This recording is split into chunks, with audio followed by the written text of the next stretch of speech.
stop going till a player on top know it. Rooftop, penthouse suite. If you really want it, gotta own it. Fight through it, we was at the lowest. Blood, sweat, tears, the components. Riding all year, now's the moment. We are not friends, we are opponents. Yeah, I'm coming for mine. Yeah, I'm making a play, the game on the line. Yeah, I've been on the grind. Yeah, I jump in the spot, I made it my time. Yeah, look in the sky. Yeah, the stars align, no shade to shine. Can't stop it already. Emotional work and devotion, we put in this time. Look.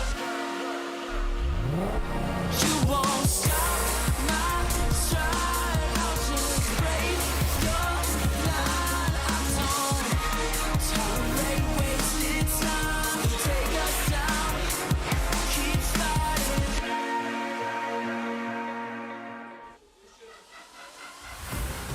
Howdy, Chiefs, and welcome to the Snapdragon Pro Series!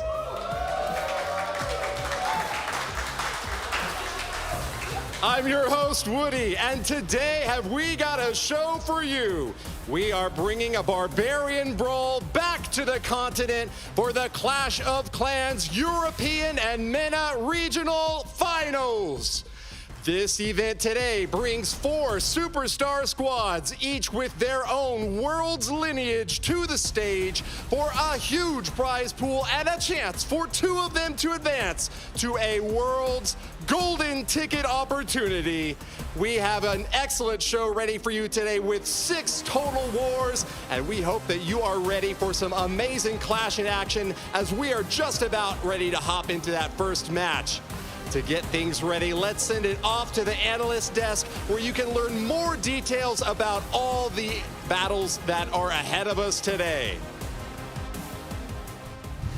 Thank you, Woody. Yes, we are here with the Snapdragon Pro Series. I'm Carbon Finn, joined here with 2 fantastic casters and a player that has experience. We got Eve, Maxi, and Eric. How are you guys doing today? Thank you, Carbon Finn. I'm doing great. Welcome, everybody. It's such a pleasure to be hosting yet another Golden Ticket tournament together with you, and for the first time with Eric. How are you feeling, my friend? I'm looking ready for some good wars here, and I think we're going to get every single one of them. Absolutely. Yes, indeed. We are going to have some fantastic wars, but these teams have played so much to get to this point of the competition, so let's learn a little bit of how they got here, Maxi. Yes, exactly. We're going to take a close look at the tournament format. So we started off with an open qualification, so anybody could participate in that, and we did it in every single region. In the North American, the European, and the Indian region, where teams will emerge to the final on Sunday. The next stage was the challenge phase, where we had the best teams, the 8 best teams of the open qualifications compete in a round-robin system. So every team played against every other team. Eric, how did it proceed from there? Yeah, once they finished their matches today, and I guess tomorrow for North America, then the winners of those will advance to go play for the golden ticket, but they gotta get to the championship first here. Indeed, they have to get there, but there's a $50,000 prize pool that is on the line, and plus, Maxi, first place, is going to be getting something extra once they make it to Sunday as well, but, I mean, first place, what are they going to take it home today? Exactly. We are looking at the prize pool right now at the first place today. The odds will also be called the European Champion, and they will take home $20,000. So the lion's share of this $50,000 prize pool. But as you said, they will also advance to the Golden Ticket tournament on Sunday. Indeed. Yeah, Eric, we've got an incredible lineup of teams with the bracket. So let's go ahead and walk through what teams we have and how they're going to play. We're going to be opening up today with Tribe Gaming playing against Aphelion Esports, and then the other upper bracket first round is going to be BADZINGER versus STRUT. After they win, they'll advance in the upper bracket, but the teams that go down will have to be eliminated twice to go all the way out. So we have all 6 matches today, and once we arrive to that finals, it's the bracket reset, and then we get to have 1 round to determine it all. Yeah, indeed. We're going to have it all come down to that. Like you mentioned, there's actually going to be no the bracket reset. They're going to go all the way through. So if you are in the lower bracket, you will still have a chance. So let's walk through the schedule for today, Maxi. Exactly. We're going to be starting off shortly with our first match, Aphelion Esports versus Tribe Gaming, who so far have been undefeated in the round robin in the competition. And after that, we will continue with BADZINGER against STRUT. And as you said, none of those teams want to lose because it's going to get a lot harder once you're in the lower bracket. Indeed, it will get a lot harder. But of course, none of this would be possible without our sponsor. And of course, it is Snapdragon Elite Gaming. So they have been able to help us throughout the whole series and are able to now eventually crown a new champion to be able to go to the Golden Ticket on Sunday. So we got an incredible set of action. We have so many wars today. Today, we're going to be finding out the two teams. That's it. And first place, getting that $20,000. And now, I think we're ready to send it back over to Woody. Thank you, Carbon Fin. Your first team today competing is Aphelion Esports.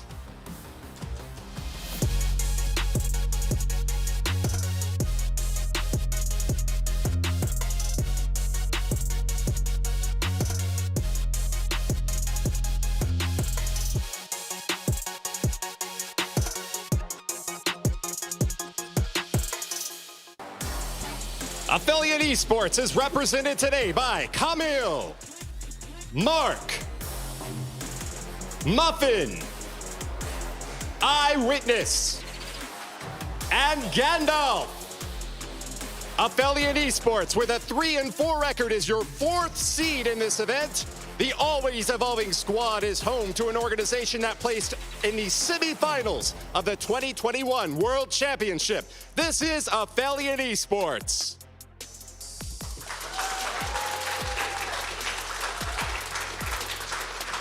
Aphelion Esports will be facing off against Tribe Gaming.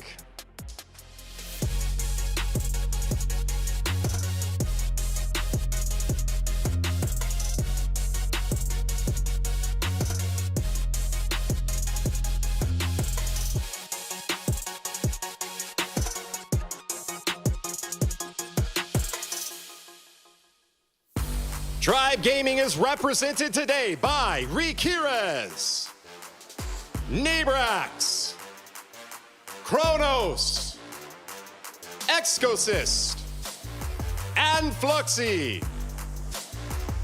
Tribe Gaming holds a 7-0 record, undefeated in the challenge season, advancing with an organizational lineage, holding claim to the 2019 World Semifinals, and in 2021, scoring 3 perfect wars in the World Championship. These are your #1 seeded teams. Going up against Aphelion Esports, it's Tribe Gaming.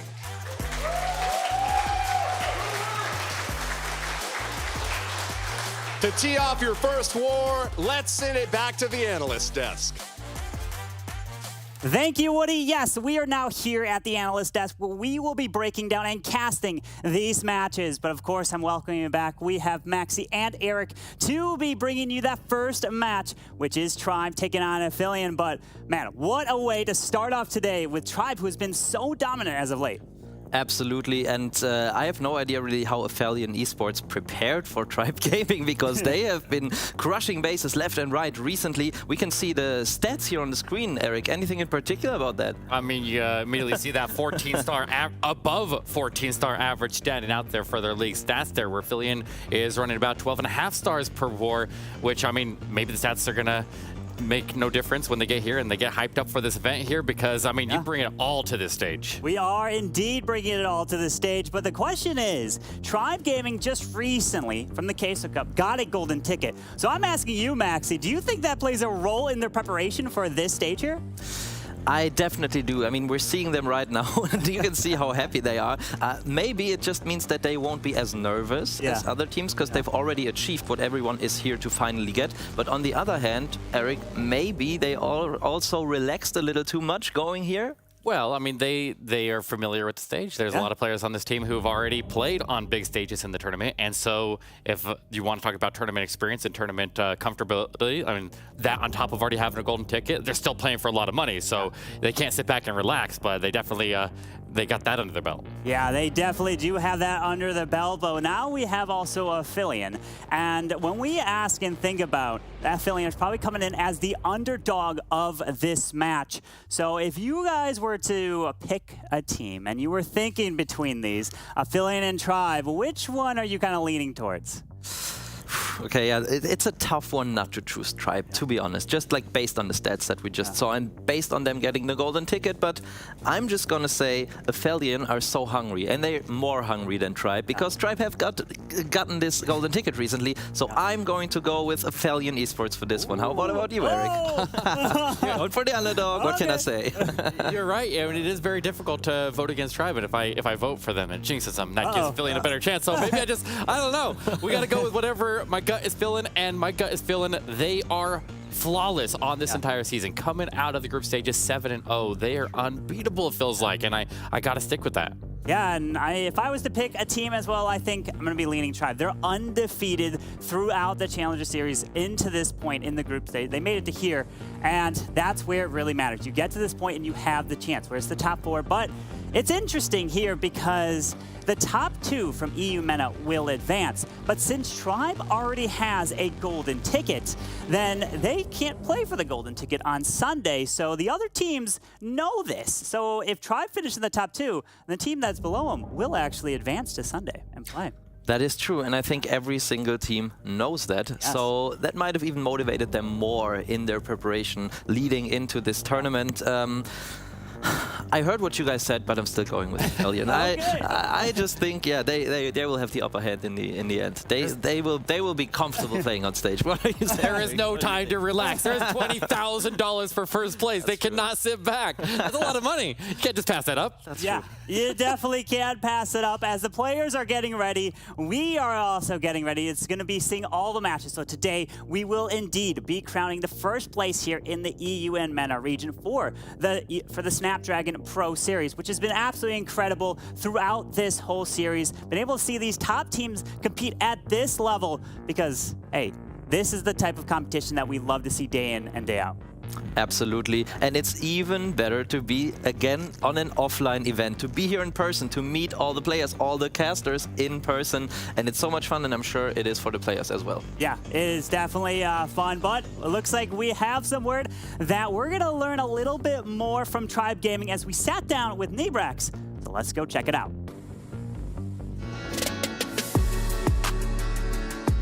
I'm Alex, I'm 23 years old, I'm from Germany, and I'm playing for Tribe Gaming.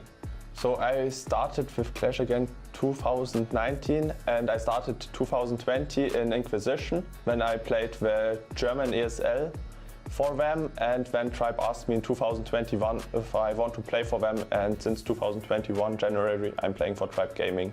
The Golden Ticket is a great tournament.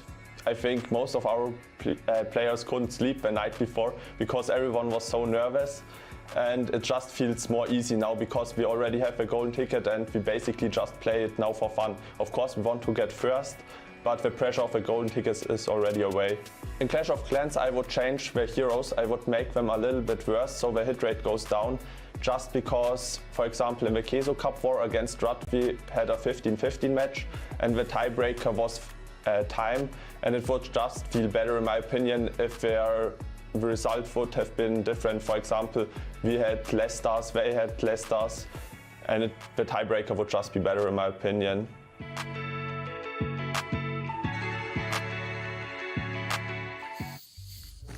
Those were some interesting insights we got from Nebrax, and now we see him sitting there on his iPad with his teammates, and you can see Coronos with his hand on his forehead. They are concentrated, they are preparing Eric, and they are looking at the bases, trying to decide what to attack with. Yeah, very, very stressful moment here for them. They gotta get out there with that first attack and go swinging, and the first attacker has the least amount of time to plan, so it is not an easy feat for these guys, and they came prepared today, and they would have had to. They have had as long as time since they qualified to make it here to Poland today to get ready for this, and now it all comes down to this. Yes, absolutely. And I am highly excited to see how the live factor will actually play into these wars, because some of these players, I mean, have played on a live stage before, but it's been a long time ago. For most of them, it's been at least 3 years, or it is the first time. And they will like feel the pressure of the audience with their eyes on them, the live audience, as well as you guys who are watching on the stream. So this is going to be very interesting for me, how the players are going to cope with that. Definitely a completely different element than they're used to playing under. Normally playing at home in the comfort of that and just being on the voice with the teams, but now you have all the stuff going on around you. You have the lights, you got the cameras, you got everything in your face there, and you still have to come out here with the teams, or with the audience and the viewers expecting you to perform at a certain level, and that's a lot of pressure right there. But I mean, Tribe Gaming specifically has already been to like a World Championship, at least for some of their roster, and so they know what to expect, and they maybe were able to come to it more mentally prepared, you think? Yeah, well, that's true. They have been to more important matches, but still the element of the live stage has never really played a role in that, because like this Tribe team is entirely different from the Tribe team back in 2019. Oh, but right. We actually have some of the 2019 Tribe players now competing in STRUT, so we're gonna look at that later and see if they can make use of their experience that they have. But for these 10 players here, it is the first time to play on stage. Oh, and we can see the bases there already. Sneaky looking at what Rick Heres is doing there, and I'm excited to see who is going to attack first, because recently it has often been, I think, Nebrax attacking with a dragon type of attack. Yeah, and they have to attack inside of their windows, and they have to follow the exact schedule, and you only have a 45-minute war, and the first attack comes in within the next minute here, and we'll see what they are able to do. But this is, I mean, it's go time now. There's no time to wait. It's time to make this happen. It's now or never. Yes, absolutely. And yeah, we see Excusist, we know it's important to stay hydrated, especially because I think you might be sweating a little bit more there on the live stage compared to at home when you're comfortably playing on your couch, on your kitchen table, or we've seen some players like lying down in bed while they're playing actually with the face cams recently in some other tournaments. But today it's totally different. And now we're looking over to Aphelion Esports, and we're seeing Muffin there on the right, highly concentrated. I think in his mind he's already tripling the base. Eric, what do you think? Oh, of course. You come into it knowing that you got to be confident in your plan, but it looks like we're ready to dive in here, guys. We're diving into the first match. We have Aphelion kicking us off here with an attack against Excusist. We'll start us off with some drag bat right out of the gate here. Yes, and in fact, I mean, I see 3 Dragon Riders as well, so we could call it Hydra bat even, but like going heavy on the dragons, as you're saying. And first of all, he seems to be wanting to take out the Town Hall with his blimp. He looked for Seeking Air Mines, so the Town Hall kill should actually be secured, Eric. Yeah, he found 2 Seeking Air Mines out of that balloon that soaked its way all the way into the middle of the base there, next to the Town Hall, and that protect the path here for the blimp, so it doesn't fall short, because I have all those storages right next to it. If you drop those Sneaky Goblins right next to the storages, you have the invisibility on standby to push them over to the Town Hall. So he's prepared for anything, but he well protected it, and now he's set up well for this dragon attack. Absolutely, and there he's already going in heavy with his air force of dragons, dragon riders and balloons, and we always see these balloons in these types of attacks to go in front, soak up a little bit of damage, but also some of these devastating air traps, especially Seeking Air Mines, who can easily take out dragons. But now he's popping his Warden ability, trying to get through the core. Yeah, he's got a couple of air traps going off while he's under that Warden ability, engaging the defensive CC. More air traps are going off right into the pack of dragon riders there, but not doing a significant amount of damage there. A wall break down the line to get the king to go in, and if he can go in there, pop his ability and take out the defensive king, his queen should be safe into the back end of the base. Yes, and it's incredible how little damage there was for his heroes. Look at this, king and queen. He just popped the king ability, so he gets almost back to full life. So that's a very good base identification, seeing that on this flank from the 9 towards the 6 o'clock side of this base, you can easily send your heroes without too much damage. So he still has the queen ability in the back, but all of his dragons pathed into this Town Hall compartment and didn't take out anything in the center of the base. So it's going to be interesting how he can get through the rest. But Eric, he still has bad spells. He's still got a Lava Hound on the defensive CC that draws out and ties up his World Champion right as he engages the defensive World Champion. The bats can do a lot of work, and all the remaining splash damage is in a freezable range right there, so we can get them all together. He drops it in now right as soon as the Dragon ends up moving into tanking position, and that makes so he doesn't have to burn the freezes right away, and that might give him the punch he needs. Wow, and like that was done incredibly. Like he didn't feel any pressure there. Like that was such a logical choice to wait for the dragons to tank the wizard tower and then just deploy these bad spells onto the scatter shot, so he didn't even have to worry about exactly dropping the freeze. You see all the black mines going Yes. up, loses his warden and the last of the dragons right at the end there, and the bats and minions will have to close it out here, but as soon as they get to that storage, it is going to be one shot on all of the remaining buildings there, and Aphelion Esports opening up strong against the undefeated Tribe Gaming. Yes, and I hate to remind you that I said so, that they will come out of the box strong here. They're doing a great job. GG for that. The first 3-star is in, and Gandalf did a great job here, but that also means that Tribe Gaming will feel a little bit of pressure now, because they're seeing that the actual underdog is well prepared and attacking rate on their bases. Yeah, and with Tribe being the higher seed there, they got to go second in the competition here, which definitely assists in them getting a little bit more time to plan for the first attack. So Aphelion right out of the gate there gathers together a quick plan and able to get out here and absolutely shred this base. Yes, and it's interesting because we haven't seen that many air bat attacks with like dragons or Hydra, like in this case, and bats at the back end.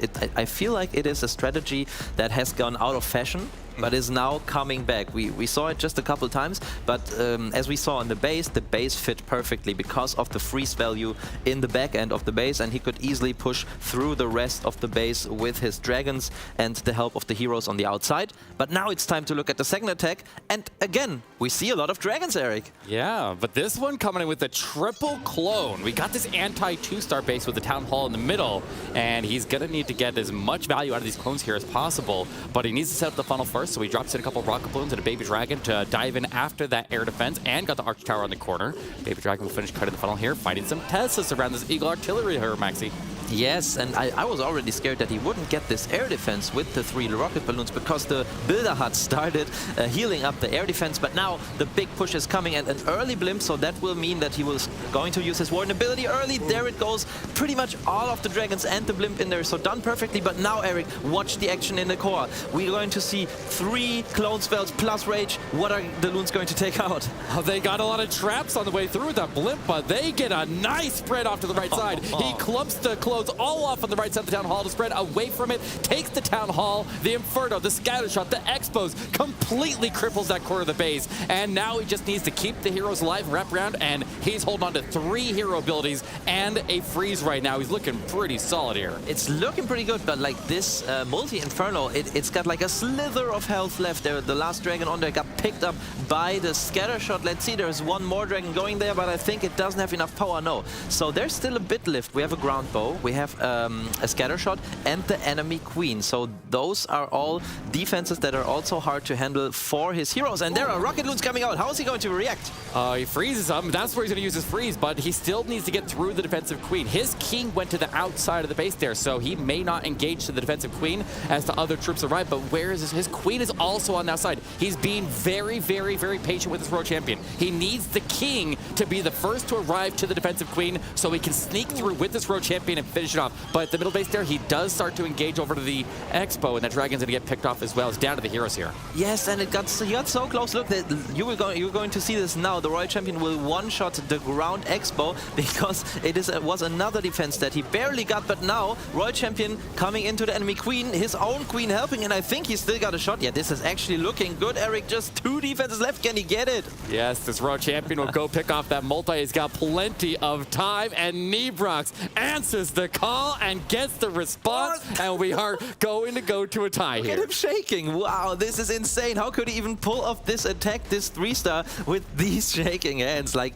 we can see that they're nervous, but we can also see how good they are at this game, still getting it done. We saw Gandalf with the triple, and Nebrox right off the bat coming in with yet another one, giving the answer that Tribe needed to give Aphelion Esports. So we're going to have have to see if these two teams continue tripling, because we know if there's a perfect war going on, Eric, it's getting down to time. Yeah, and I don't know if you noticed how many traps were pulled. That entire core was completely stacked with air bombs and air mines, and it was just an explosion of traps all throughout the middle of the base there as he landed that blimp. And that means all of the dragons, as they circle around, don't have to hit those traps later on. And so they just had free reign around the outside of the base there. Love to see that. That is some really good use of the triple clone Hydra attack. That's true, and that is actually like one of the reasons why you are able to invest that many spells, because we know a clone spell has a spell capacity of 3. So 3 clone spells means 9 spell capacity. So there's not a lot of spells left if you have those. But the loons spread out very widely through the 3 clone spells if you don't drop them off on one spot, of course. And Nibrex did exactly that. So what you do with the Rage together, you take out the Town Hall for sure, you get a little bit more value, and you pull the traps. And that's what got the deed done. But now we're coming to see the next attack, and it's the first Queen charge of the match from Camille, Eric. Queen charge, Lalo opening up with the Queen, delaying her healers for now and putting that blimp above her head to go after the Town Hall there. Gets the CC pull out as well. The Queen's going the wrong way, but he pops an invisibility, redirects her back over to the left side where he is intending to push her into the base. And I mean, you got to be ready for that, and he definitely was, but that's one spell less that he'll have for later on. Absolutely, but I have to say it's actually Dragon Riders. First I saw the loons as well, but it's a Queen Charge Dragon Rider, so that means he can go heavy on the spells in the Queen Charge, because we know that the Dragon Riders actually don't need too many spells to get through the base with the help of the Warden. But now we have to see how his Queen Charge is going to unfold as he's taken down the Clan Castle and the Town Hall, but already almost 1 minute down in this attack. Right, I'm curious how he does the wall breaks on this one. He's got 2 wall breakers. His King and Queen are the only ground troops that can make use of them, and they're both deployed over on the left side, so I imagine he wants to get into the multi-inferno there. So we'll see if he can push all the way into there. The Queen will engage the defensive Royal Champion, while the King and the Royal Champion collapse to the outside of the base there. They got a couple of skeleton spells popping on him, but the King has given the Royal Champion some really good protection and driving the Queen into the multi, and the double wall break. Actually, he got it in 1 wall break, so he doesn't even need to use the second one here, Maxi. Wow, and there is so much more value for the Queen to pick up. He just has to be careful with the single Inferno and has to freeze it in time, but I think he's getting ready for the Dragon Rider part already. There goes the freeze, and Camille doing a great job so far. I'm just wondering, is he going to start? There we go, Dragon Rider's coming in. And now we have to see if he can push through. Did you see how many red air bombs popped with that tornado trap right there? If you hit the Queen's healers with 6 red air bombs, it takes out this Queen charge and stops her in her track. So able to catch those with the Cocaloon, and the Queen is able to now move forward there. She's got some more damage up ahead. He's got 1 more rage in case she needs it, but he has her ability to stab by. So Dragon Riders move in through the Eagle Artillery, doing some good work up there. And the ward ability, did he catch any headers in that? He did, but I don't think that was a good Warden ability, because there's so much, so many defense at the back end and the Queen, and he sent the Headhunters to the enemy King. So they're going to get stuck there, and I don't see any Headhunter approaching the Queen. So that was a major mistake, but we have to see how much impact the Queen can have on this attack as the Dragon Riders keep on taking out defenses. How did you go down? The electric arrow was inside of the range and pinging her away. Electric arrow saves the day, and Aphelion just needs to beat the clock now, and I think he's okay to do so.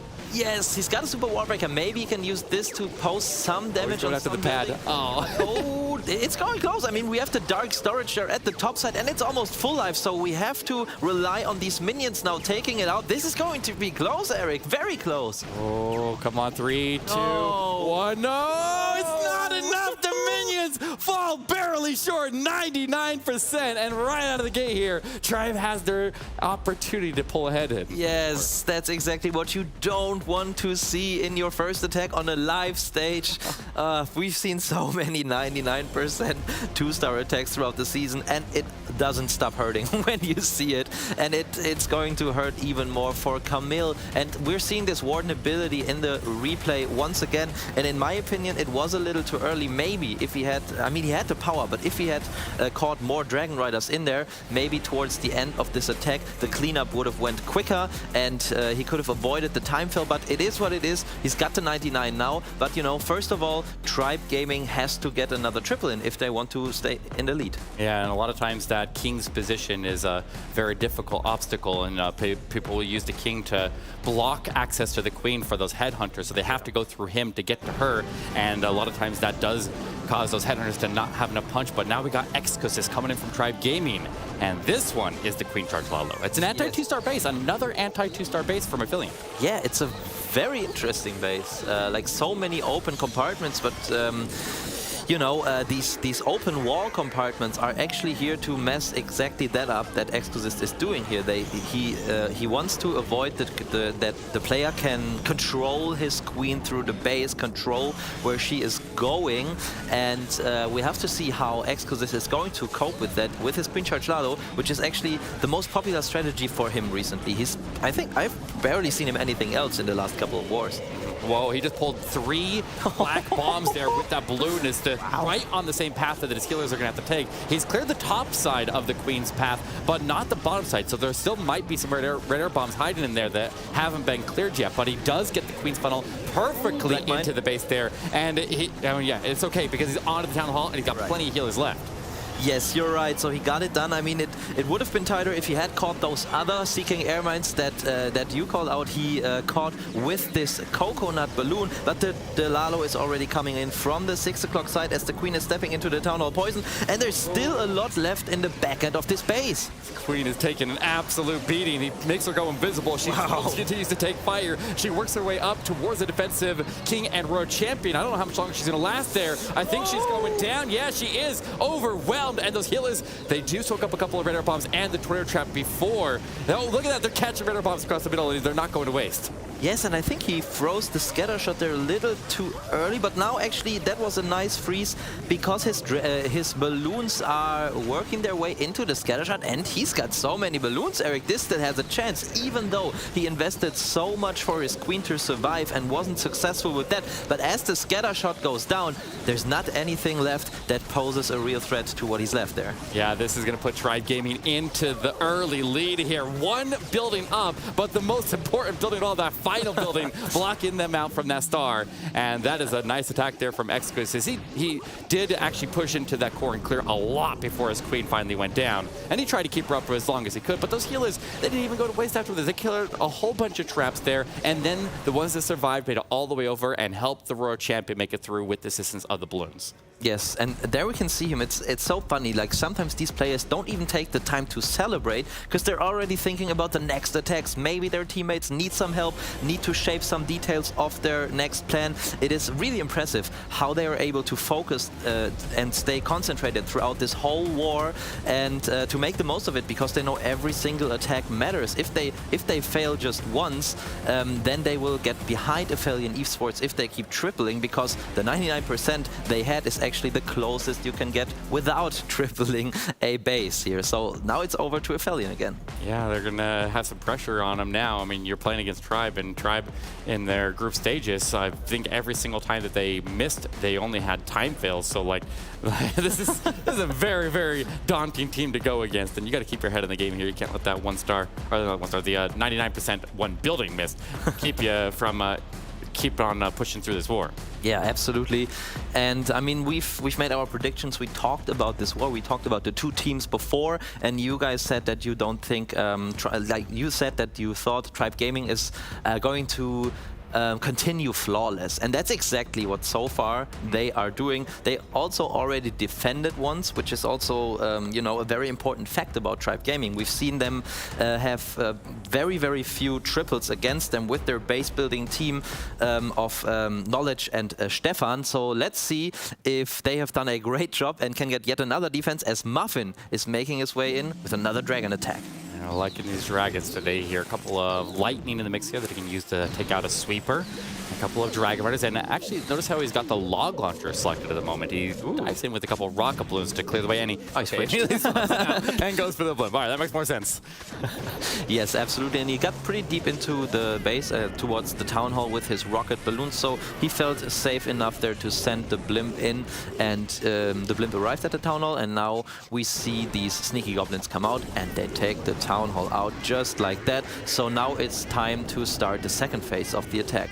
I like all these storages around these town halls. Very, very powerful base building technique to not only prevent sneaky goblins from having to be able to take your town hall with a small investment, but then also if something happens that blimp, it falls short, then the sneaky goblins go for the storages rather than your town hall, and it can cause a lot of problems. I love that base building right there. And obviously, Tribe has some of the best base builders in the world. But here we go. This Hydra now coming up from the left side. Early ward ability, early rage. And we'll see how far they can punch in as they engage the CC. But it's only archers and a headhunter, so we expect a hound to be inside. Absolutely. So we're going to have to see if his heroes at some point in the attack will come into the range or go into the range of this clan castle. And it's interesting you talked about the storages, because I think there's even another purpose, because if you, a lot of teams like to queen charge either around or into the town hall, and we know storages just take a lot of time to charge. Yeah. And we've seen that with the Aphelion Esports attack. Camille fell short in the end, and his queen charge just took a couple seconds too long. But what's happening to this attack, Eric? Well, I don't see a lot left. He got the CC down, so he doesn't have to fight the Lava Hound before his heroes went at the rate there, but he missed the defensive king and queen. And they are major threats to his heroes on the back end of the base here. So he might be in a bit of trouble here. Christopher Champion in the far left side.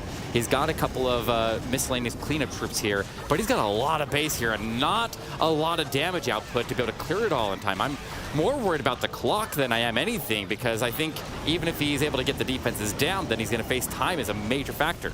That is true. We have the two female heroes, the Queen and the Royal Champion, still going strong though, and he has got so many spells, but oh my god, no, that was not a great spell use. An invisibility spell there would have done the job, because it would have negated all damage raining into this Royal Champion, and now it's down to the Queen, and unfortunately, I don't see a chance for this anymore, Eric. No, this is going to be some percentage left on the board here, and another opportunity for Tribe to pull it even further ahead. Guys, this is not where Aphelion wanted to be when they're the underdog coming to this match here. He'll try to get the percentage as high as he can here, but now they're going to be banking on a team that tends to go flawless to make a mistake, and that is a difficult ask.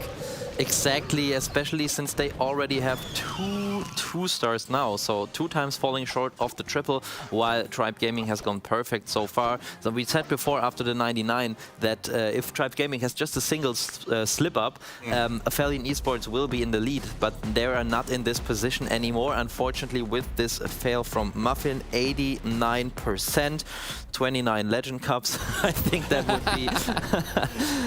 but yeah, I don't know. We never want to call it too early, Eric. Well, you know, Tribe still has 3 attacks left. Anything can happen. Think about it this way. Aphelion, we've seen 2 anti-2-star bases out of them.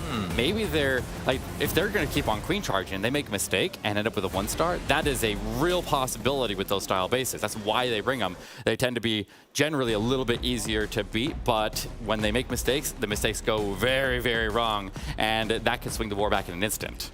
Absolutely, and we're going to have to see, and you called it. There we have the next anti-2-star base, at least, like not the classic setup where you have the town hall right in the center, but it is still well protected. And Rikira is coming in with the blimp there, and in fact he's got a super wizard blimp, I think. So let's see how much value these super wizards can actually get.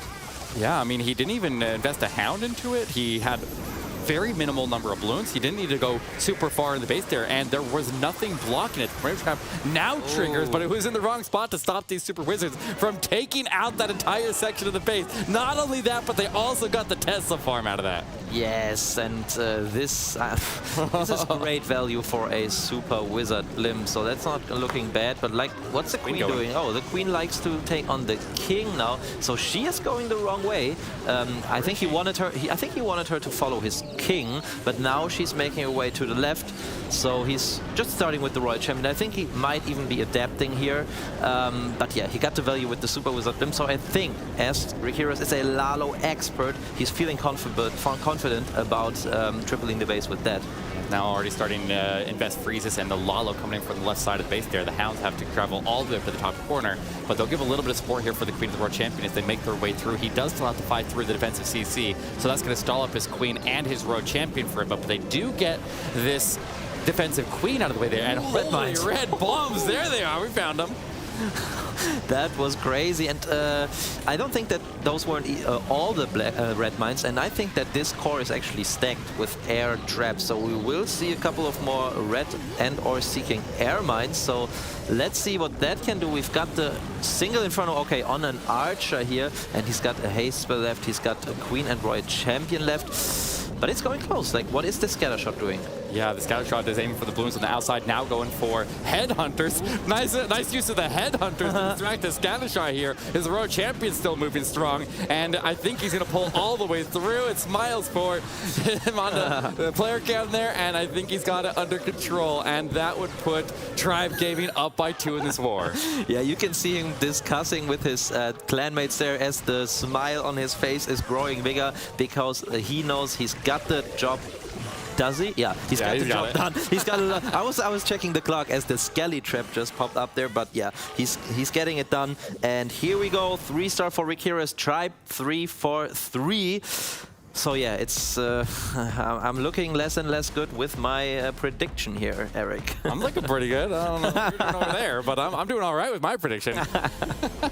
I mean, Tribe is, they are delivering exactly what we expect them. They're so consistent across the board there, and I mean, you'll just learn to expect that from this team. It's just incredible to watch every single time I see them play.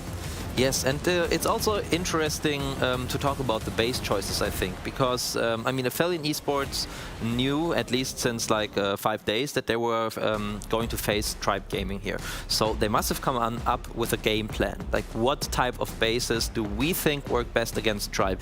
And Tribe Gaming hasn't really shown any weakness recently, so I think the idea of Aphelion Esports was actually what you pointed out before.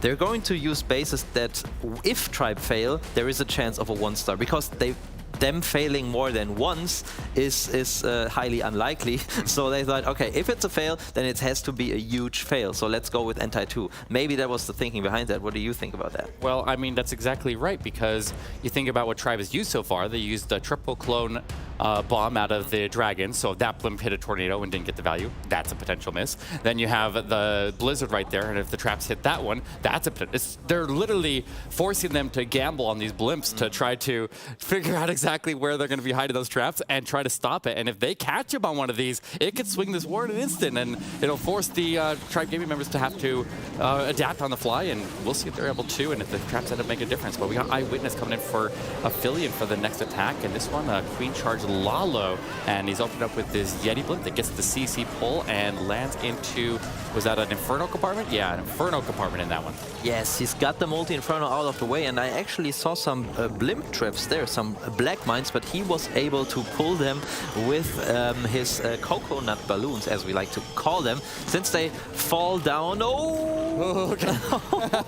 They fall down to the ground like a coconut from a palm tree, so that's how this evolved. But now we see the Queen that got pretty low in the meantime, Eric, but now we see her charging into this scattershot compartment. Yeah, with the King cutting off for pathing up ahead there and taking advantage of the large section of the base there that was removed by the blimp. And not only that, but it also makes so that as the Queen moves through this compartment adjacent to where the blimp dropped, there's no damage coming at her from the side. So she only has to face what's directly in front of her, and that will help her conserve spells and make sure that she stays protected and just simplify this overall Queen Charge a lot. But she's got to go a long way here, because I feel like he's going after the Town Hall with her, and she's got a lot of obstacles up ahead as he starts to Lalo in from the right side, opposite. Queen goes to ability. He might be in trouble here. Yes, I don't know if he didn't see that or if he thought, it's okay if I invest the Queen ability, because she was standing there in this single Inferno beam for a long time.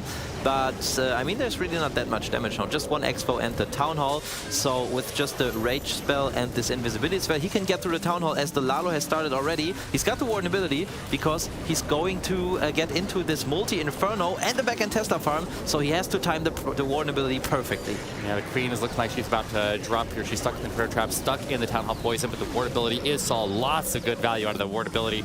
No defensive heroes are standing on the base here, so he just needs to keep his Royal Champion safe, and she might be able to sweep around and work with the remaining balloons and still pull this through. Couple freezes still on standby as well. Exactly, I was just gonna say that the Royal Champion is such a strong hero, and we even see a little Royal Champion charge here going on since the healer switched over from the Queen to the Royal Champion, and with the 2 freeze spells and the Royal Champion, it can really just go down to time at this point, in my opinion. But he's looking good as still a couple of balloons are getting into this last compartment. Do you think time can be close? I think he's got plenty of time here. He's got all of his cleanup all around there, 2 standing heroes, and he's got the electric owl dishing out some damage as well. He's absolutely got it. That's how we get it done here for Aphelion, and maybe this is their opportunity to start to stage a comeback. Yes, I mean, I hope so. Not only because that's what I predicted, but also because we want this match to be even more exciting than it already is. Eyewitness with a very, very good job here, getting the 3-star in and, you know, showing to Tribe Gaming, hey guys, we're still alive, we're still in here to win this, so you still cannot get a single slip, you still cannot get a 1-star on our anti-2-star basis. So it's going to be exciting who's going to attack next in Tribe. We've recently seen Fluxy finish it off a lot of times, so maybe Kronos next and Fluxy finishing. What do you think? I mean, whoever it's going to be, I mean, we're just going to see if Aphelion is going to be able to have that. Did they prep right here for this Tribe Gaming team? Because so far they have not been able to stop them, and we know that the Fluxy and Kronos are just as capable of maintaining those super, super high hit rates that the rest of the team has. So regardless of who it is, it's a difficult player to stop. Fluxy.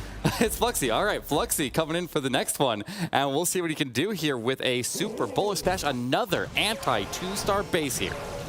Yes, and it's been, I mean, I've seen Fluxy do 1 Super Bowler smash recently. I think that was in the Queso Cup, but before that, I think he's barely done it. So I'm pretty sure that Aphelion didn't particularly look to defend this strategy, and it is usually a very, very good choice on anti-3-star bases.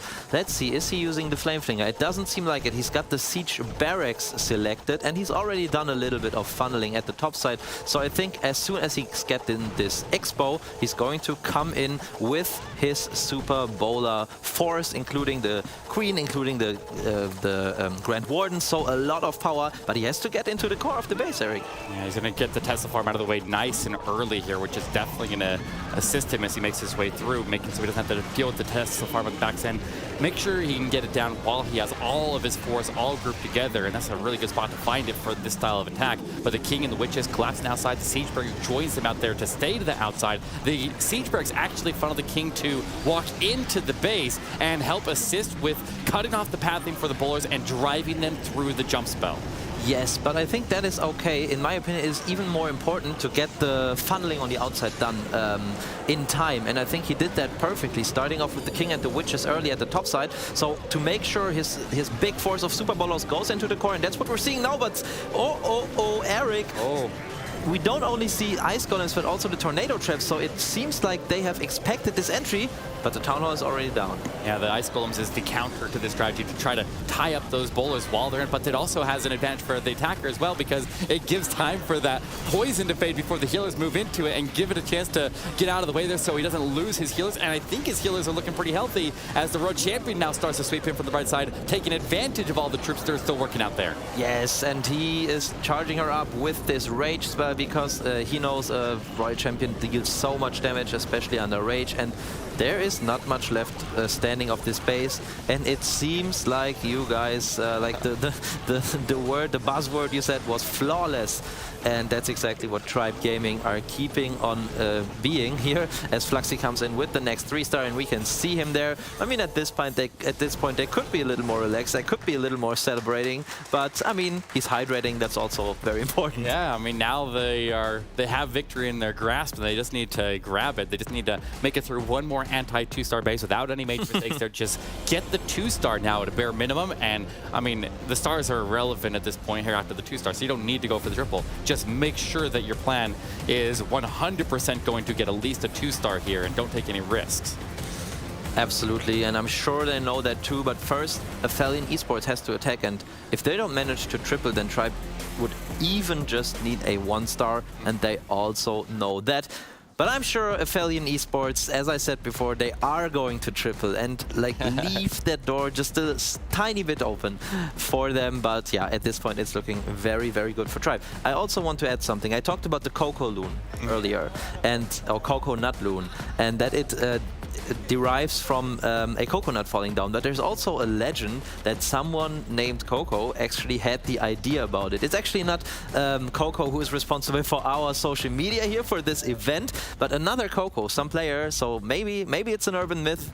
Maybe it's the truth. We don't know. We might never find out. But we're going to find out what Aphelion Esports do in their next attack. However it got its name, it is a very, very effective way to protect those critical air troops and keep the healers alive, keep those blimps alive, and everything you need to protect. So, yeah, we got ourselves the final attack about to come in here from Aphelion. Looks like we will have Mark closing out the war as he comes in with a Queen Charge Lalo going after the defensive King right out of the gate here. I'm not sure which way she wants to turn. Would you push her into the scatter shot or the Eagle Artillery here? I think Eagle Artillery is what he's going for because he funneled a bit on the right side, and that's what I would expect her to go to. What I would have like to do more. Yeah, I think, yeah, okay, I see what he's doing. It's looking good. Oh no, I don't see what he's doing. I thought he was going to wall break at a later point into this multi-inferno compartment, but he doesn't have a single wall breaker nor a jump spell, so I'm confused, Eric. I'm not sure what he's doing. Well, at a bare minimum, he's gonna at least keep his healers at a safe distance from those multi-infernos, so he should be okay with that, but since there's no Teslas popping over in the right-hand corner, he's able to move his King in there, and he'll need very minimal investment to get that King through to the scatter shot, and won't need to put the Road Champion, won't need to add freezes to that. The King will easily clear that compartment, take out defensive Road Champion out, and I think now he has a nice opportunity if he gets the CC to go up to the Queen to put his Road Champion into those core multis. Yes, you're absolutely right. I just figured the same thing while we were saying it. So the King got immeasurable value there just by his own. It's going to take a while. Now finally the Hound is flying over to the Queen, but as you said, there's a nice pathing for a Royal Champion into actually 2 multi-inferno compartments. But yeah, I think he has to wait here just a second until the Queen pops the Hound, and there we go. Let's hope that the lava pucks don't distract this Royal Champion. Then she'll get great value. Yeah, at least if she does get distracted, she'll be pulled off to the left there, so it's not in a bad direction. But here comes Lalo now through the Town Hall. He's gonna hit the 50% there right around the same time that he arrives at the Town Hall, so he just has to have his freezes on standby with that ward ability, but the ward is way off to the right there, and he needs to make his way over to protect the balloons as they arrive at that Town Hall. Yes, absolutely, and this could be critical. I mean, as you guys might know, the Indian region has already played their challenger today, and we've actually seen a Lalo into the Town Hall fail there because of the loons not pathing to the Town Hall. But Mark is not making the same mistake. He's getting it done using his free spells in time, and also creating that pathing into the Town Hall. But Eric, he needs the 3-star, and it's looking worse and worse for that. Yeah, he just got his Dragon Rider locked onto by that single Inferno. He's going to burn up before he can get it down, and the scatter shot wrecking through those balloons. His Queen did not step her way into the open corner at the top there, and that's why they run those open corners. You can't really wall break them, but sometimes you just don't know what the Queen's going to do when she approaches those open corners. In this case, she chose to go to the outside. That made so she never engaged the scatter shot. She wasn't able to take it down and assist the incoming balloons, and just little things like that in the base building can make a big, big difference here. But I think this wasn't a miss anyways with that single Inferno staying up in the back. Absolutely, and it was also something I noticed, something very unlucky. The Warden statue, it was kept alive with just like 1 HP. So it was really, really close, and it was constantly dealing damage on the Queen. So the Queen actually, he had to invest a lot of spells to keep his Queen alive, a lot of freeze spells there. But we still have 1 attack left, an attack from Tribe Gaming. And at this point, Tribe Gaming, if they get just 1 star, they will have the victory secured. So let's see if maybe they can even get a perfect war here, Eric. I mean, that would be impressive. Always impressive, but not uncommon for this team. So, I mean, we'll see what Kronos is able to pull off here, but an easy walk in the park victory for them if he just goes in here and just the bare minimum and pulls this through. But, I mean, if they go out and open up right out of the gate there with a perfect war on the stage for the first time since 2019, players have played on a stage, this would be a huge way to just show the other teams that they face later on that they're here with business, and they're gonna take this home.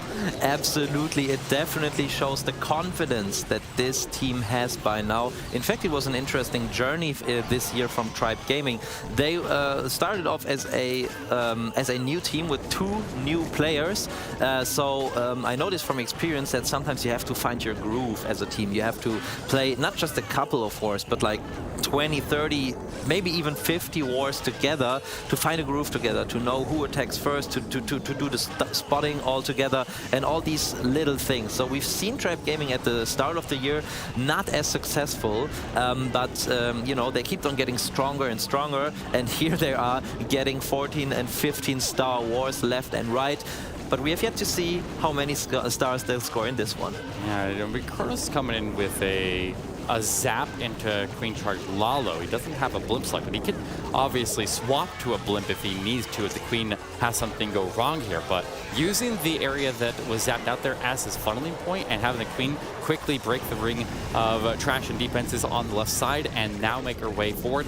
I guess regardless of which way she ended up going, he probably had a pretty good idea where she was going to go. But if she didn't, he could always correct and push the King into the other side and one way or another get her to the core of the base there where he needs her to take the Town Hall down. Otherwise, he has to go to backup plans. Yeah, and there we go with an early King ability, because he's realizing the King is a little slow here in funneling the Queen, so he just wants to accelerate that a little bit, and now it's looking really good. The rage spell, was just a second too late. And we see some red mines. We see the clan castle coming out. Will these healers be in range? They're in range of the Town Hall, Eric. Oh no. I mean, can he get the Town Hall down here? The Headhunter turns back, but the Yak ended up taking a strike at the Headhunter and saved the Queen right there. He freezes the Town Hall to keep her healers in check for just a moment longer. There we go. A little bit more time to work, and there it is. There is the first star and the second star back to back, and he still has a chance to go for the triple and the perfect here. Yes, and here we go with the Warden ability. He sends some Headhunters through because there's still a Queen waiting at the back end, but look at this.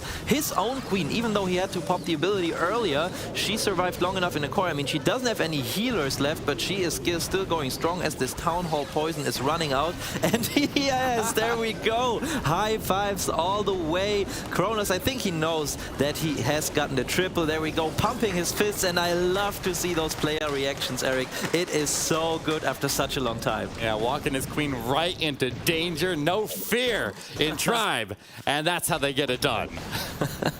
Amazing job by them, and you can see them now finally leaning back on their player couch, and we can see the cheering in the background and on the couch as well. Very good job, Tribe Gaming, our first winner of the day. Congratulations to Tribe Gaming. What a performance that they have. And you know, all they have to do is, if they win 2 more after this now, they will be the EU MENA champions, as this is a double elimination bracket. But Eric, what a performance from them, and they just have not let off the gas. They've just been continuing to dominate through this stage of the competition. Yeah, just carrying forward their momentum from the group stages and driving right into here. And I mean, the pressure of the big stage here did not get to them one bit. They absolutely performed, and things were looking a little hairy in the last attack there, but he keeps his cool and he still performs anyways. Yeah, they absolutely. But Maxi, as we were watching these attacks and the bases that the Aphelion was going to come in with, you mentioned it. They were going with ring bases and with a Town Hall in the middle because they were hoping maybe for a gigantic fail. Is that the reasoning you think they really wanted, or they're just hoping for multiple fails because of those? I've also heard a lot of teams say that they don't like to face anti-2-star bases because you know about this risk of a 1-star, yeah? You know that just a single mistake or like a good Tesla farm and a bad funneling can get you this 1-star. So I know that in general people are scared to attack anti-2-star bases. We see the stats here once again. Tribe was not scared. In fact, every single 2-star base that teams have still prepared in this tournament should be scared of Tribe Gaming at this point, as they were, as you said, flawless in this one. one. Absolutely, and they improved on their previous record. They were already at over a 14-star average attack stars, and now they bumped those numbers up, and they're going to be moving those even higher, which is insane. That shows you how often they come up with the perfect wars. Yeah, it's absolutely crazy how many times Tribe Gaming is coming in with perfect wars, get it war in and war out, and really the only way to beat them is to be faster than what it seems like, right? And unfortunately, the next matchup, which is going to be STRUT taking on BADZINGER, STRUT lost to Tribe in a perfect scenario where they were shorter on time. They unfortunately weren't able to win that tiebreaker, but that could be a matchup that we see again. Obviously, we're going to have to take a look at that match, which is going to be next, but was there any final takeaways from that match that impressed you? The main takeaway, in my opinion, was that even anti-2-star bases don't work against Tribe. I know that Aphelion Esports have put in a lot of work into their base building, especially Mark. Also, shout out to him. I know that he's a base builder for them. He's built like 30 bases just for this. But like the choice of anti-2-star bases didn't work against Tribe Gaming, and every single team will have noticed. Well, we noticed as well, as Tribe's performance was absolutely amazing. But now I believe we are ready to go to an interview with Tribe Gaming, so let's go ahead and send it over to Woody. Thanks very much, Carbon Finn. It is my pleasure to invite two members of Tribe Gaming, the victorious marching champions, across the stage here. I'm with Exosys and Kronos. Guys, how are you doing? Yeah, I can't really feel much better right now. We're so happy that it's all gone so smooth, this war for us. Of course, it could have also like gone into another direction because it's like something completely different than playing from home. And it was for all of us the first time playing on a live stage. But yeah, I'm really happy that it worked out that great. Yeah, I mean, I can 100% agree with everything that Exosys said. I think the whole environment, people sitting in front of you, lights shining at you, you wearing thick headphones with noise cancellation. I mean, we've played for 2+ years at this point competitively, and I think we've never quite had such an experience till now. And I think the first time you experience something, it's always very nerve-wracking, if you will. Well, you guys did amazing in this war, picking up a perfect finish with 15 stars. This is actually one of now 3 perfect wars that you've had since the challenge season. Aphelion Esports was actually the team that gave you the hardest run in the challenge season. You only got 13 stars against them. Every other war was either 14 or perfect. Were you feeling confident going into this war, or were you afraid that there might be a potential for a loss? Yeah, I mean, in general, of course, we were confident because, we were also doing very well in the Challenger. But, I mean, when we got here, it's like all those people here around, it's like a completely different scenario. And also we knew that they had a lot of time to prepare because they were not playing the Queso Cup on the last weekend. So, I mean, they have also some, great players and great base builders in their team. So, of course, it was not as easy as it maybe looked like for some people. So we were definitely scared. And then, of course, when we walked into the war, then saw their bases, of course, it was all right. We were founding plans quite quickly. But when we were then seeing them starting the attacks, gonna get the first triple, then of course you'll think, okay, if we're gonna fail now, we're gonna like be behind from the start on. So I think as longer the war went, I think the more confident we got, and in the end it worked out quite well. Well, Kronos, Exosys just mentioned the Queso Cup. We know that your team picked up a golden ticket to the Clash of Clans World Championship. So already that is secured, and you're fighting here now for the prize pool and maybe to knock out a few opponents. Aphelion Esports is now down in the lower bracket because of your great job. How are you feeling about your chances for winning the European Regional Finals in the Snapdragon Pro Series? I mean, I think we feel great. Like you said, we had to compete in Queso Cup. We won Golden Ticket. Thank you for that. But the thing with that is having 2 big stake competitions within the span of, let's say, what was it, maybe a week, just over a week. It puts like a great pressure on the players because obviously you have to perform on one hand and you have to prepare the defensive aspect of things on the other hand. And I think balancing the two between the 2 events was tough. I think the way we judged it as Queso Cup, we had a nice bracket, we had a good run. Obviously, there was that one war against STRUT, the 15-15, which could have gone either way. But we basically thought, let's put more of our eggs in that basket. If something goes wrong, we will always have 1-2 days to bounce back. And then so the kind of split, if you will, the 60-40 split, which I would call it, was 60K, so 40 ESL. And it paid off, luckily. And we're exactly where we want to be at the moment, winning the first war. And looking forward to BADZINGER against STRUT, and then whoever wins that will have to face us. Very well said. Well, Excosist, I know you and your teammate here have both remarked about how playing live is different, being up on the stage with all the fans in the audience and the emotion in the studio. Is there anything else that you want to remark on about how different it is playing in a live setting as opposed to sitting at home on the couch? Yeah, I mean, it's completely different. Maybe I can give some insights because it also would be something that's interesting for the viewers. So we've been playing on different tablets. We're not our own tablets. We got tablets from ESL. Everyone has the same tablets, and then we had those headphones with noise cancelling, and then we were like on one voice channel altogether, and then there was like a slight background noise going on. It was alright. At some point you got just used to it, and but it's just like something completely different. There was an audience, like all of our friends, our fellow Clashers are sitting there watching us, and of course, you don't want to be embarrassed in such on such a situation, and that's why. Even with us being like the favorite team, we already had the pressure to pay it all back. So I mean, it was something completely different. And then there were all those lights shining at you, and it was just something different. Can you add anything to that? I mean, first and foremost, I want a word to our fans. Anytime we see a Twitch stream, obviously it's very different live to Twitch, but I mean, all these fans supporting, sending all the love, just positive vibes. I mean, that's what keeps one going. If you fail and he's like, oh no, this guy did this again, it drags you down, and just the positivity that we get is amazing. And thank you to everyone out there watching, supporting, even being here, and cheering us on in these wars. I think you all are the best, so thank you for that. Good reason for opponents to fear the tribe. It's not just the 5 up here on stage taking this undefeated victory even further, but all the fans back at home who are rooting for them. We hope that you will continue to root for whichever team you've chosen to support in the Snapdragon Pro Series, because we will be back for our next war between STRUT and BADZINGER. Thanks again, Excosist and Kronos, for joining us here for this interview, and we will see you all more later today. Stick with us. Thanks.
Coming in. Oh.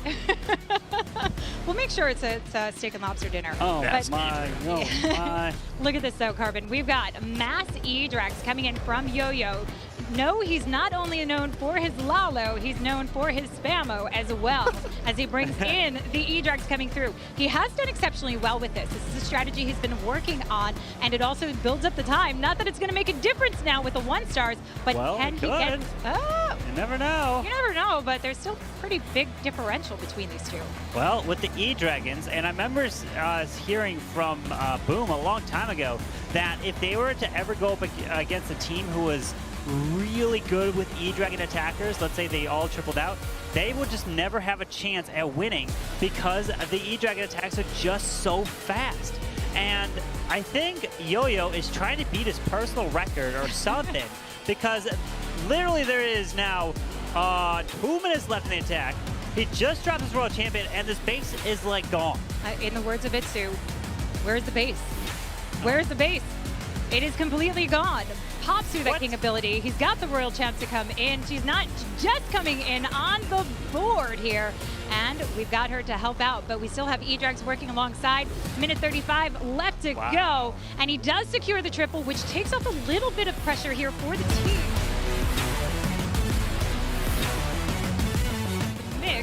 least as far as testing goes. But this is some beautiful connection going along. The queen pathing on the outside is perfect. And the delay of the king. This is something that Tribe actually was known for with drag riders that actually showed how much more durable the king becomes when your queen works through. But he still needs to get through the core of his base. He does, with the E-Dragons under the rage, taking out that multi-target Inferno, moving over to the other side of the multi, but fighting, seeking air mines left and right, and the E-Dragon, oh, look at that, under the rage, chained from the clan castle into the single target Inferno, and that was brilliant. So much value right there. Absolutely stunning, and we've got the blimp coming in right overhead with the rage for those loons and drag riders. Get them out nice and fast, take care of the cleanup. But the Tornado Trap's going to suck it up in the Poison Bomb. It doesn't matter. He's got the Queen ability. He's got the Royal Champ ability. He's celebrated. Yeah, and nothing left to worry about defensively on this one here. Beautiful attack right there. Made the E-Dragons look easy as the RC's ability goes off, hits the air defense, down that goes, and that is a perfect start for Tribe Gaming, keeping up the incredible attack so far here in the Snapdragon Pro Series, and that's what this is all about.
Snapdragon Pro Series is brought to you by Snapdragon Elite Gaming, Monster Energy, and DHL.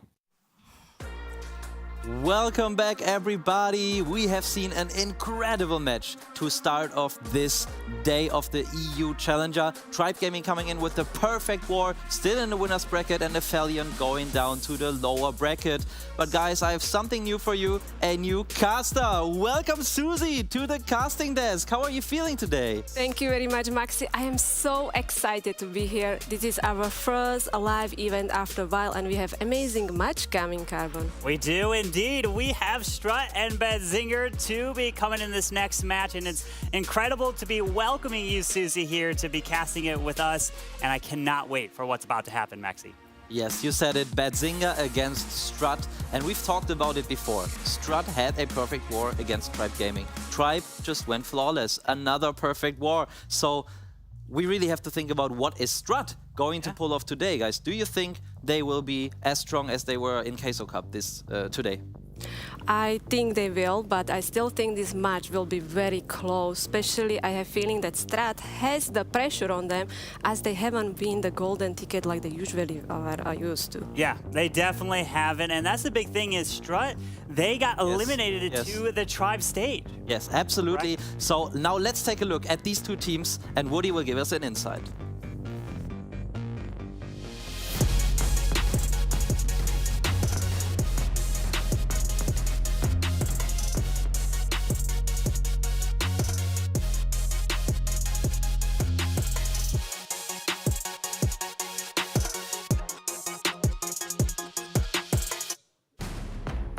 The next team to introduce, fighting in the upper bracket, your third seed, with a score of 4 wins and 3 losses in the challenge season, and holding claim as the organization that was the 2021 World Semi-Finalists, BADZINGER!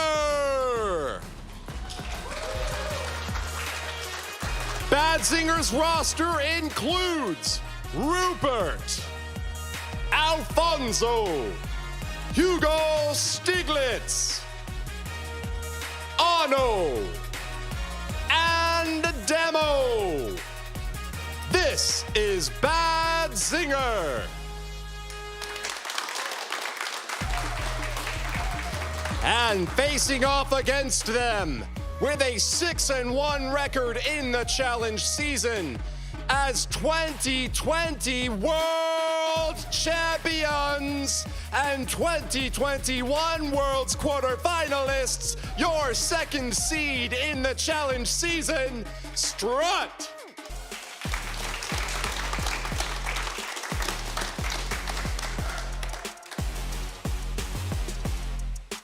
STRUT Gaming is comprised of Mask, Ast, Yo-Yo 23, Try Hard, and Boom. This is STRUT Esports. Your last match in the upper bracket with two undefeated teams contending for a golden ticket will begin shortly. Let's send it back to the analyst desk. Thank you so much, Woody, and what a great introduction for these teams standing there on the stage. It just looks incredible, and I'm sure they are not only nervous, but also a little proud and happy to have that experience. Guys, how do you feel about this offline competition, Susie? I think so. It's amazing because we actually can see the players. We can see how they're planning, you know, all the feelings, if they're like under pressure. That celebration is amazing, Carbon. Absolutely. It's incredible to be able to see the players here. And a lot of times this is their first event. And other players have given some experience, some tips, but they have those noise canceling headphones on so they can focus on their attacks and talk with their teammates. Absolutely. So this is like a level playing field for all the teams. So everyone has to be here on the stage. Everyone has to feel the pressure, has to hear the live audience, at least when they're coming in there. But we also have some stats about these teams going into the competition. So Susie, what do you think in particular about these stats we're seeing? I think so many people will say like, all right, STRUT got this, but I think so BADZINGER is very underrated clan. They were in the World Championship previous year and they finished fourth. Yeah, they finished really good, but this is the new stage. This is where it matters. You can kind of take all the stats, throw it out the window, and you have to focus on now. Double elimination, so it's time to compete and bring your best game here, Maxi. Absolutely. So guys, we have to talk about this once again. Ooh. We said that STRUT might be the favorite, at least when we look at the stats. Yeah. But what do you guys think? How do you predict this match will go? Susie, you go first. I will still say this match will be very close. Maybe the final attack will be decider and will be finishing with the favor of STRUT. Okay, you're taking STRUT. I'm going to also be taking STRUT as well because they pushed Tribe in the Queso Cup to the brink. 15-15, and that's what it went down to. So I think it's going to be difficult for BADZINGER to do it, but it's possible. They have a whole different kind of lineup, which kind of switches a lot here.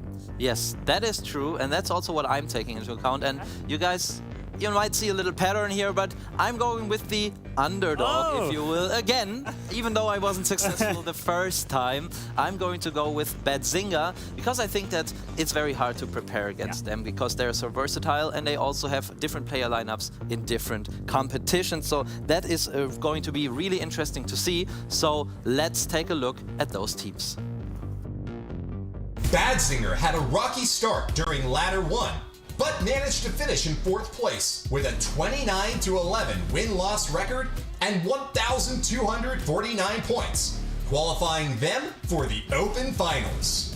There, they had a promising start, defeating Aphelion Esports in the quarterfinals. But in the semifinals, they lost to Tompanai Tristella in a close match, putting them down into the lower bracket. BADZINGER showed strong resilience, coming back even stronger by winning both against Time to Throw and STRUT Gaming to clutch the 3rd spot for qualification. And there it is, BADZINGER made it. They qualified through all the hardships. They finally are locking in their ticket to be going to Poland. Well done. They're getting it done. Even the 1 star to start off this match, Woody, they still found a way to win.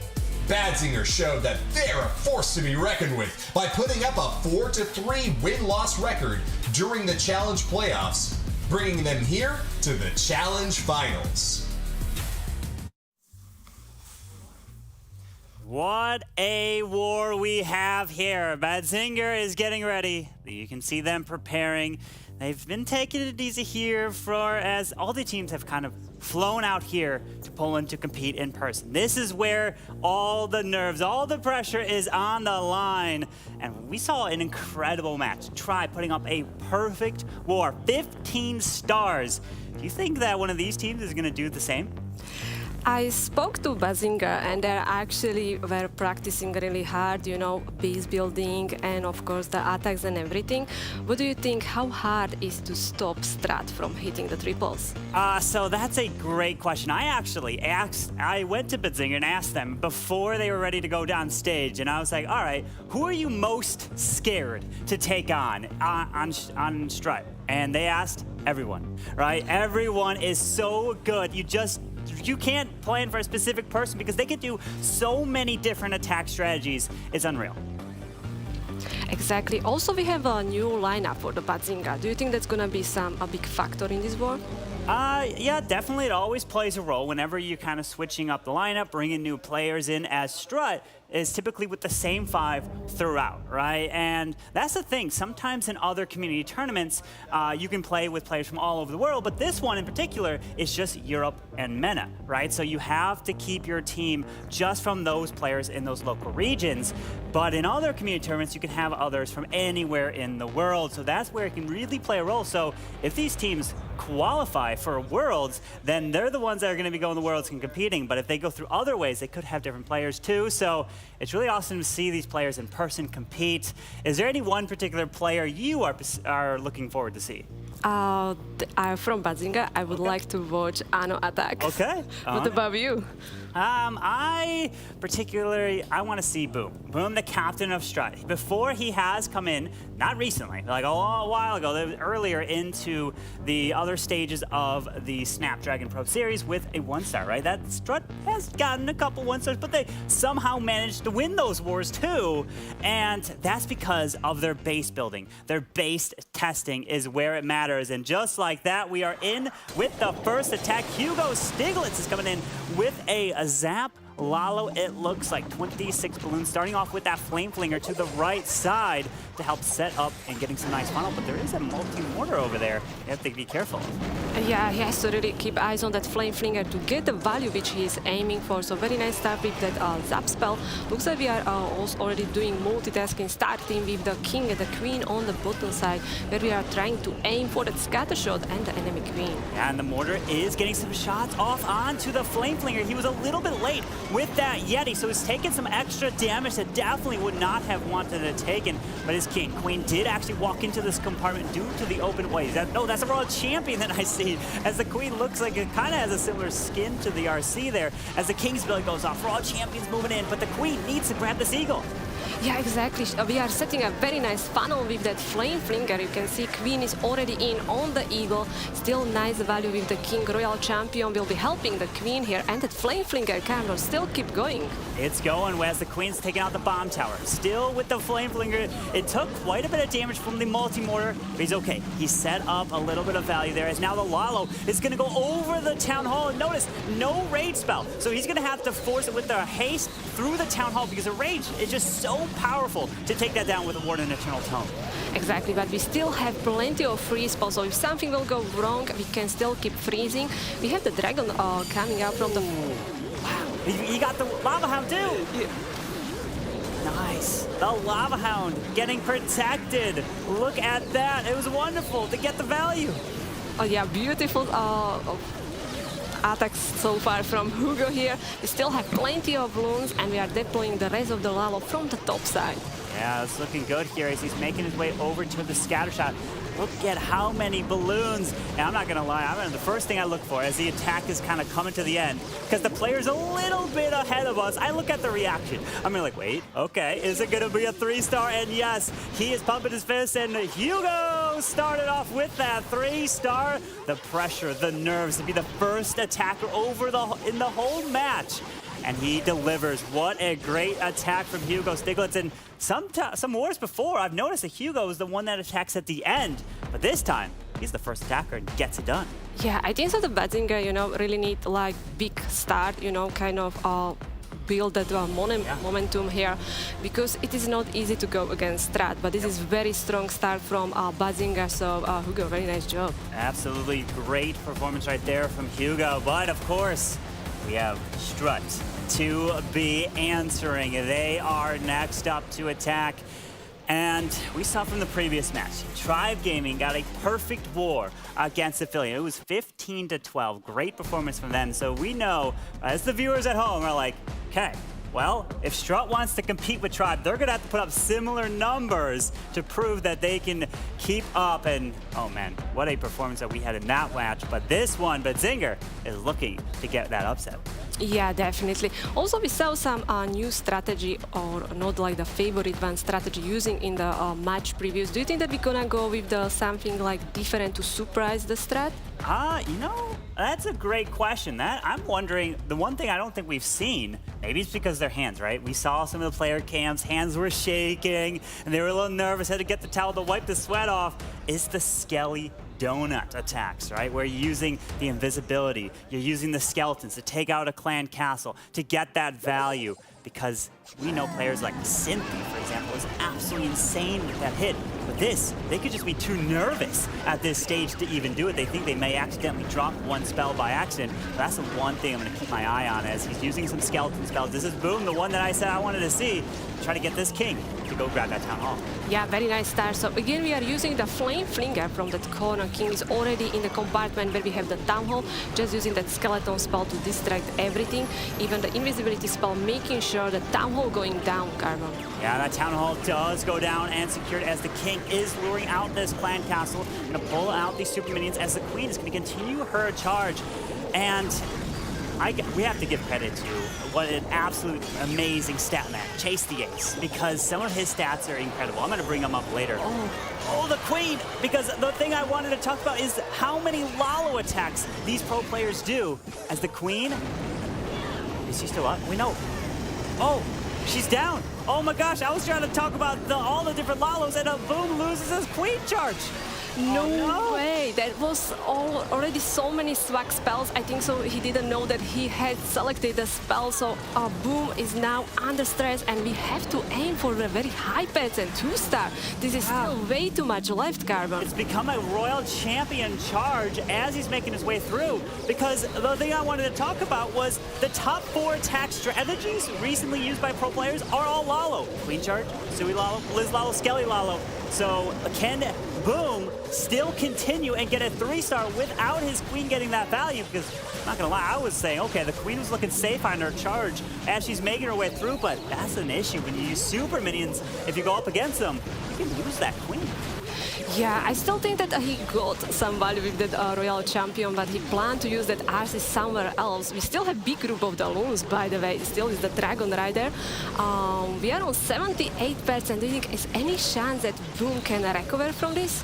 This Dragon Rider is going to need to be clutch. It's this air defense that needs to stay distracted as he's moving through. Is there a healer? Where's the... Oh, look at this. He dropped archers to try to move the healer just a little bit more, but you can see by his reaction, it's not going well. And wait a second. BADZINGER's going to have a lead after this first attack. If this doesn't work, unless this Warden, hang on, this Owl needs to clutch it up. Oh no, the Warden doesn't have much health.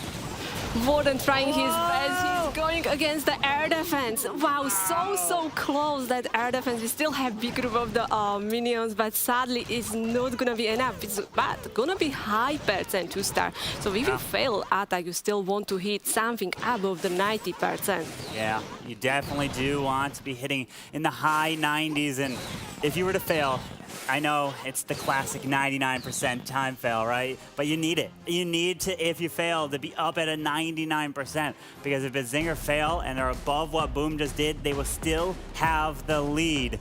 But great effort there from the captain of STRUT. Unfortunately, not able to get it, as his queen going down really was the difference maker, right? Not having a queen to continue her way through. He could have used the Royal Champion, maybe even in that scatter shot section over on the far left. Exactly. If she cleared that corner, the loons beside still have like 5-6 loons up with the Dragon Rider, but I think so pressure got boom because there was also some swag of the spells which we could use a little bit later in the attack. Yeah, that's the unfortunate thing is the swag spells. You definitely want to be using everything.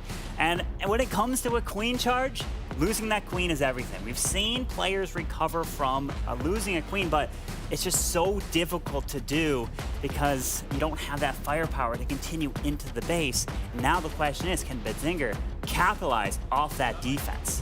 This one definitely gonna boost their confidence, you know.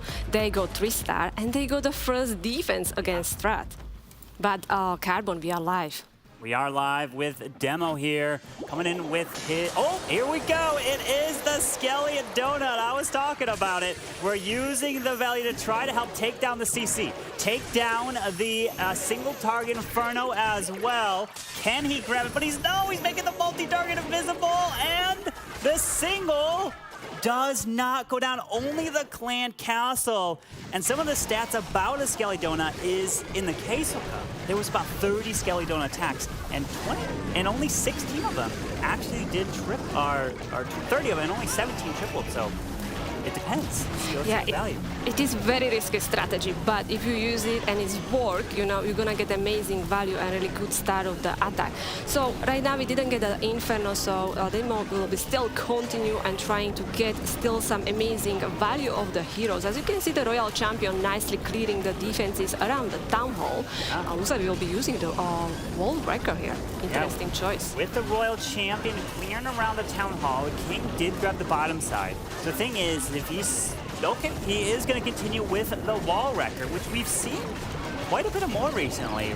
We used to see a lot of Flame Blingers and Log Launchers as well, but this Wall Wrecker is making a comeback as it's going to be responsible for going into the Town Hall because there's no seeking ground mine that it's going to take it down like a battle blimp, and you typically put sneaky goblins in here to help secure the Town Hall. Exactly, the Town Hall not gonna get activated until the Wall Breaker is there.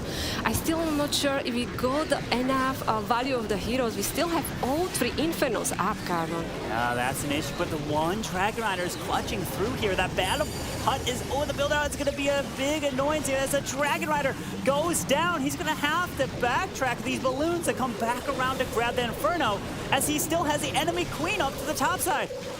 Oh, is this one not going well? We already used the Warden ability. We have 3 Headhunters going for the enemy queen, so we are definitely gonna get her. But 2 Infernos up, still 1 multi at the back. Yeah, the multi-target Inferno is where these balloons will have to backtrack. We have a Wizard Tower, so that's Splash. But there's always the issue, is the core of this space where that single target Inferno is standing. Are there a bunch of red air bombs sitting right there that can do so much damage to these balloons? But this sweeper is not even helping as well. It's just pushing these balloons back so much that he's not going to have enough time. There you go. There was many air traps there, but as you can, as you say, there is the sweeper, which is really annoying for him here. Right now we are on 85%, so STRUT actually can come back here, Carbon. They definitely can with a 3-star to completely turn it around, as Yao's helping get a little bit more value with the chains. Unfortunately, doesn't look like it's going to get any more due to the storage being there. So great effort for Demo here.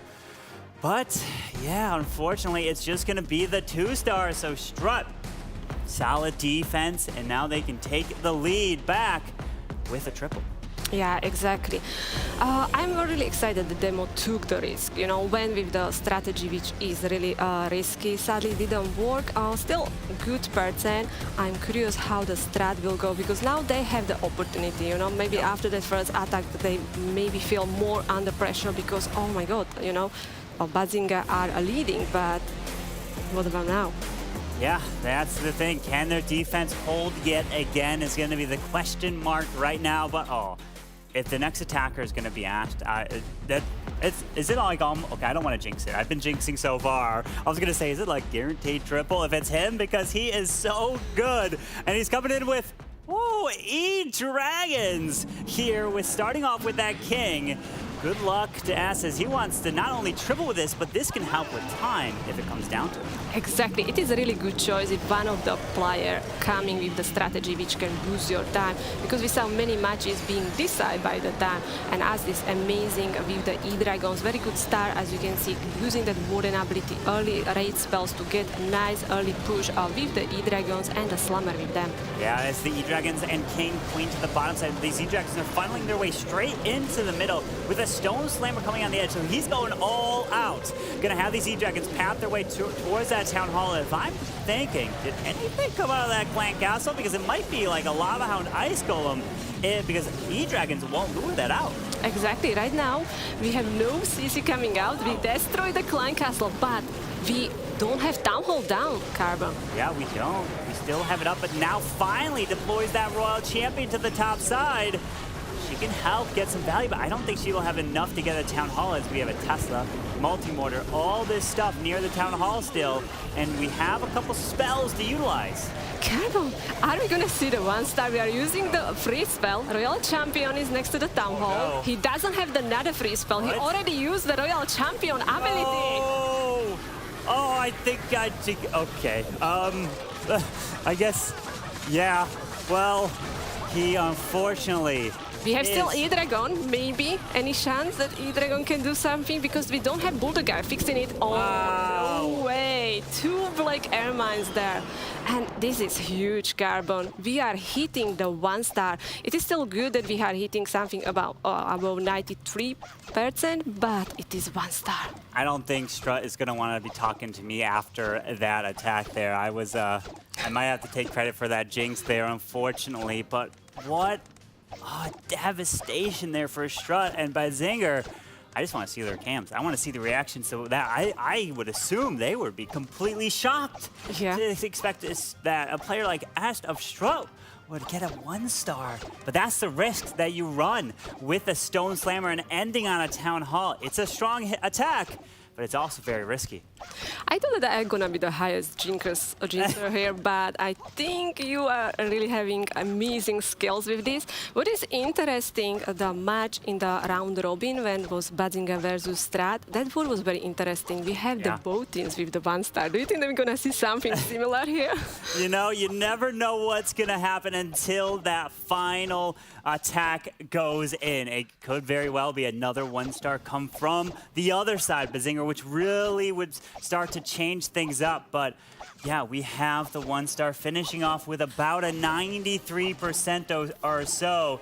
That's going to be an issue. Now that's back-to-back fails for Strut here, as they're going to be down 2 stars within the first 2 attacks from them.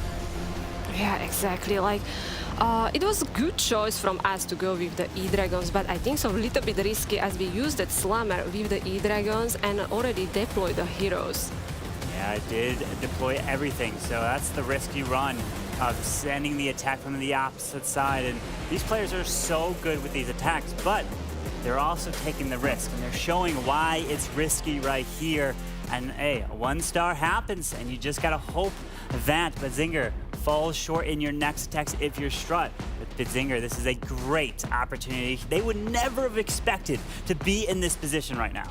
Exactly. Like every triple, every defense, gonna keep building their momentum, you know, and definitely this 1 star just kicking off like amazing match for them. Absolutely, but now Rupert is coming in with his signature attack of the Queen Charge Dragon Riders. And look at this, he has a little he's a little super giant there that he can use to help with some tanking for his World Champion or something later in the raid, as he's got that blimp.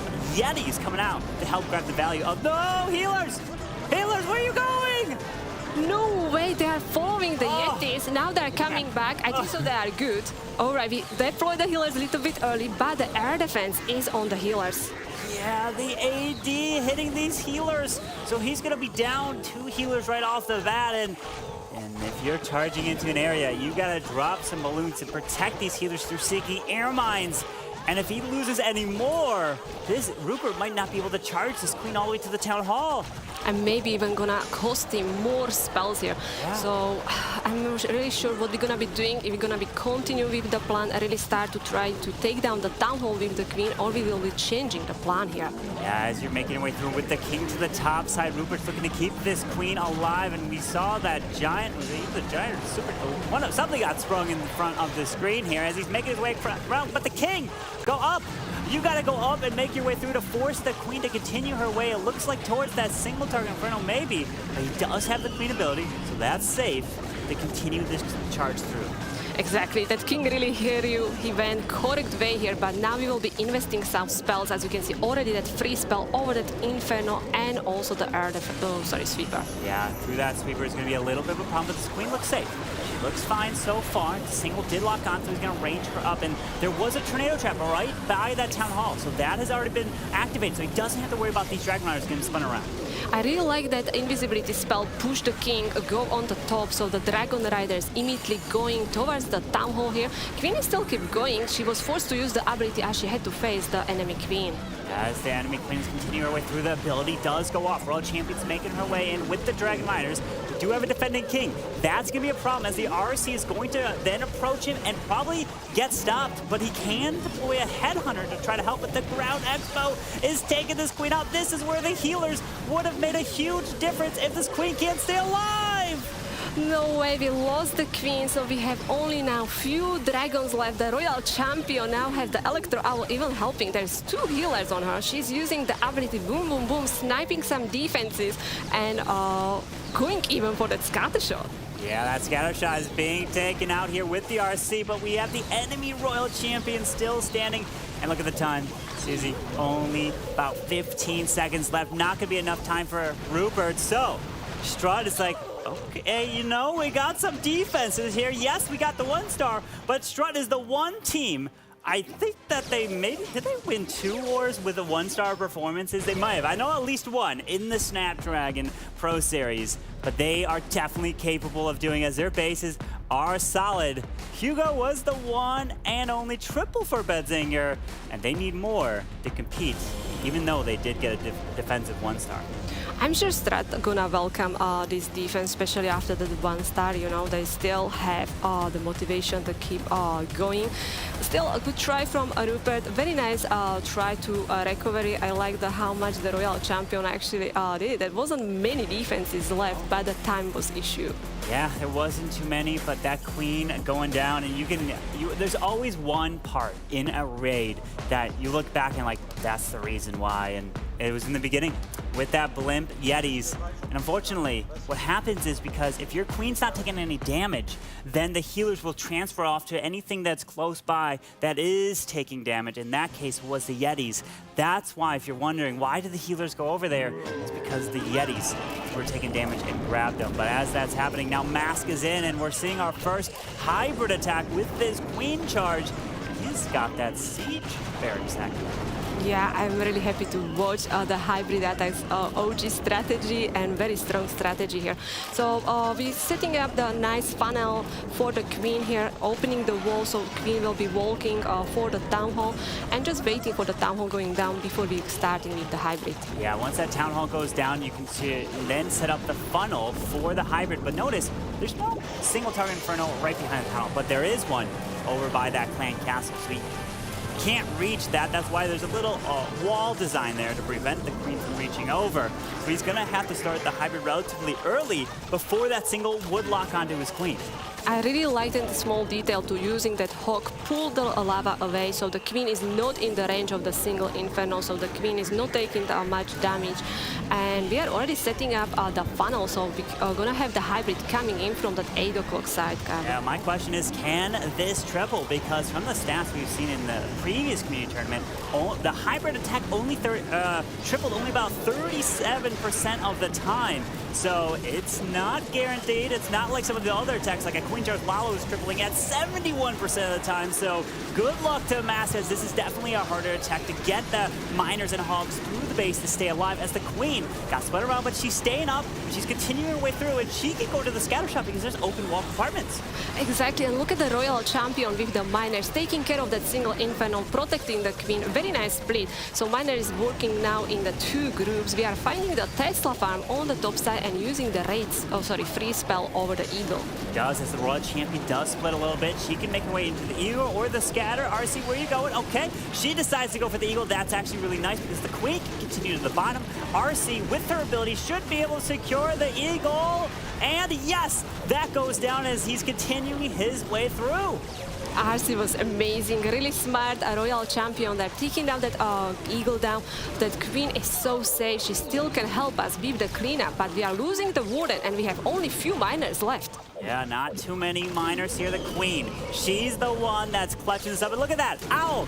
It's up to the top side, helping, making it invisible for the miners, using every spell. Very important. You got to be able to use the spells to the best of your ability. And look at this. Mask, he's shaking his head. He's liking it. And this is going to be a 3-star for Strut, which is now going to bring this war a little bit closer. They're only going to be down by 1 star now. But if we take a look at the percentage, we actually know that the percentage is on Strut's favor.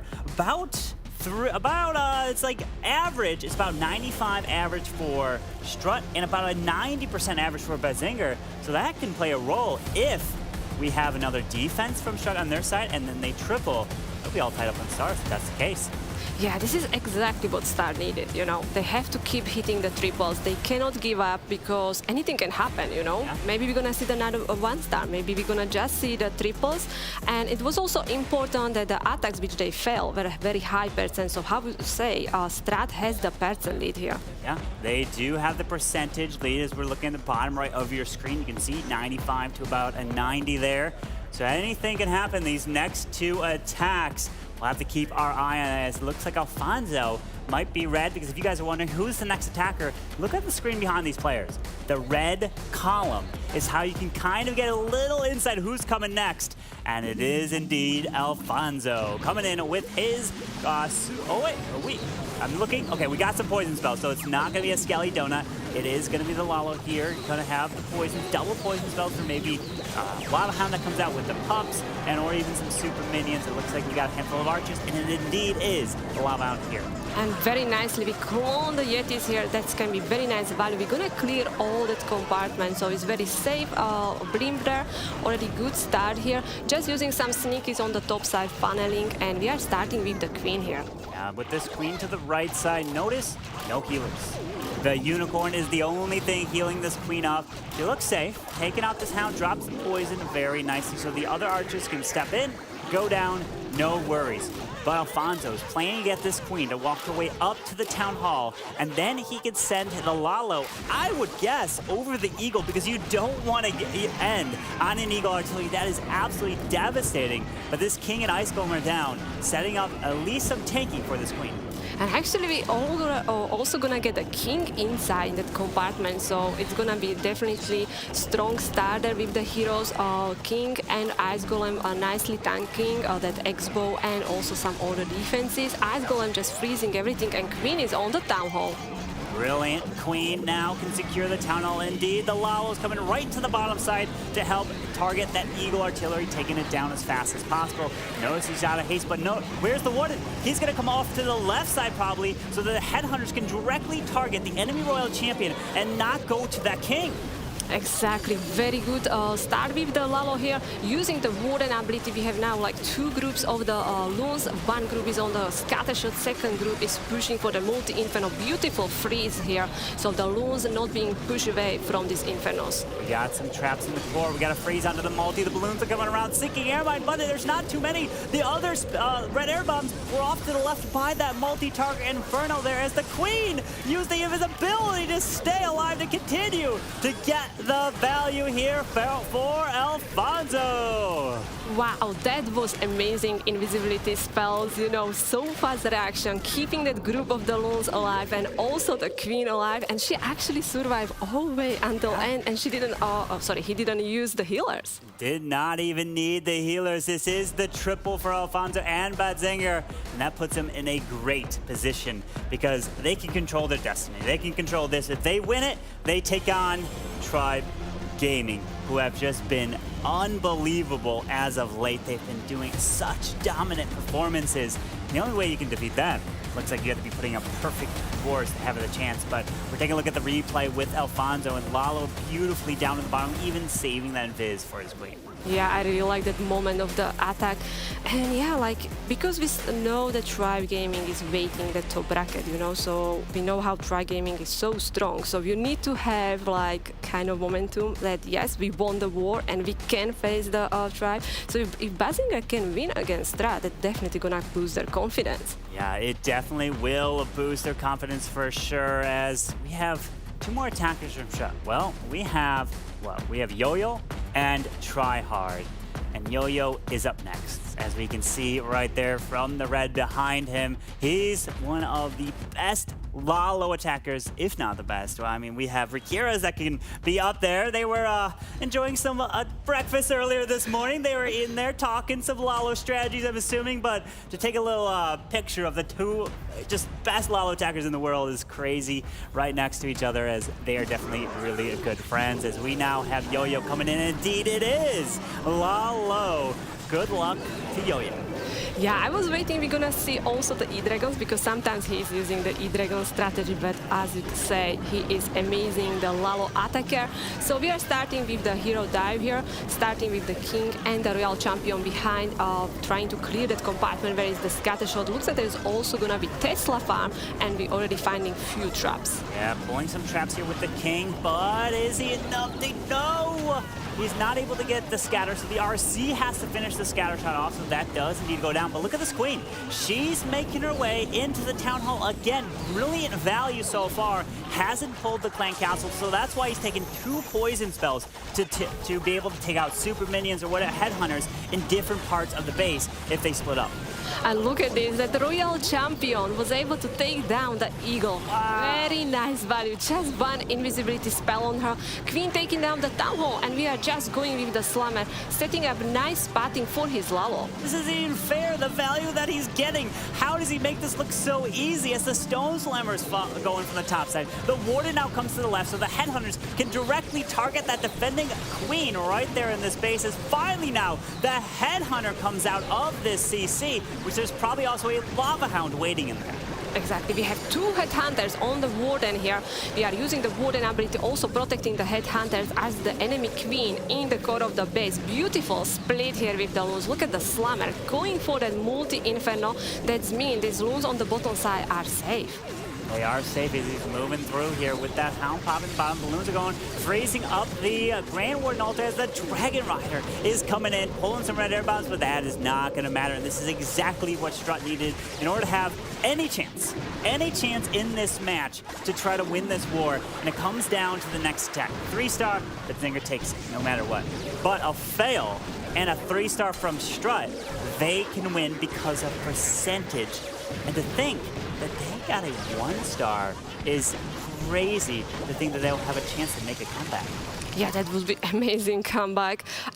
If someone can do it, definitely STRUT is one of the clans here. They have the experience and they are used to play under pressure here. Yeah.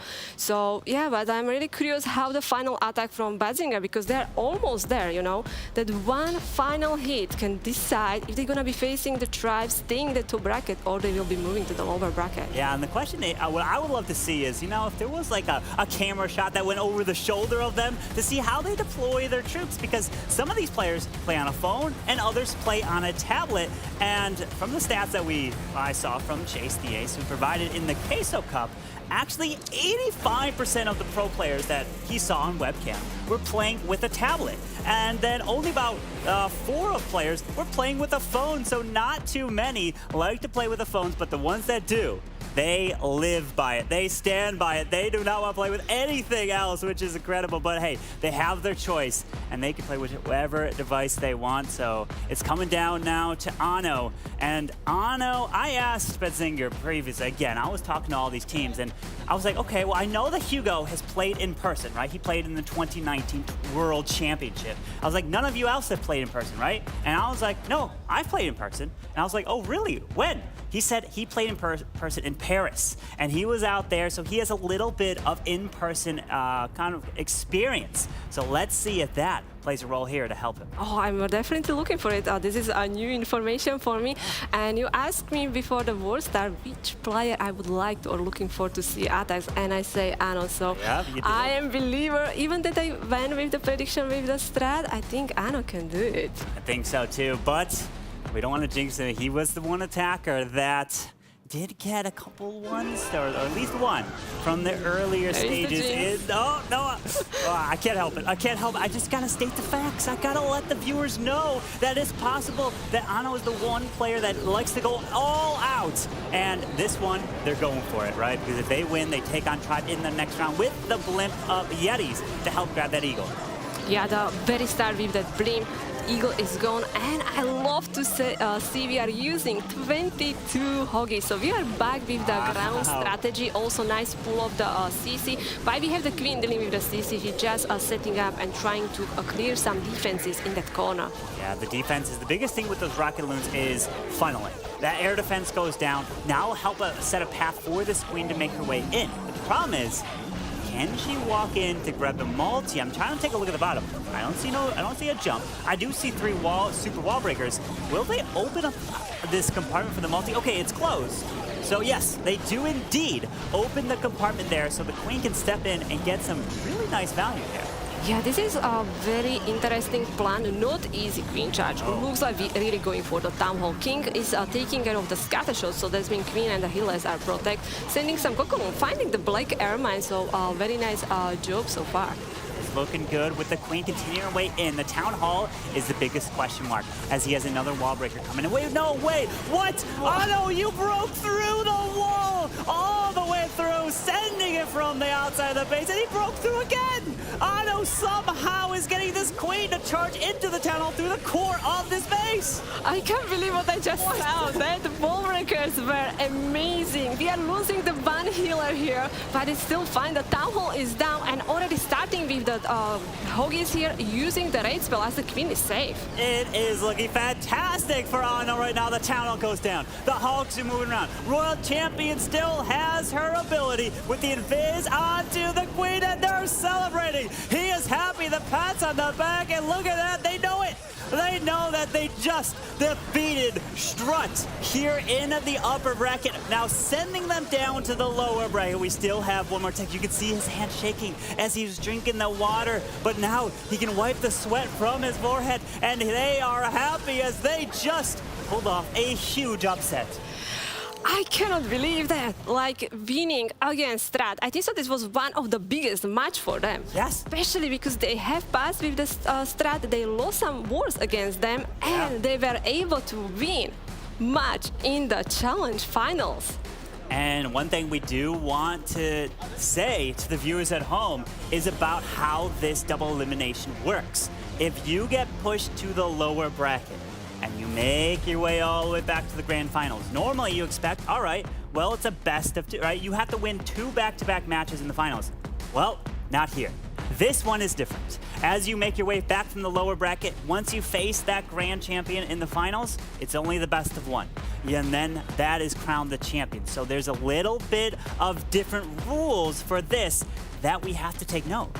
Yeah, but we still have the same pressure because now Strat will be moving to the lower bracket where they will go against Aphelion Esports. They will get a second chance here, you know, and it is like only one team can advance.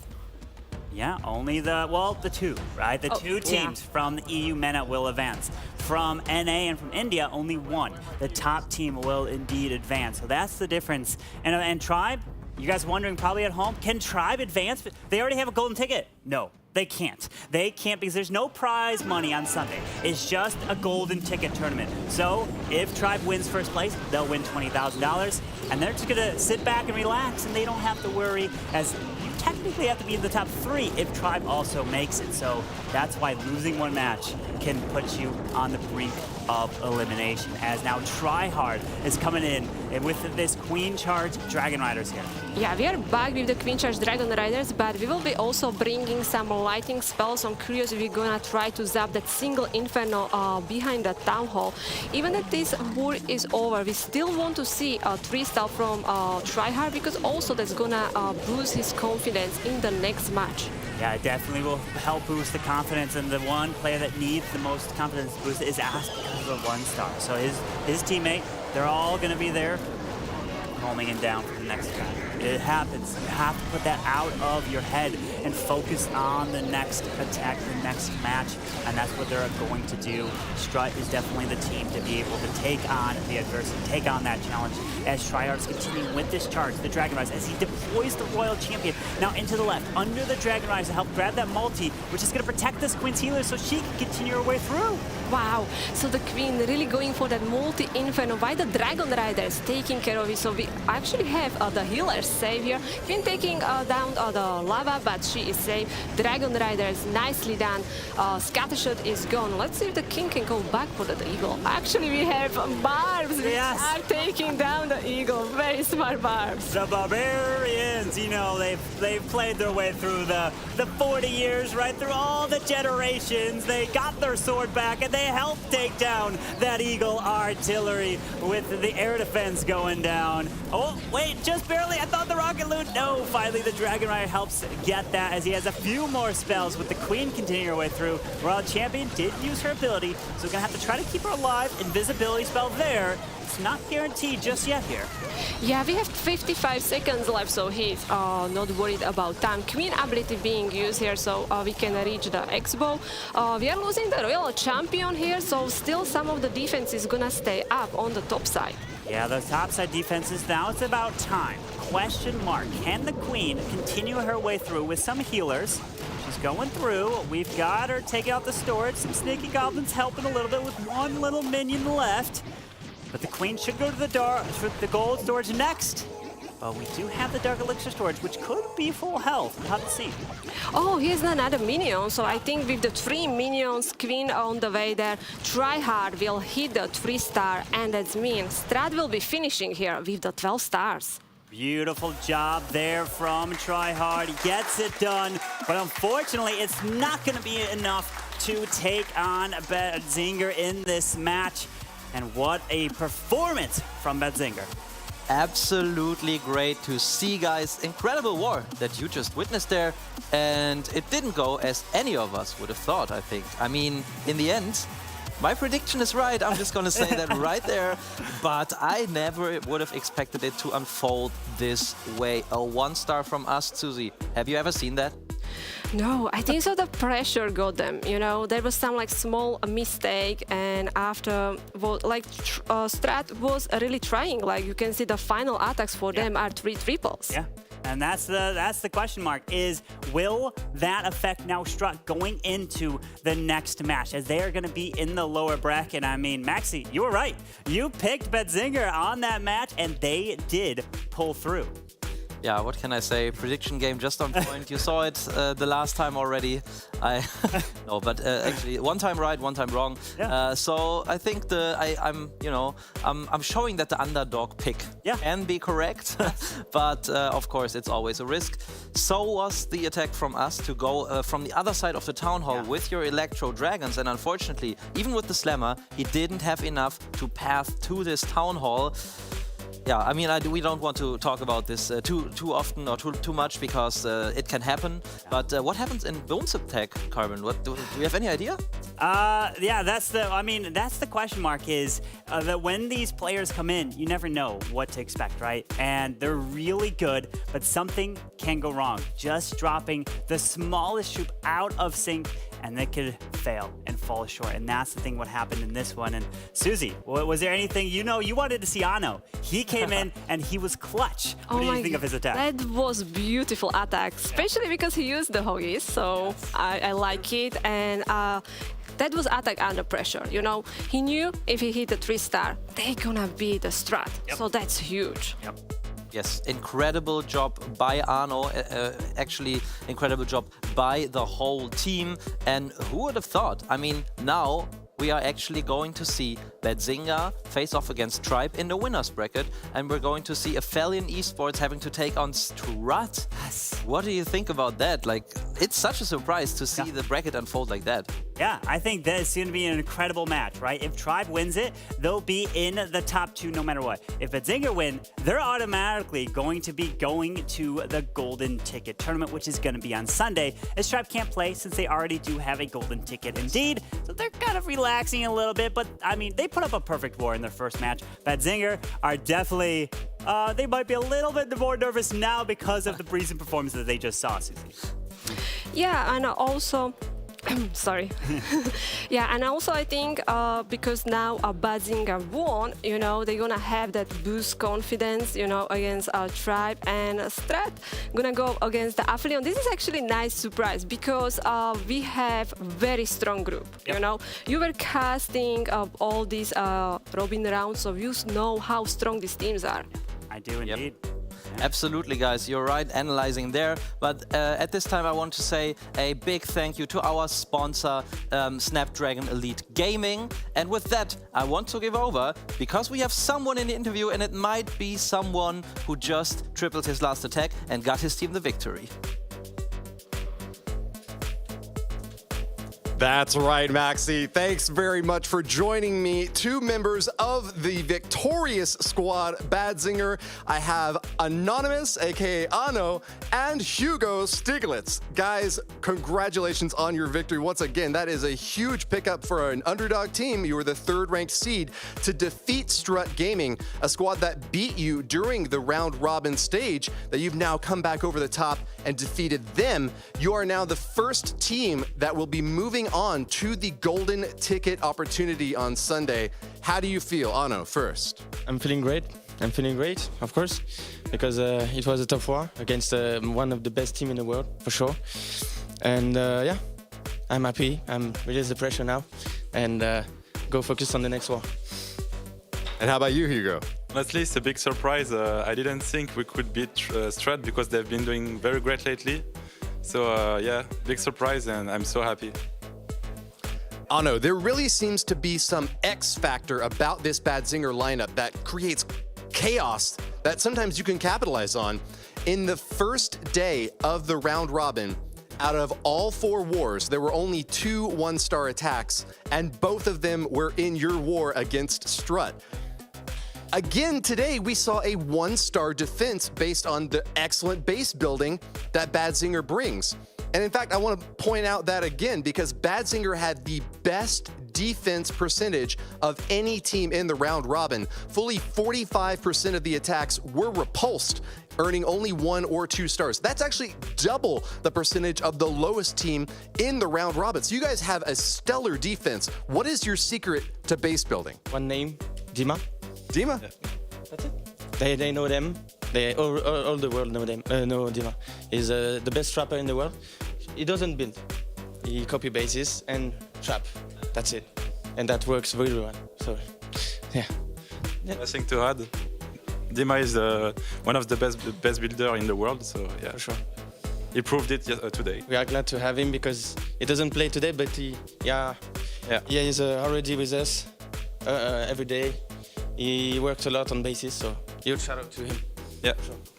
Big congratulations then to Dima and the rest of the BADZINGER lineup for taking victory in our second war today. They will move on in the upper bracket to face off against Tribe Gaming, but they have already won their spot in the world's Golden Ticket opportunity this Sunday.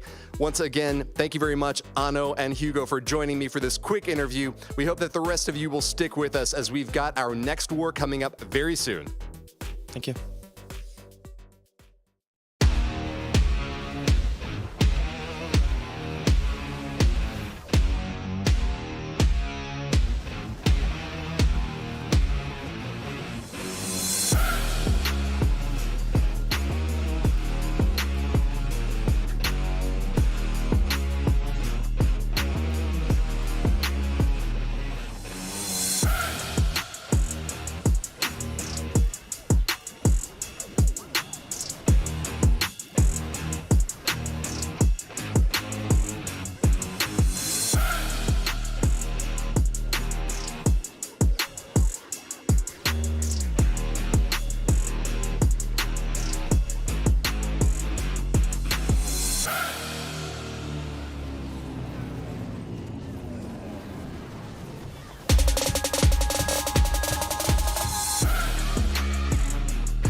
think the Eagle Artillery, because I'd like to be like more consistent. Expose or Eagle, when we can buff these two defenses, then the meta would change completely. As in defense, maybe the scatter shot. It could be devastating if it had a bit more damage. The Expose, because a lot of players use queen charges and it's very, very powerful. Both buildings are just very underrated. You don't really look at cannons, archer towers. If you plan, you look at the main buildings like, for example, scatter shot, inferno towers.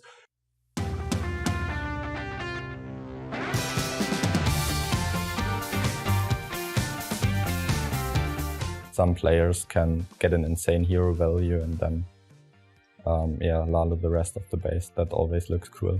Some predictable players who do always the same army. The easy ones to defend. Yeah. I think in general, just the tribe guys. I think EXO, we've been friends for a long time. I also like to play against the North American team, just to prove that the European regional teams are much stronger than the North American ones. Probably someone we win against.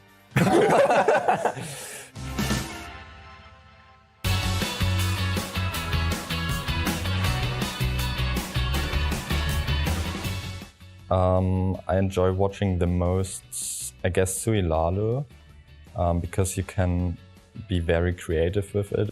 Some queen charges when they're very creative, and also Sepp Lalo is Sui Lalo. They are good. Sui Lalo is good. I would say Skelly Donut Lalo, I think. Yeah. Something like that. Yeah. I mean, for me, it's just personal thing. I really like Queen Charge Hawks just because I'm a huge Hawk fan. I would have said Queen Charge Lalo for a long time, but because it's so common right now, I would probably go with back to air spam. I would probably just to see more air spam.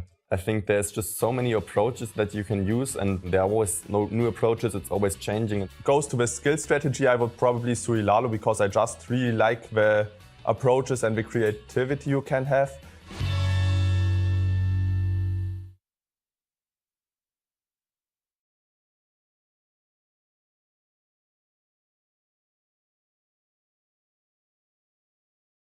Pro Series is brought to you by Snapdragon Elite Gaming, Monster Energy, and DHL. There is not a moment to waste as the upper bracket presses on.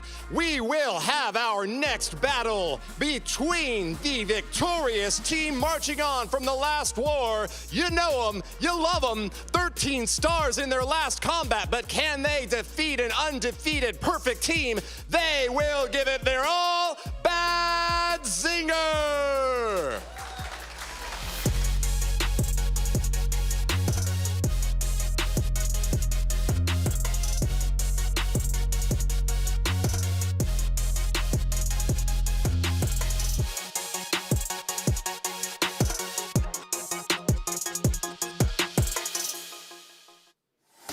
Your BADZINGER lineup once again. Rupert, Alfonso, Hugo Stiglitz, Anonymous, and Demo.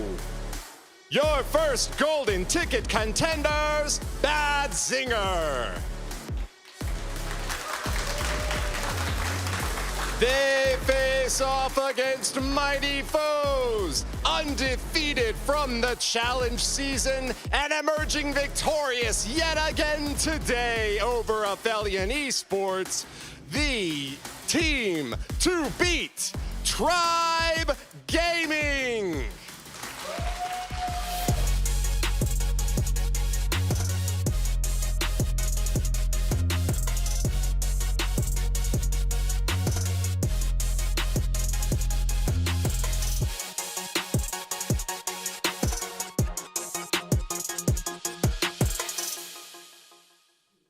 Your Tribe Gaming roster once again, Rikirez, Nibrax, Kronos, Excocyst, and Fluxy. Undefeated monsters of the mobile esports genre, Tribe Gaming will defend their title and seek to remain the only undefeated team in the upper bracket against BADZINGER. Let's get this third war off to a good start, shall we? Send it off to the analyst desk. Thank you, Woody. We are ready to go here. War number 3, our upper bracket finals is about to start here. And after that last one, that was crazy. And that secures our first team to go on to the Golden Ticket competition. We have Maxi and Carbon rejoining at the desk here, and we're ready to kick this one off here. How do you feel about the last war there, Maxi? I mean, that was one of the craziest wars I've seen so far. I mean, the 1-star from STRUT, who would have ever thought that? And even Boom, who is usually like such a safe, such a secure player, failing, insane. But Carbon Finn, let's talk about the match we have at hand. Yeah, this match is going to be one where if you don't put up almost a perfect war, it looks like you might not have a chance to compete to try to get to the grand finals for that share of the prize pool of $20,000 for first place, $50,000 overall here, Eric. Yeah, that's a lot of money, and I mean, they already got their golden ticket on the tribe side, and the other team's still fighting for it, but you want to have the icing on the cake there and also secure the European finals as well and have both titles if you can get your hands on both of them. So that's a big deal here, but I mean, do you have any predictions for this upcoming war here, Maxi? Where are you looking? Yeah, absolutely. I mean, I went with the underdog a couple of times. In this match, Tribe could, I feel, never be the underdog, to be honest. The way they just started. I mean, we talked a lot about them at the start, and we were saying, oh, maybe they're motivated, rah, rah, rah. They just scored a perfect war. So they are here to win. They are here to be European champion. So this time, I'm going with Tribe Gaming. Oh, there you go. I'm also going to be going with Tribe Gaming as well. I just think the performances that they've been doing so far through this competition has been unreal. Throughout this whole Snapdragon Pro series, it's been unbelievable to watch them, and I just can't see any team putting up a fight. The only way you can do it, Eric, is a perfect almost. I mean, I guess we'll see, because apparently their defenses were able to stop STRUT today. So they held STRUT to 12 stars, which is just out of this world on defense. They forced them to take some risk there, or maybe they didn't force them. Maybe they just felt confident, but the traps end up stopping them. Like, there's a lot of things that can go wrong, and it's anybody's game. You don't know exactly what's going to happen, and you could always see that upset. And you can see teams that just feel unstoppable just get stopped in their tracks there with a couple of right defenses. Yeah, the question is, will these teams also take time into account? I think the motivation for STRUT was to do quick triples, because they knew BADZINGER are strong. So maybe they were saying, let's bring the E-Drax. It's a very quick strategy, usually. And you're not stopped initially by the Town Hall Poison, and you don't have to blimp it if you go from the other side.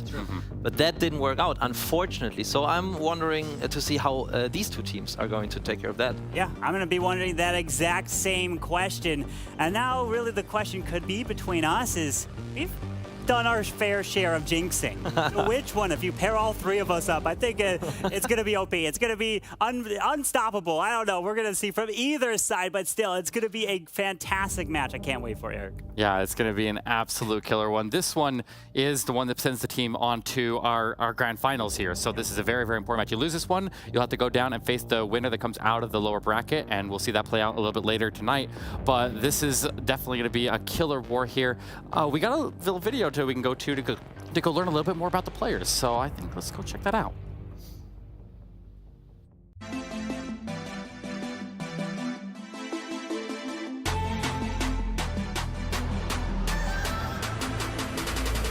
At the beginning, they were not like so happy. They were surprised, like, what is this? Yeah, what is this? And now they think, oh, it's fun. They can't fully understand it, I would say, but they are happy for me that I'm here and that I can make this experience. They are supporting me and my family as well, but obviously they're asking how long do you want to do it. They are, I think, kind of proud, and they're watching some streams also. I think they would probably still rather see me playing like a normal sports at pro level, but well, maybe that happens in the next life.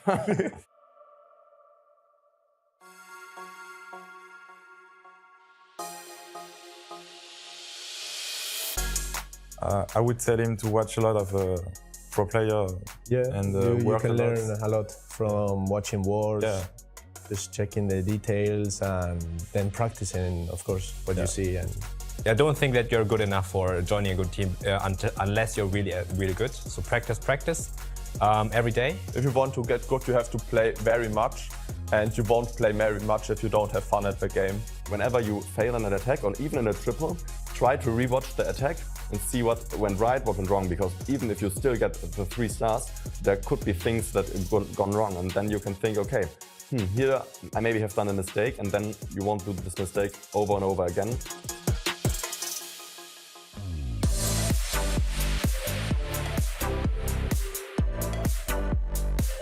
And I think I would not change a troop because in my opinion, it's very nicely balanced, or the troops are very nicely balanced. Yeah, so probably I would change super archers or super Valkyries because I think they're kind of useless in most situations. Like the super troops, some of them make them a bit less overpowered. I would reduce the health of balloons, I think. Yeah, for me that would be the Inferno Dragon, just because I don't like the troop that much and I think it deserves a nerf. I would probably would change the super wall breakers. I would like to have them back to the normal wall breakers, and that we have really seeing attacks with wall breaker fails and not only obviously the wall breakers opening the wall. If I would have had to change only one troop, I mean there's a lot to change in my opinion, but I would start with the Unicorn. I would probably say the healer. I don't play many queen charges, but it's still very painful. It would be much nicer if it would be just consistent and you could rely on your healers.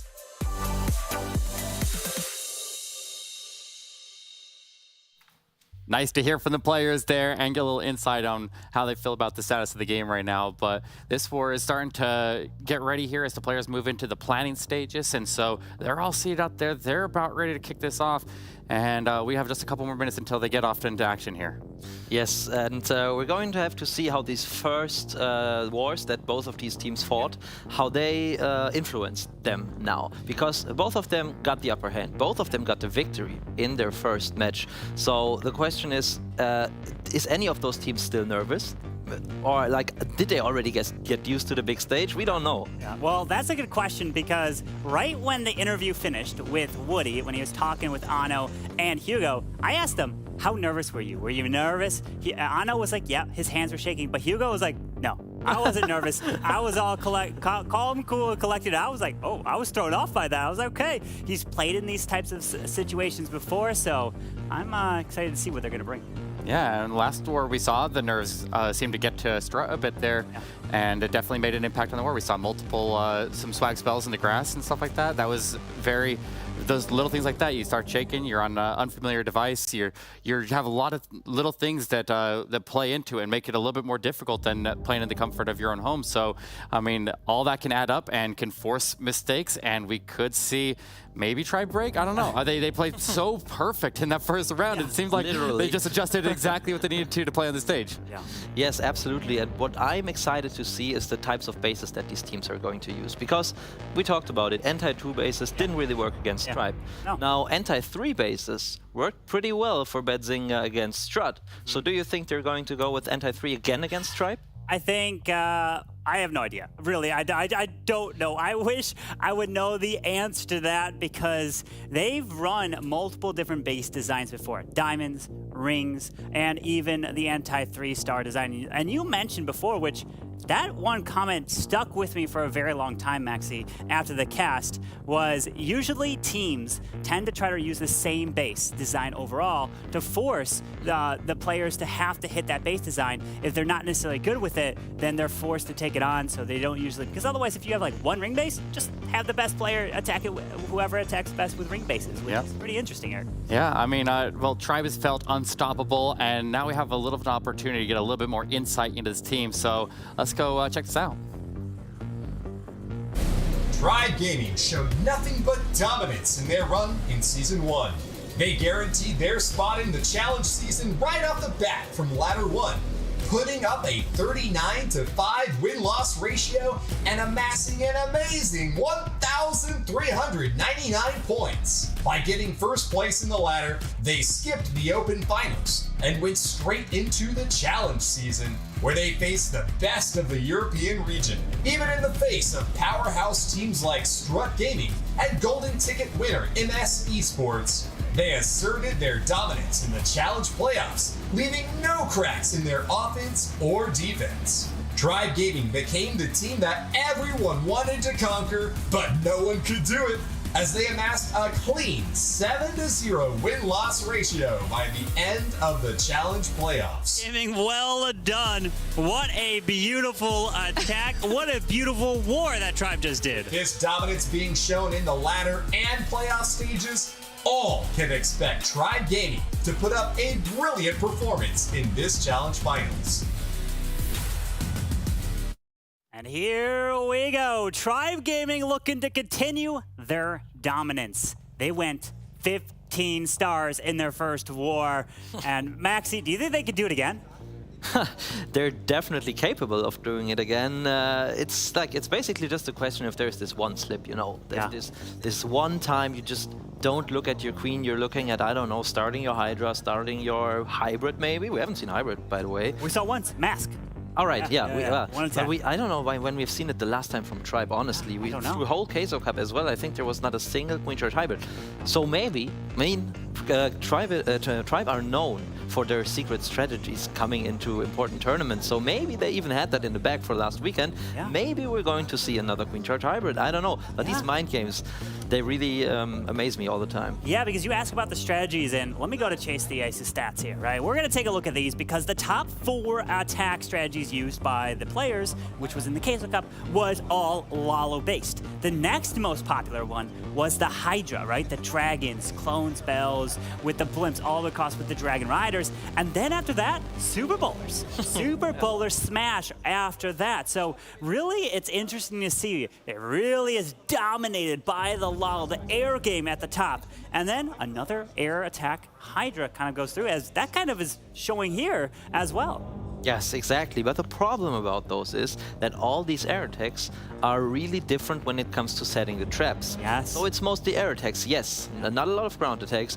but these air attacks are so different from each other. Like, for example, red mines. Yes. It's really nice to have a red mine farm if you meet the kind of the back end Lalo group or Loon group. Absolutely. But this is very hard to predict. And if you do that, they might be useless against a Hydra attack if, for example, a blimp is just sent into the town hall. So a lot of things to keep in mind. So it's going to be really, really interesting also from the base building perspective, what these teams, because I'm sure they knew that they could face each other. So what they came up with for the bases against each other. And now we're going to hop into the very first attack of the war, and it is none other than Hugo Stieglitz. Hugo coming in again to lead it off. And I think he's doing another similar attack that he did first, which was the Zap Lalo. And he's going to try to have this king behind the ice golem to path his way in. He does not have a super wall breaker. I was going to say, why don't you use a super wall breaker for that scatter shot? Then he could go in, grab it, and then go get some more value, you know? I see, but maybe the Royal Champion, yeah, there we go. Royal Champion coming in, and yeah, she passes the right way, so while the king is still tanking, she has actually a pretty easy time right now to take out this scatter shot, and look at all the way this Royal Champion can still go. To the 12 o'clock side will probably, most likely even take out this air defense. But now we have to take a look at the Town Hall, and the CC is coming out, Carvin. Yeah, Ludas Marchers didn't flew out the full CC, and there is the Lava Hound. He's not waiting. He's going straight in now with the Lalo. The Stone Slammer is going in. He doesn't want to waste any time. And look at this. It's the Stone Slammer with the Dragon Rider to come in to help grab that Eagle Artillery, so the Warden can then be deployed later for the next set of the Lalo deployment. But look at the bottom of the screen real quick. We need the Queen to step in to take this Town Hall. Queen. I mean, there's a Lava Hound. She's the Town Hall is active and the Queen's in the range. This is not looking good. It's not good. It's not good. He's going all out. No, 1 star. Oh, no, no, no, no, no, no. He's going to freeze the Town Hall here as he's got the pups dealing with, but they're in the poison spell. Can take out the Town Hall with the Queen ability, and look at the minion. Taking out the Ghost, but the ability was forced now. Oh, no, his freeze was late. Queen, Queen, Queen, Queen. No way. No. The freeze spell. Oh, my God. Wow. Oh, the loot, the Town Hall is low. Let's go. Come. Wait, no, no, no, no, no. Are you kidding me? No way. What? This Town Hall is basically dead. We still have a chance, theoretically. We have a Warden, we have an Owl, 2 Dragon Riders. Please, come on. It's like, why aren't they going there? Why aren't they going for the Town Hall? The builder's repairing it. No you way. have to be kidding. No way. The Town Hall stayed. Wow, Hugo's in disbelief. We were talking about taking risks. Yeah. Carbon. We were talking about it when we saw Ast attack from the opposite side of the Town Hall. And you called it out during the attack. He doesn't want to waste time. Yes. So he thought too much about time maybe and not enough about the actual second star because it was a little risky if the queen would walk in there, wasn't it? Well, you talk about doesn't want to waste time. He's going to have tons of time thinking about what just happened there, unfortunately, for a Hugo. For sure. But I mean, if we think about it, right, at the end of the day, if they lose this match, technically it's okay. It's not terrible because they will be in the top 3 no matter what if they lose this match. And because Tribe already has a golden ticket, then BADZINGER, if they are in the 3rd place, would still advance to Sunday because Tribe can't play because there's no prize pool on the line on Sunday for the Golden Ticket tournament. So BADZINGER still are okay to advance no matter what. Exactly. So the thing is, either BADZINGER win and they have secured at least the 2nd spot, or Tribe win, and then BADZINGER, since they are 3rd already, will definitely move on. So that is very interesting. But yeah, they have to keep the pressure high. Even today, and they also don't want to lose any of their momentum going into Sunday. Yeah, very unfortunate, but we saw the replay real quick, and in my opinion, Hugo made a very, very small mistake, but decisive mistake. He froze once for the queen on the Town Hall while she was dealing with the pups, and he had another freeze, and he dropped it, but he dropped it like a second too late, so the queen could get damage from the Town Hall, and her ability was forced, and he dropped that freeze earlier. The queen could have gone directly with ability to the Town Hall and probably secured it. But the past is the past. We're in the present, back here with Kronos coming in to take on Rupert. Kronos is coming in here with a Queen Charge Dragon Riders moving in here, and in the previous competition, which was the case, Queen Charge Dragon Riders was coming in with about a 57% triple rate. So about just over half of the attacks that came in got 3 stars. So let's see if Kronos can continue. And, well, I mean, they haven't failed yet here in this this finals, or the challenge finals here of the Snapdragon Pro Series. Wow, that is actually quite surprising. I didn't even think that, especially because these teams are so good at their queen charges. Yes. We always talk about Bernal as well. He's playing in Space Station Gaming, obviously, and was taking part in Queso Cup as well. And I was talking about how well he deploys his spells. But also Kronos is known to be a very, very good queen charger. So let's see what he's doing here. One healer, I think, is in range. Just one. But he froze anyway, which I think is a good choice because the queen was not taken on the CC. Yeah, that's the brilliant thing is the queen is safe so far, hasn't lured out probably, my guess is a Lava Hound. Remember, balloons can't lure out a Lava Hound. It has to be a ground chip. So that's why sometimes the pro players use Hog Riders, right? To try to lure out a Lava Hound inside of the CC, which also control Rocket Loons, as now the Dragon Riders are starting on the left. Absolutely, and while that was going on, Kronos was doing a beautiful wall break towards that multi-inferno for the queen. So she will get even more value, but now we have to see how these Dragon Riders can make their way through the core of the base. The 12 o'clock side was already taken out by the Flame Flinger. That Flame Flinger got so much value. It's incredible how he's able to do that, as now the queen, with the wall break, like you pointed out, is going to continue her way to the multi as the Dragon Riders are coming through. But the RC's ability is unfortunately forced through the defending king.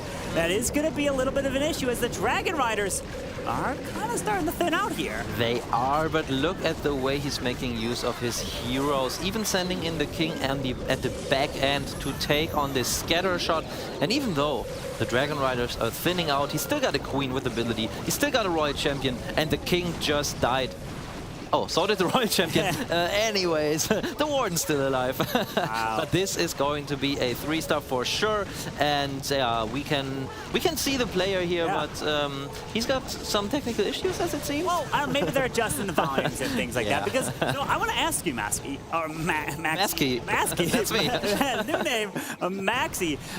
You've played on this stage, not here, but a while ago, right? You have this experience with the noise canceling, headphones on, and you really can't hear the crowd. You can't hear anything other than your teammates and the voice. Walk us through your experience and what was it like to be in these players' shoes at the moment? Yeah, that's a very good question, because in fact that affected me and also my teammates back then a lot. We actually played in this exact studio, but it looked a lot different because it was more than 3 years ago, actually, in March 2019, I think. So, but as also Kronos pointed out in his interview, there are just so many elements that are entirely new. Yes. I mean, the whole situation of being on a live stream, being on a stage, that's one thing. But still, there are so many other things. Like there is a walk-in, so the players at a certain time they have to walk through the stage. If they're planning or not, it doesn't make a difference. They just have to go, and then they have to use their headsets, for example. And the noise-canceling headsets, they definitely give you like a completely different feeling. And there's so many new elements that it it really takes how do you say, a lot of experience and a lot of coolness actually to just ignore that. Absolutely. And that's exactly what you should try to do. You should just say, okay, I'm doing a Clash of Clans attack. I've done so many attacks anywhere I was, so I should just do the same thing and focus on that and not on the other things happening around me. But here we go with the Skelly Donut.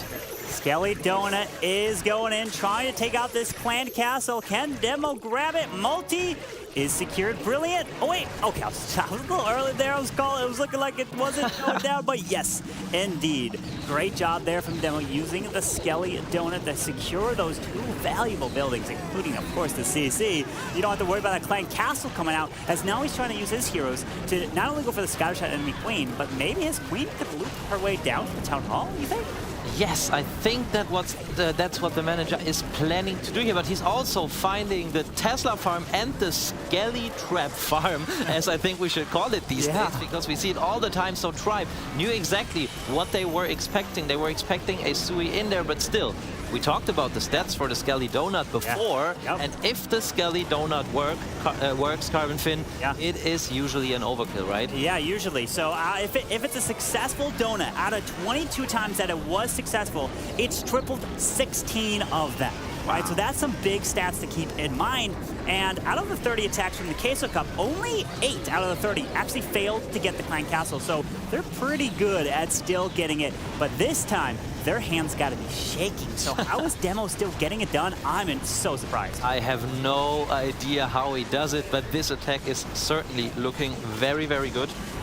As he also is starting a kind of back-end Lalo with the Warden, which we see more and more often. Like you go into the Eagle Artillery with the Slammer and parts of your Lalo, in this case also the Royal Champion, and then you come in with the Warden later on around this base. Beautiful Warden ability, catching a lot of loons, and he was able to take out the enemy Royal Champion. And Carbon Fin, I don't think there's anything in this base left to stop this Lalo. I don't think either, but of course, you never know what happens with us, as we are fantastic at jinxing. We never know if there's going to be a red hair bomb. Tornado traps. You know, I probably would be attacking. I'm like, okay, we're good. You know, I would have just taken an easy lead back, and then all of a sudden, every single trap on the base would have popped up in a certain second to hit it all. But not the case here for Demo. Taking out Kronos' base, and it's going to be a 3-star here for BADZINGER. Exactly what they need in order to try to keep pace. But remember, the first attack being a fail, and not only just a 2-star fail, it was a 1-star fail that came in from Hugo Stiglitz with a 92%. So that is going to be a huge kind of talking point as we're going to talk throughout the rest of this match. And if BADZINGER want to have a chance to win, they're going to have to try to hold Tribe to their first fail in, I don't even know how long, to be honest. It's been a while since they failed. You're right. I mean, we certainly have seen some 14-star wars from Tribe Gaming, which of course was very, very disappointing. Yes. Right? No, but actually, think about but actually, that is the case with them. Recently, they have uploaded their war stats after, like their Warlock after the Queso Cup, and there was no single war with less than 14 stars. Incredible. So we're going to have to see how it goes, but I think BADZINGER is doing the exact right thing at at the moment. We've talked about this on several occasions. If you are, if you're back a bit in the war, and BADZINGER is at the moment with their 1-star, you kind of have to try to keep your morale up. Yeah. And Demo just showed us that they are doing exactly that. They're focused, they're still concentrating on their attacks, and they know they can't do anything than continuing to 3-star. And that's what we're doing, what they are doing. So maybe a little bit of pressure to Tribe at some point. A little bit of pressure here as now Nebrex is coming in with okay, you know, I see the Mass Inferno Dragons. My eyes go straight to the stats. What's the odds? Well, I don't know if we say odds. They've been tripling like crazy, right? All of their attacks. But I'll have to, I think, okay, Inferno, Baby Dragon, no, not Dragon Riders. You'll take a look. But as the Inferno Dragon Riders move in, the big thing is, remember, trying to keep the defenses distracted with Skelly spells, with freeze spells, and an Invis spell can help, you know, with your heroes as they move around, but just keep all the defenses completely ignored from the Inferno Dragon. Exactly, and this invisibility spell in this case also serves the purpose of maybe having to save the Town Hall, because he just came in and once again with the so-called safe blimp, so a lot of sneaky goblins and some other troops to trigger traps around the Town Hall for the Town Hall, and if the Tornado Trap, for example, is triggered there, you can always react with the invisibility spell, so that's also why he brought this. But now, the Town Hall is history, and there goes his big Inferno Baby Dragon push. And with the early Warden ability, now it's all about how he can get to the core of the base. That was interesting. You decided to freeze the Eagle. Why do you think he froze the Eagle? Just so it didn't get a few shots off, even though he just burned the Warden turtle top? The thing is, with the Inferno Baby Dragons, you use so many, like I think he had like 13, 14, so a lot of them end up being at the same spot in the first couple of buildings, and we know that the Eagle Artillery targets the most clumped up troop space, so maybe he wanted to save the Inferno Baby Dragons from getting some Eagle shots, so early damage in the attack. Well, looks like they are getting targeted right now, but the Eagle just went down. It might have got a shot off, and it took a little bit of damage, so absolutely. You mentioned the splash damage. If it hit that, it would have done so much. You have to be really multitasking, seeing where all the troops are going, but if my eyes are not deceiving me, the Inferno Dragons, I don't see them anymore. They're gone. Neither do I. They died out so quickly, and as you were talking, I saw, I don't know, 3-4 Seeking Air Mine being triggered in the core of the base. So it seems like BADZINGER set their traps once again against an air attack, but this is still, it's looking okay. I mean, if he had just one spell, maybe. What can these heroes still do? I don't see this getting through the Ground Expo. If Ground Expo, you're right. Yeah, that Ground Expo, the King will come in, but he's not going to get in range in time as the RC will go to the Wizard Tower. She's going to get locked onto, and we just found our first fail from Tribe Gaming. Not going to be able to get this one. The Inferno Dragons, unfortunately, going to fall short, and it's going to be in the 90s, right? We got a 91%. Yeah, I don't think that Archer is going to take out the gold storage anymore. We've watched another Archer today trying to take it out for like 40 seconds, and I don't think in 80 seconds it can do it. So. Yeah, the 92 came in. We've got the 92%. Hugo. Yeah, so if we have a 91 from Nebrex, a 92 that could come in, that came in from Hugo. If they tie the war up, then we are going to see the advantage technically that will come to BADZINGER's side because of that one building difference if Tribe fail again and BADZINGER get another triple. That is true, and that's exactly what we were talking about. Yeah. But Tribe Gaming has failed once a couple of times. Yeah. They've never failed twice, so that's what BADZINGER need. But and now they will. You said it. I never said anything. No, but to be honest, they have to fail another time, and it is very unlikely, but it's absolutely possible. So I hope that all the other players over in BADZINGER have the same morale as Demo just showed, because if they keep on tripling, Tribe will have seen the percentage as well, and they know, I'm sure, they know. So they will be scared if BADZINGER are not impressed and keep on tripling. Well, the question is, can Rupert triple here? And he's coming in with the Queen Charge Lalo with a handful of balloons, 22 of them to be exact. With her, the Queen, going to charge her way in towards the Scatter, the Raw Champion. Take a look at this. because we noticed that there is an opening wall towards the Arch Tower and another opening wall to the Town Hall. Would you think he wants to get the Queen to loot and charge away all the way down to that Town Hall? I think that's exactly what he is planning to do.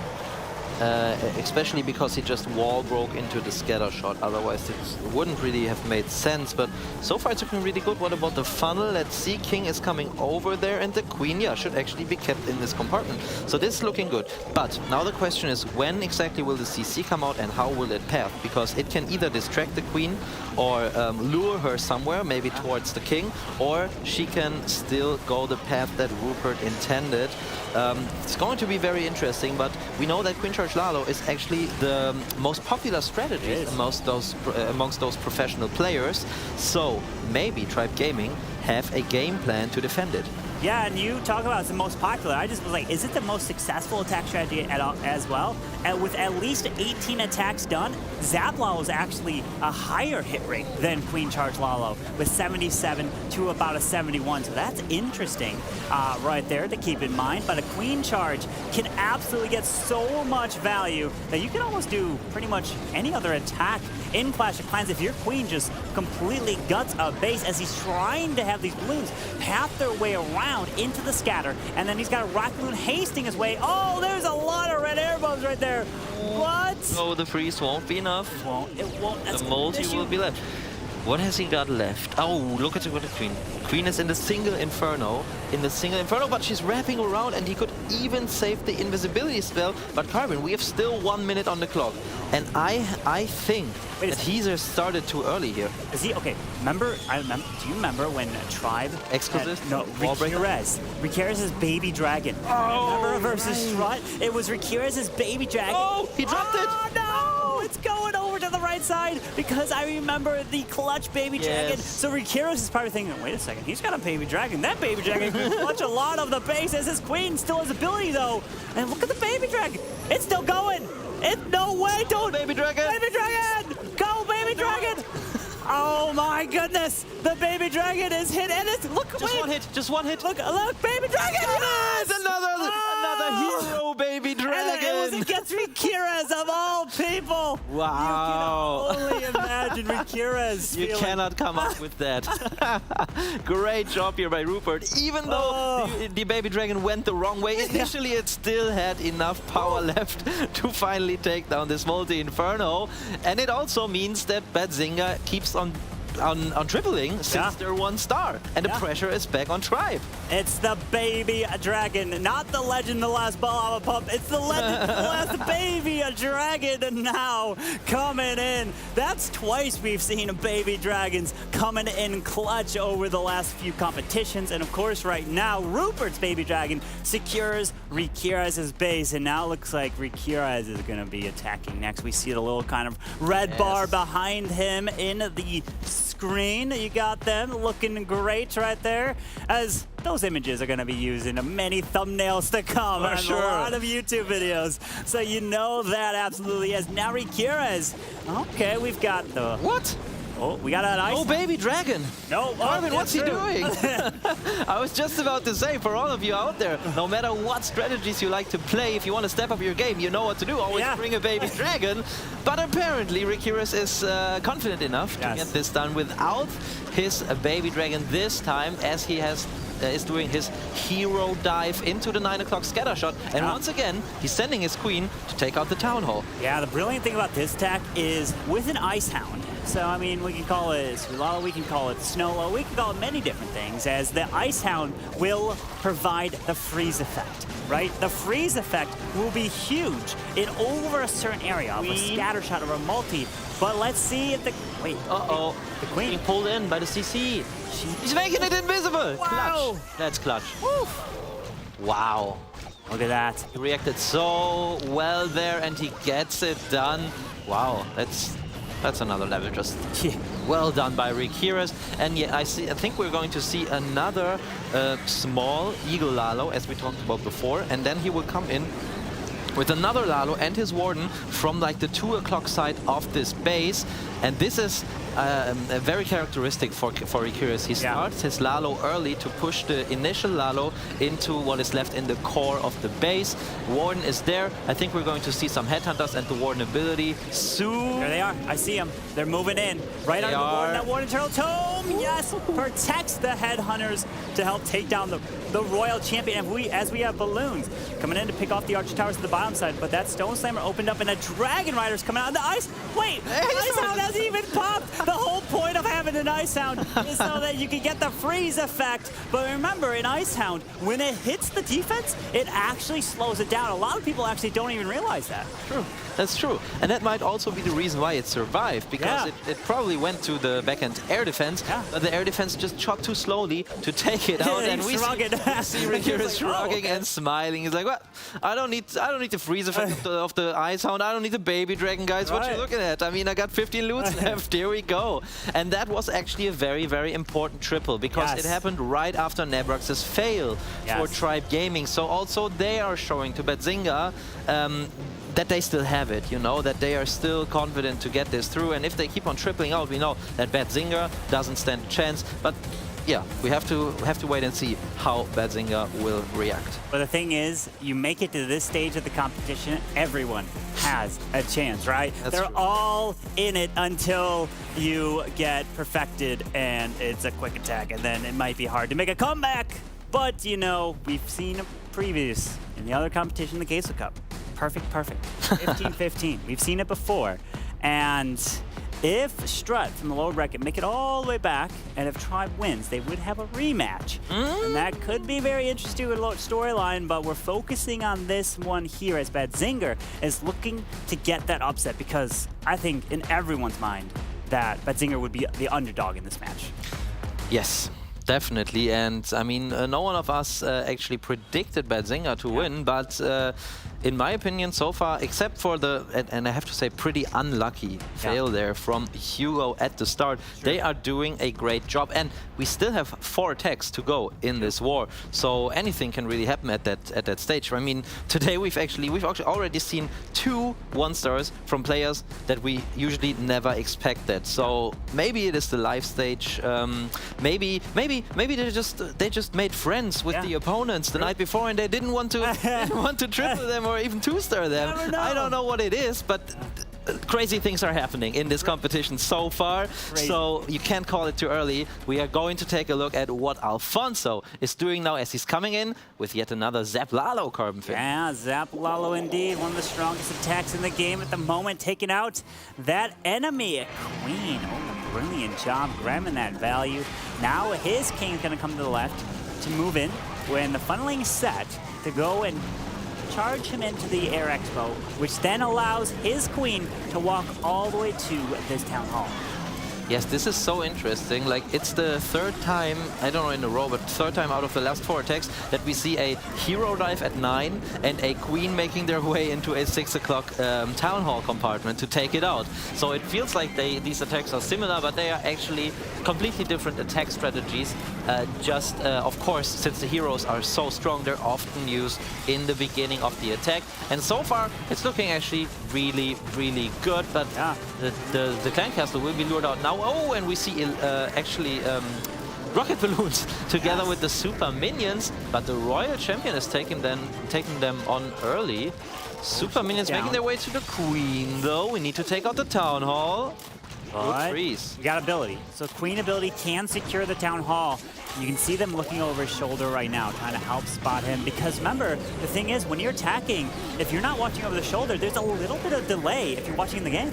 Absolutely. Like, I think it's even like a 5-second delay. Wow. So when you're at home, it's really hard to spot. But this, in this competition here, they can do it real time. And I remember doing that because I have been at a couple of live events, for example, the World Championship in 2019, and we always stood up from our seats, went over and looked across each other's shoulder, because, you know, it's really about the details and at this high level of plans. And we have to see how he gets into the last defenses here. And incredible. This is looking good. Even the red mine bomb that is coming up, like the stacked up red mines, cannot make this a fail anymore. We've talked about actually exactly that. And Tribe Gaming apparently did a good job in stacking all those red mines right at the end of the attack. But this hit from Alfonso was just too good to fail, even with the right trap set by Tribe Gaming. And we have BADZINGER with yet another triple, and they are not giving up. I love that. Well, we have all the 5 players here from BADZINGER, other than the one that's built or set and adjusted the traps, Dima, right? He's the one that you definitely have to remember, as they mentioned it in their interview, right? Dima helps set the traps for all their bases and help try to stop, as we saw, a fail that came in from Tribe. So you definitely know Dima had some influence there, right there. But going back to the comment you made about trying to look over the person's shoulder, get up right now, right? And that's the thing, is being able to be in person, and you love that, right? To be able to move around. In this scenario where you're on the couch, right? You can't go too far other than the player next to you. Would you love to be in a spot where you could just move around, anyone can go behind the other player to be able to do that? Or would you rather be like this and on the kind of the couch? I would prefer to move around, but I think it's also possible if you force it as a player. I've done it back in the day. We actually had wired headphones, but I just put them on the table when I wasn't attacking, because it's not required to wear them.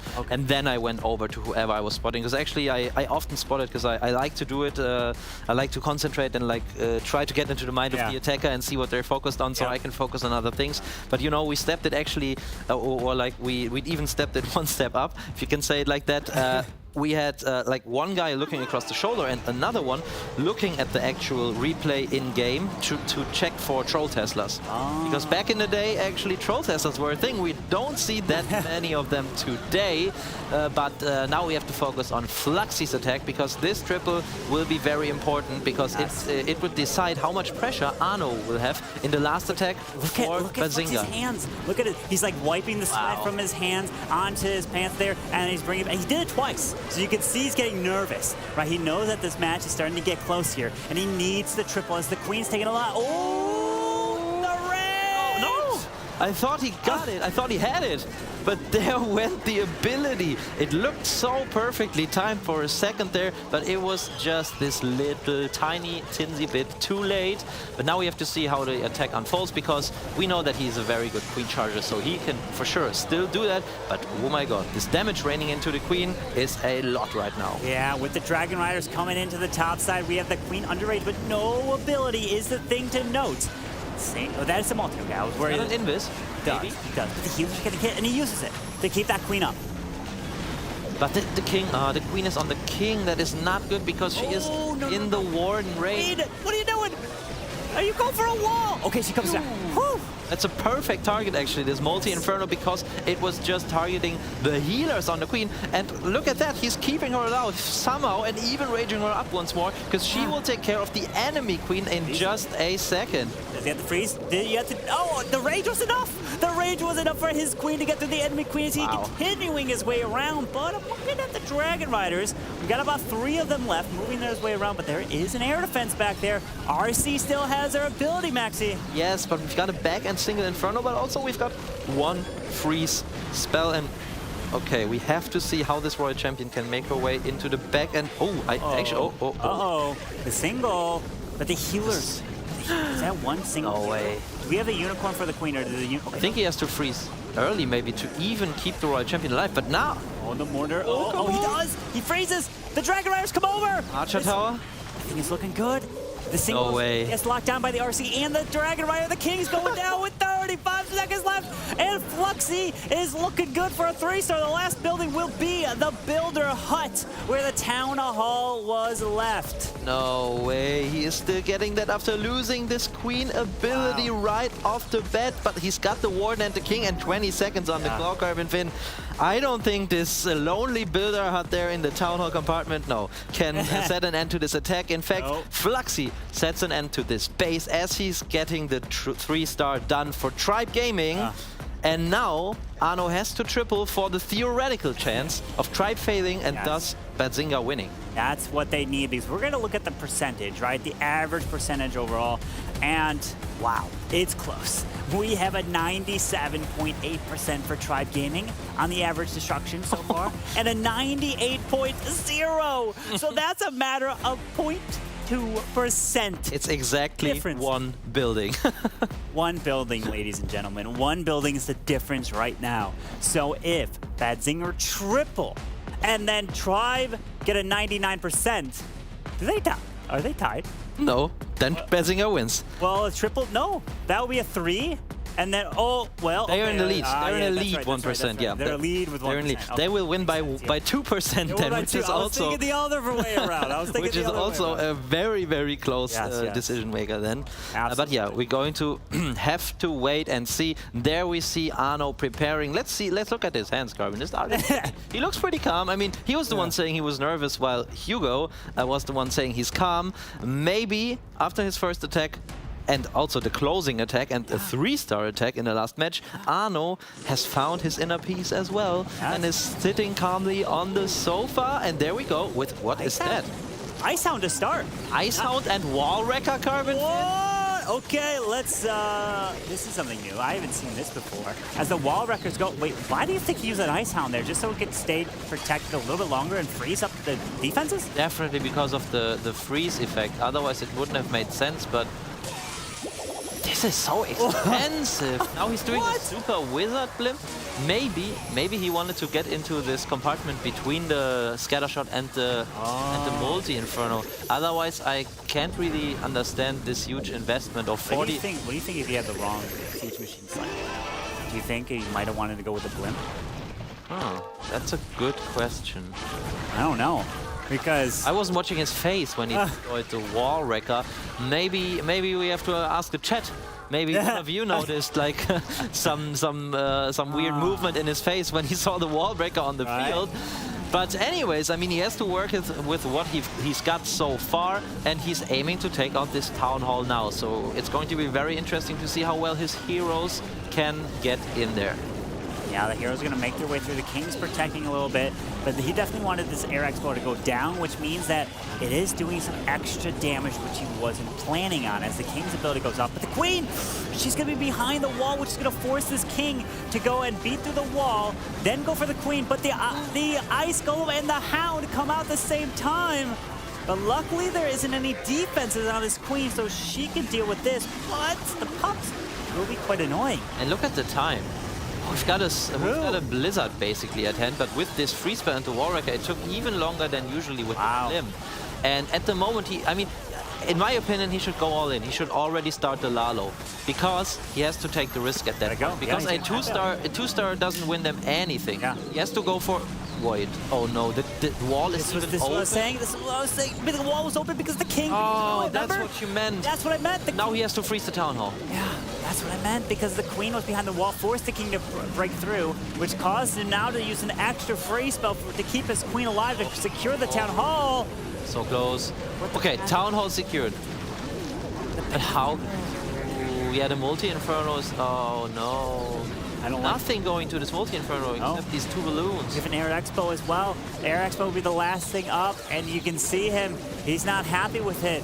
And that's going to be my question. After this, I'm going to go and speak with Arno and say, well, did you accidentally have a Wall Wrecker selected and you didn't take a blimp in this attack? Or did you purposely go with a Wall Wrecker there? Like, I have to know. It's just unfortunate there.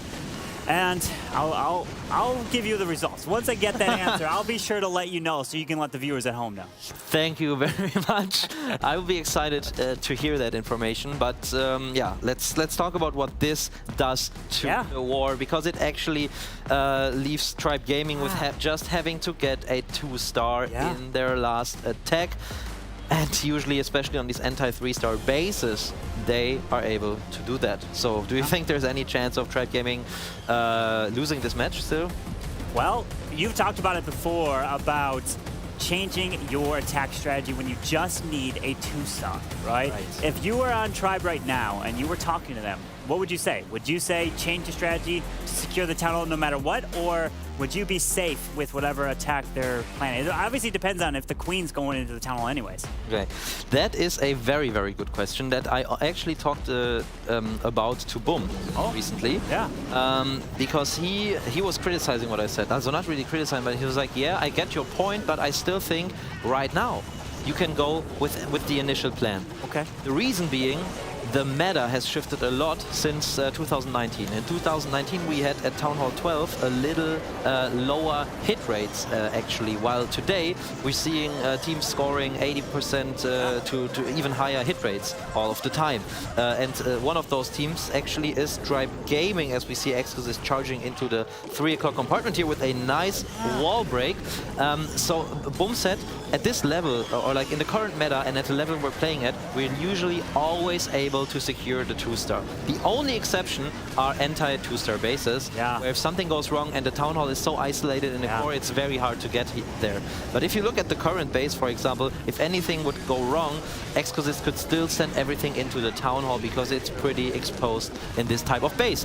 But I think that's enough on that topic. Let's see how this attack is unfolding, Carl. Yeah, because as he used the Stone Slammer, he didn't use a blimp. Remember, the Stone Slammer actually went in to grab that compartment where the World Champion was with the Rage. And look at that, look at that. Town Hall goes down, not only to Lalo, but it goes down to a King, which is absolutely so much value. So this Lalo and Ward ability can get so much more value as it just goes off for the Headhunters to try to take out the enemy Queen. Yes, and talking about a King, the defending King actually just took out Exquisite's Queen.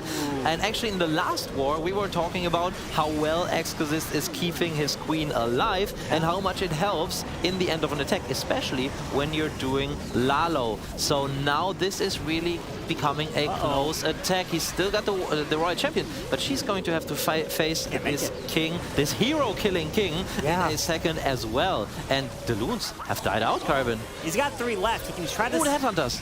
Yeah, oh, look at that, but the Eagle, the Royal Champion, trying to take this Eagle down.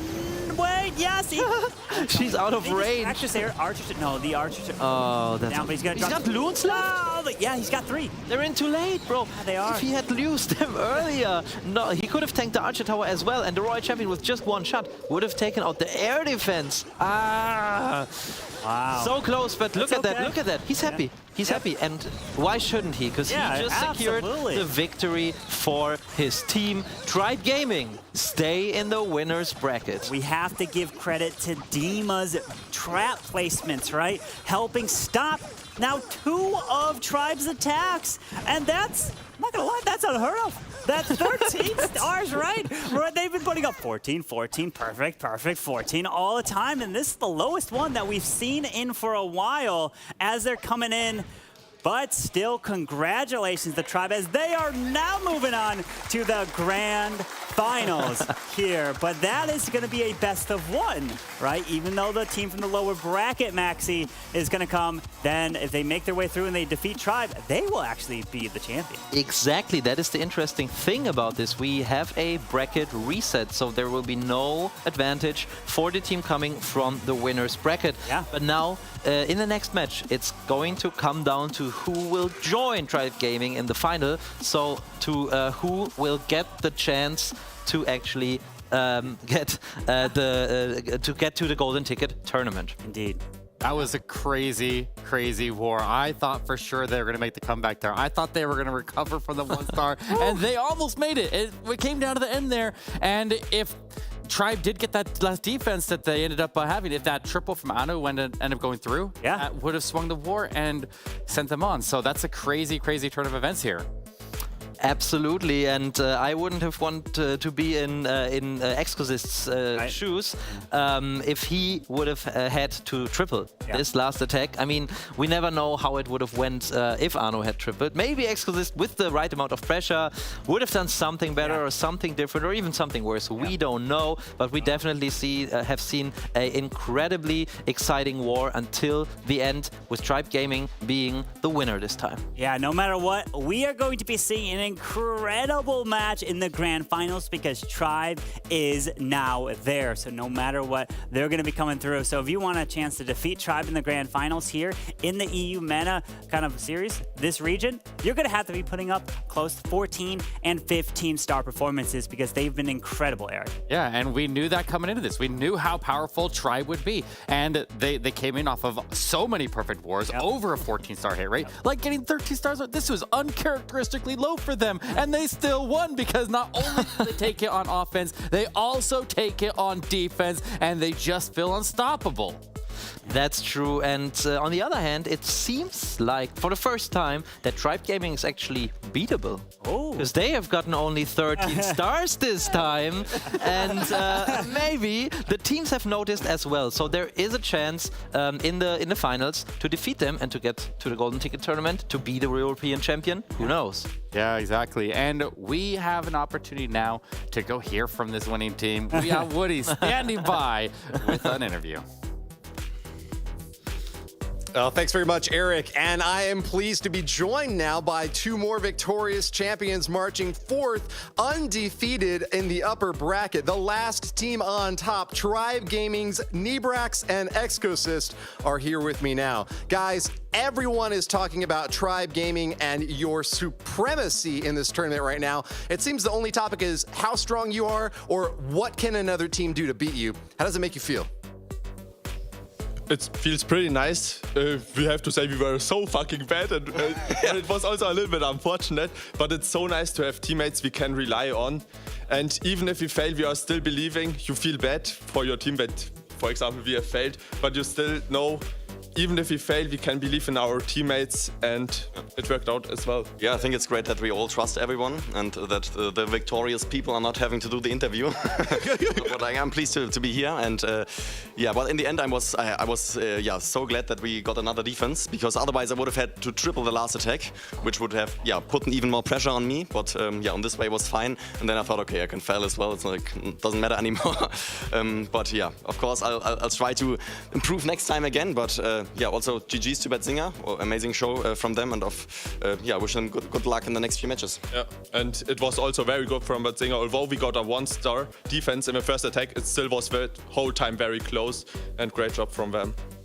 Well, superb offense and great defense from you guys. You are now going to be the last team in the upper bracket and will be guaranteed undefeated moving on to the grand finals now for the European region. You'll have one more opponent, but because you are emerging from the upper bracket, you'll have the opportunity to choose if you'll be attacking first or second in the final war. What do you make of that advantage as you hope to get that top prize? I would say we will pick again second hit, just because never change our running system. It worked great in Queso Cup. In group stage it worked great as well, and now we will just keep going like that.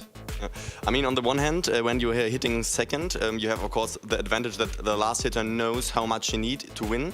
But, of course, on the other hand, you have much more pressure, because when they start with a triple, you have to get a triple as well. And when the last hitter has to triple, it's like a lot of pressure on them. So, yeah, I would say that it's like there's arguments for both sides, but yeah, I think we'll usually go to hit second as well.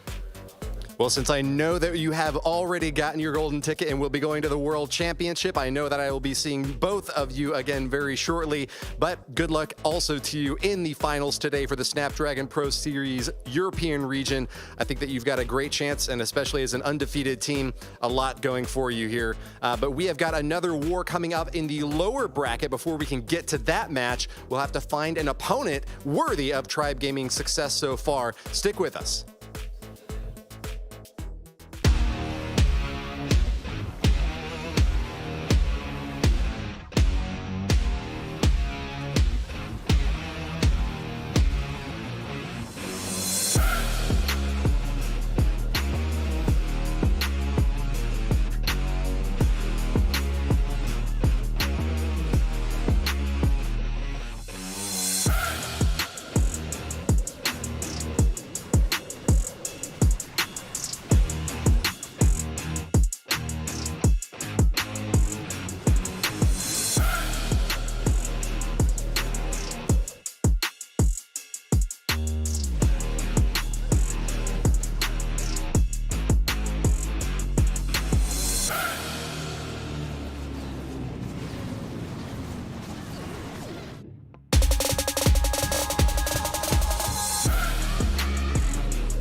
My name is Hugo Stiglitz. I live in France. I'm 25. I'm the captain of BADZINGER.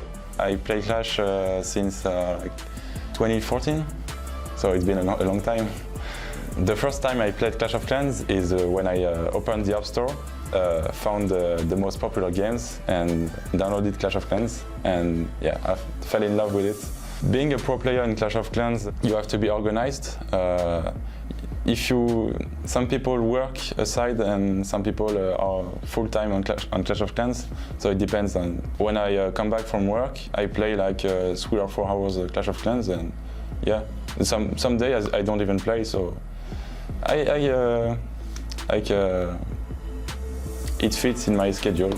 What do my family and friends think about my Clash career? At the beginning, my family was a bit upset about it because I spend a lot of time on it, but I reduced the time I put into it. And my friends, they always supported me and cheered for me, looked at the streams, etc. So yeah, I'm fine with it. I'm fine with it.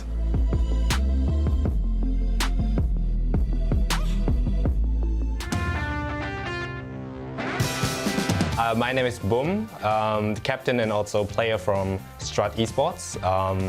Our team is kind of very international. I personally come from Germany, but we have team players from Finland, Italy, French. The most crazy part probably about me is that nobody knows that I played this game, Clash of Clans, amongst my real-life friends. Suddenly they're like playing themselves Clash of Clans like very casually, and they see in-game my face on it, and they're like directly asking me, "Hey, what are you doing in this game? Like, I see your face on a screen," and that was probably one of the most funny things which I had. For a long time, my friends and family did not know that I play this game because I was kind of shy and I was not really confident to tell them that. But for like a while, they know that I'm probably one of the best also in this game. They are right now very supportive. And asking obviously at the same time how long do I want to play this game, because I obviously also have to focus on my real life. But yeah, they like that I'm playing this game.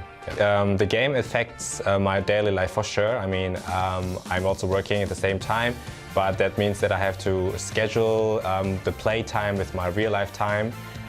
Also, I'm not sleeping too much, like than the average person. After work, I have to come to home and maybe also have to reduce the time being with friends. So to play the game more. Also in the morning, I'm waking up a little bit earlier and play the game probably. Yeah, it affects a lot. I'm thinking of how long it can go like this.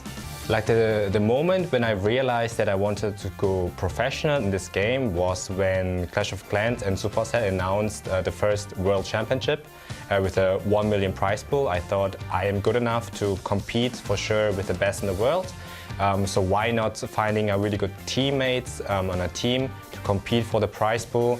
That's, I think, when I was realizing that I want to compete, and it was like 3 years ago.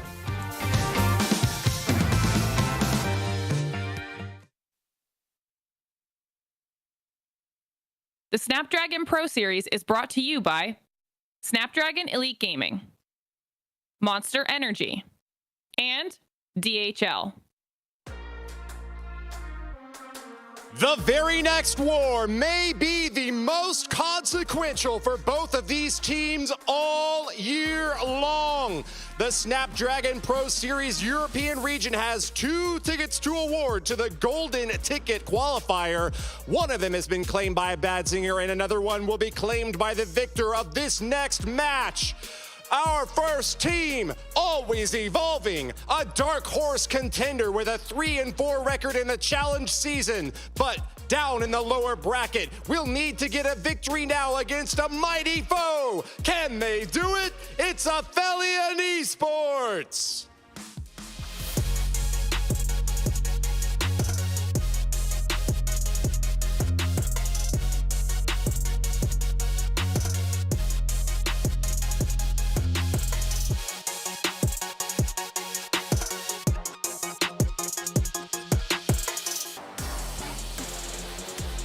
This is Aphelion Esports. Up against them, a mighty foe to be sure, erstwhile world champions. In the 2021 Worlds Finals, they took 2 early losses. They are back with a vengeance now and know that this is their best opportunity to return to the top. Will they let it slide or will they grasp it? Here and now, STRUT Esports.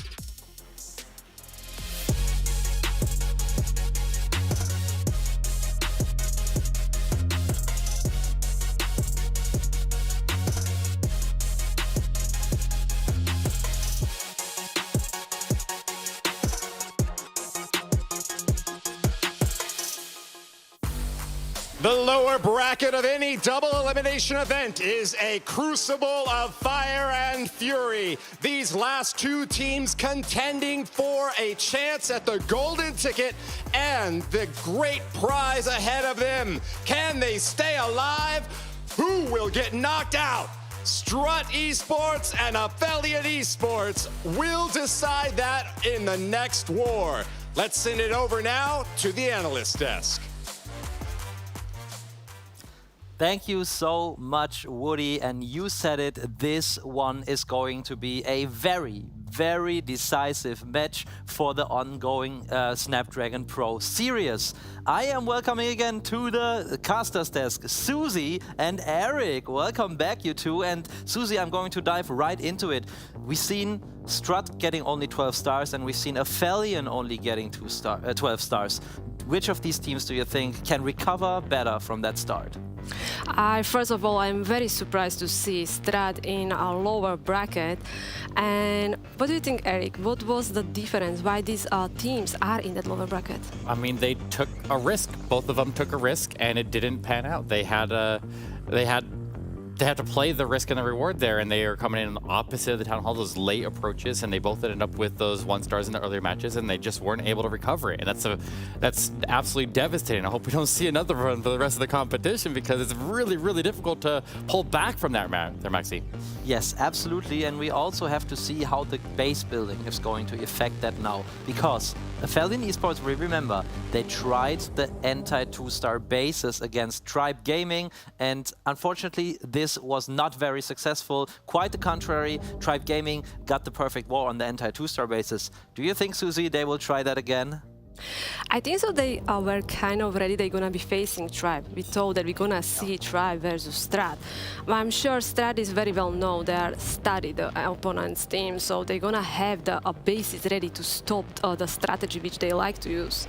Yeah, and they're definitely a very versatile team. STRUT is very, very versatile, and we've seen a lot of versatility out of BADZINGER as well, but the meta is really, really Lalo heavy right now, so like they obviously have to try to focus on trying to figure out how to stop that, first of all, and in the hands of these players, it just feels unstoppable all the time. Absolutely, and as we're talking about STRUT and how good they are and also how versatile, let's take a look at one of their attacks they earlier did in this tournament.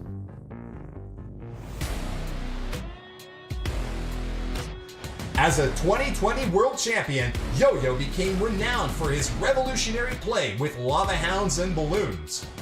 By taking a different approach shunned by some other pro players, he showed that he will not shy away from any opportunity to demolish his foes. STRUT Gaming had lost the lead by the midpoint of this war against BADZINGER, following a disastrous 1-star strike in the previous round. Clan Castle, but I mean, that was just, I'm just in shock right now of just what happened. With a potentially shattering blow ahead of them, even a perfect hundo by Yo-Yo 23 would not be enough to reclaim the lead, needing to secure another defense against their foes. Completely changed to where this 3-star ties the war on stars and takes the lead on percentage. And who would have thought that in 2 attacks? This would be especially difficult against BADZINGER, which held the strongest defense in the league and also had defeated STRUT in the previous stage of the tournament.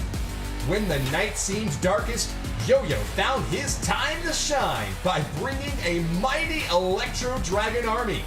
Known more for its power than finesse, Mass E-Drag needs a very particular target, and perhaps some good fortune to bring all 3 stars home. The strategy he's been working on, and it also builds up the time. Not that it's going to make a difference now with the 1 stars, but Well, can he it get... could. Oh, You never know. you never know, but there's still a pretty big differential between these two. That is exactly what happened here, thanks to a rapid attack from a mind that works like clockwork, dispersing rage and freeze spells across the map with perfect timing to deliver a knockout blow only 1 minute and 33 seconds after the round began. The E-Dragon attacks are just so fast. And I think Yo-Yo is trying to beat his personal record or something, because literally there is now 2 minutes left in the attack. He just dropped his World Champion, and this base is like gone. In the words of Itsu, where's the base? Where's the base? The only thing better than a 3-star attack is a lightning-fast finish. That could tip the scales when both teams have the same stars and percentage by reducing the average attack duration below that of the opponent. This is very nearly what happened in a later perfect war by STRUT against Tampa Nitra Stella, which just goes to show how speed and power go hand in hand. Beautiful attack there by Yo-Yo, and very, very interesting to see some attacks, especially some successful attacks from the past. An E-Drag attack in this case. We've also seen STRUT with another E-Drag attack today that unfortunately didn't get that many stars. It wasn't as successful, so I'm asking you guys, Susie first maybe, do you think we're going to see more of the E-Drag strategy? Because it's so powerful and so quick, but also it can be risky at times. Yeah, I think so. The teams really have to have one attacker who's gonna use E-Dragons or some kind of dragon strategy, which is very fast attack because of the time. Oh, but we can see the stats between Aphelion and STRUT, Eric. Yeah, I mean, right now you see that STRUT Esports is a bit ahead on the average attack stars, 13.25 compared to Aphilion's 12.5. And if they want to beat STRUT today, they're going to have to step those numbers up a little bit. Obviously, they've, I mean, STRUT did slip and pull under their average. So, I mean, you never really know what's going to happen. But even though they end up with the 1 stars, they still got 3 triples on the board, and they were still able to put up 12 stars. So, like, that shows that their offense is firing, and that was just a little bit unfortunate. I really feel like they would be maybe a favorite in this match. Absolutely. So talking about the statistics and also talking about how many 3 stars you get, in this match one team will get more stars eventually. And so I'm asking you guys again, let's start with Eric this time. Who do you think will win this next and very decisive match? It's kind of tough to say because, like, does STRUT go out there and play a little bit more safe? Does that 1 star spook them a little bit there, and now they will play a little bit more conservatively, and maybe, I don't know, they could definitely win it with a 13-star war, so they don't need to go crazy. They could play a little bit safer, but this team just doesn't seem to do that. They just go with what they're most comfortable with, and sometimes they're comfortable with that risk. So I'm going to go with STRUT on this one here. All right, Susie, you go next. I think I will agree with the Eric because STRUT, the first war which we saw, isn't the STRUT which we know. You know, they're mostly hitting high star wars. So I think so this war we're gonna see exactly the STRUT which we know. So I'm going with STRUT.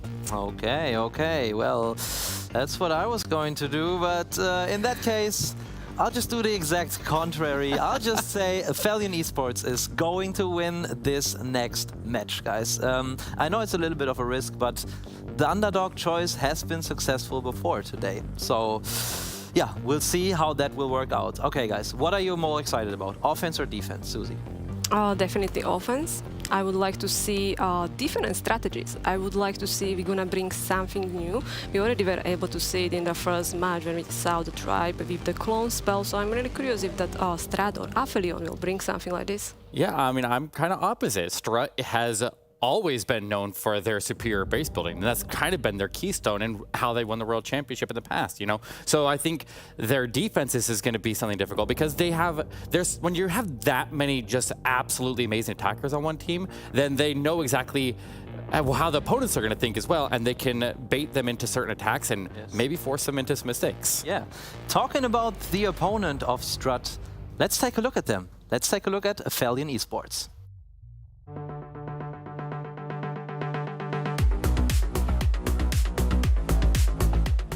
I think we have one of the best base builders in front of Mark.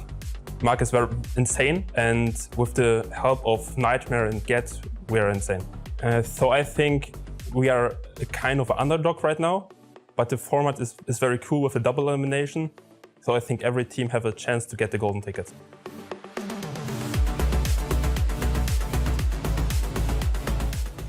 We had some good matches and bad matches, and at the end, I think we are kind of lucky because we qualified in the last week, and that was not in our hands. So Tribe won against MS Esports, and we won against Time to Throw. So kind of lucky, but yeah, we're very happy about it. The hardest opponent is Tribe, so our first opponent. They get the golden ticket last weekend, and their offense is insane. That the match is finished when the last attack ends.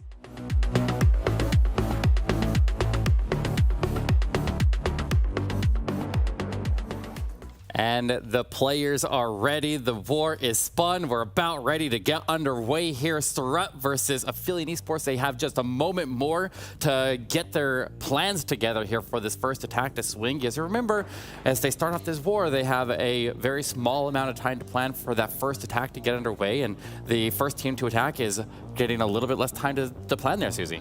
Yeah, definitely. I have to say, I have chance to go down and check the players. You know, you actually could feeling, you know, how they are focusing all this pressure and everything. And we have very strong match. Aphelion Esports versus STRUT, which is in the lower bracket. Yeah, and this is a very, like what you were saying earlier, this is a very, very incredibly important match because this is the lower bracket, and that means that if Tribe Gaming already has one position to move on, or they already got their golden ticket, right? So they are not going to be considered for the two other seats there that are come out of the European competition to go into the golden ticket finals. So that means this match right here is going to be the loser of this does not advance, and that is a critical thing on top of all the prize money. So there's a lot of pressure on this match right here, more than any other match, I think. Exactly, I agree. Are you looking for any special player in this match? I mean, I always like to see Yo-Yo23. He's one of my favorite attackers out of STRUT, and I am always excited to see what he has for us because he's always doing something wild, and just the high level of skill of these attackers is always impressive to watch. But speaking of watching, it's time to kick off here. We have Camille kicking us off here for Aphelion Esports, and we're opening up with some Zap into Super, with the air dominant meta, opening up with a ground smash attack here, Susie. I'm sure you're gonna enjoy this attack, especially because we are using the Super Witches. As every Super Witch attack, we have to be very careful about the time because mostly we are seeing a lot of downfalls as the Super Witches are the faster troops. Yeah, he starts off with this Flame Flinger paired right next to the Warden. The nice part about the Flame Flinger is it obviously cannot steal the healers, but also it does not draw the Warden's attention, so they can work in parallel with each other without interrupting each other, and that's going to make so that he can put his Warden to run off with the other troops there. As we see the Queen now deployed from the south side, and between the Warden Walk, the Flame Flinger, and the Lightning, this funnel is clean, and he's got a clean approach to the Town Hall, pretty much guaranteed here. Yeah, I love it. Look at the time. We still have over 2 minutes, you know. So the Warden was working with the Flame Flinger and really saved him a lot of time. And now we just gonna let that Flame Flinger clearing the top side where we are pushing with the Witches going towards the Town Hall. Yeah, and also there's a Yeti that's deployed up there with the Mortar to keep that Flame Flinger safe as it continues across the top of the base there, preserving its HP all the way to the end. He's got a jump spell, and he can use it wherever he wants. He'll first attempt a wall break to get into the base there, and it looks like that is successful. His Queen is taking a lot of damage there, and he may want to do something with that Expo to try to take the damage off of her. She's taking Eagle Artillery strikes there, but she's barely hanging on. He rages up, but does she go to ability? No, she's starting to recover now, Susie. Wow, how he was able to keep her alive. There was even the Warden hitting her, so he really took the risk, you know. That Queen is now gonna be still keep going. Very nice Warden ability, covering all the Super Witches as we are in the range of the Multi-Inferno and the Town Hall, Eric. And now we're gonna throw down the jump. The jump's in an interesting spot there. It's making so the Witches that ended up going to the south compartment there they're gonna have a chance to go back, and right now, if this Queen doesn't survive, the Town Hall's at risk. Wow, this one is very close. She will definitely have to use the ability. She is on the Town Hall. She took the jump. No. She took the jump and she's going for the scatter shot. Now she's coming back. We are using the invisibility spell. Will that be enough, Eric? I think it might. It's giving the healers a little time to top her off, and it does. She recovers the Town Hall. The Yetis come out of the Flame Flinger, and they provide some critical tanking as the Royal Champion makes her approach, but the defensive Queen is waiting on the backside of the base, and she is a hero killer. He does take her down, though. He's got a chance here. The King is still alive. He's got some cleanup coming to the very top corner of the base there, and the Witches and the Queen survive and keep on moving. I think he's got it. Wow, that Electro Owl on that ground X-Bow helping the Queen here, but we have only 14 seconds, and Camille hitting the 3-star against STRUT Esports. Very strong start for the Aphelion Esports here. Yeah, that made me nervous a lot of the way through that attack there. I thought he was in potentially 1-star, obviously, at one point there, but like he had everything just survive in the area. I didn't even realize there were still Super Witches alive, and that just shows you the tankiness of the Super Witches. And it did ultimately come down to time because he only had a couple of seconds to spare at the end. When I saw that Queen taking the jump, I was like, oh no, she will be walking around and we're gonna have the Town Hall up, and we don't want to start with the 1-star. We saw that we had in the previous war, actually in the 2 wars, we were able to see 1-stars. Yeah, that was very, very close, but we're seeing an anti-2-star on a base on defense right out of the gate here for STRUT, and we'll see what their defensive strategy is against Aphelion, but Aphelion was able to overcome it on that one. Obviously, we know that Super Witch attacks and Super Bowler attacks are some of the strongest ground strategy against those style bases, and they were able to break it out there, and it almost went south, but he's able to pull it through. But guys, now it's time for STRUT to strike back, and we're opening up with Tryhard, and it's going to be a Zap Flameflinger into Dragon Riders for this one. Yeah, interesting. So we will be doing like a really big push with the heroes as we are bringing the Golem here. I'm not surprised with this strategy. Let's see what we are zapping. So we are zapping that bottom compartment nicely done. So we were able to kill actually the enemy heroes and also the scatter shot. Yeah, getting the defensive Queen out of the way there while you're taking out some of those key defenses and making so that the Queen can make her approach off to the left side towards that Town Hall without having to worry about all that damage firing at her over the walls that she can't reach. So now she can reach everything, and he was able to secure a funnel there with just a Wizard and the Queen working together there at the bottom, driving her north in the base there, but she should go down the channel, but he's already put in a wall break to give her access across over to the single. I think she's going to need some extra support there, but I'm not quite sure yet. Yeah, that was very dangerous because now she can walk away from the Town Hall. He still have Flame Flinger, so I cannot think where he's gonna be using the Flame Flinger. We're already using the King just funneling and the Flame Flinger actually coming from the top side, but there is so many skellies going towards the Flame Flinger. Yeah, he needs to deal with those skellies before they start to deal damage. He's not putting anything on it yet. He's focusing somewhere else on his attack. I'm not sure, but the skeletons are ripping that Flame Flinger apart up there as the Queen makes her final approach towards the Town Hall, getting the freeze to support. She's not going across over to the wall break, but she will enter into the base, and he needs to hold on to her ability for a bit longer. Does end up having that Flame Flinger open up significantly earlier than he would have wanted, and this is going to be a problem. This Tryhard's in trouble here. Yeah, he's like the Queen with the ability will take down the Town Hall. Royal Champion got pushed for that Eagle. Dragon Rider actually was able to finish it, but really that Flame Flinger didn't do much. We have some troops coming up, joining the main group, but we still have all 3 Infernos up, and we are fighting the Sweeper here. Yeah, he's got the cleanup working around the back. He's good on time. He just needs to get the defensive Royal Champion down, and the ward ability protecting the headers were not up, but the Electric Owl is chipping away at her. It abandons the target. He needs to go back and finish her off. He's got a chance here. There's a chance, but there are a lot of Infernos up to this base, and a single Inferno, he doesn't have any spells to deal with it. Oh no, I don't think he's gonna make it. I think single is gonna be a little bit too much for him, Susie. Yeah, that one Dragon Rider actually got the Inferno, finding so many red bombs there.